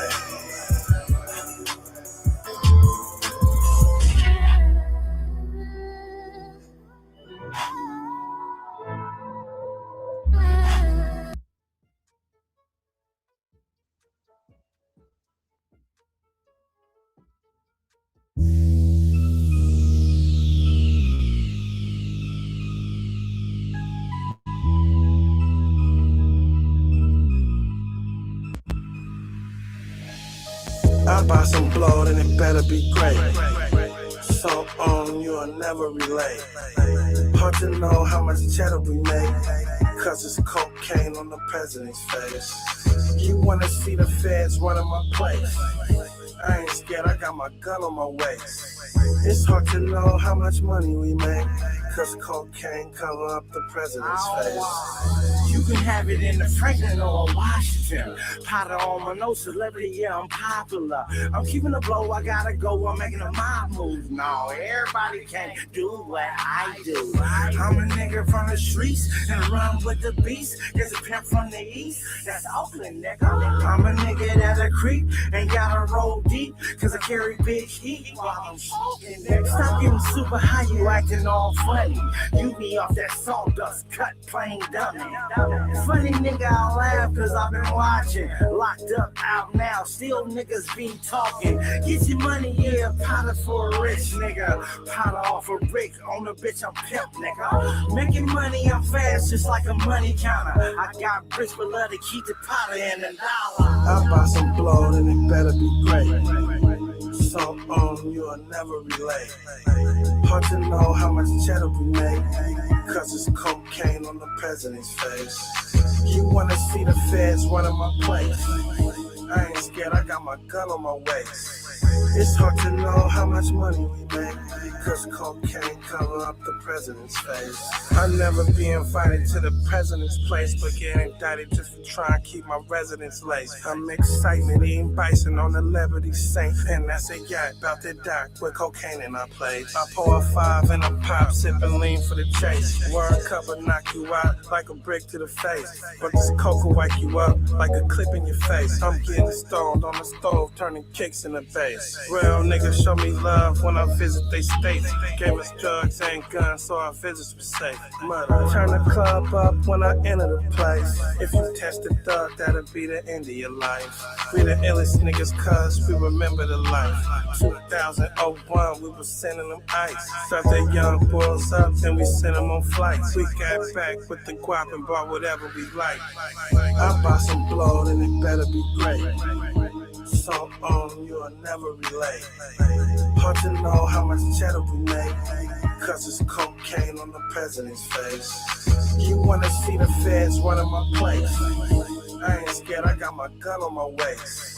It's hard to know how much money we make, cause cocaine cover up the president's face. Well, just cop me some blow, time to give it a taste. Sniffing grams of that clam off the president's face. Us blacks came a long way, you see the president's race. Surveillance cameras and hammers control my president's state. 30 bands in my pants, finna get it connected with my hammer on his ass and make him give me the rest. Major Coke, just make a quote and I can get it for less. I'm catching bodies to Illuminati, pay their respect. I've been patient trying to make it, now I'm finally free and digging deep, trying to find me every time that I speak. I looked at everyone around me, now I finally see the bigger picture's getting richer, not just grinding for sneaks. We was all young and dumb, even shot at police. Now I'm scared my son having bad karma for me. Until then I'm in my Benz while I'm thumbing through cheese. You really appreciate the come up when you come from these streets. I buy some blood and it better be great. So on, you'll never relate. Hard to know how much cheddar we make, cause it's cocaine on the president's face. You wanna see the feds running my place? I ain't scared, I got my gun on my waist. It's hard to know how much money we make, cause cocaine cover up the president's face.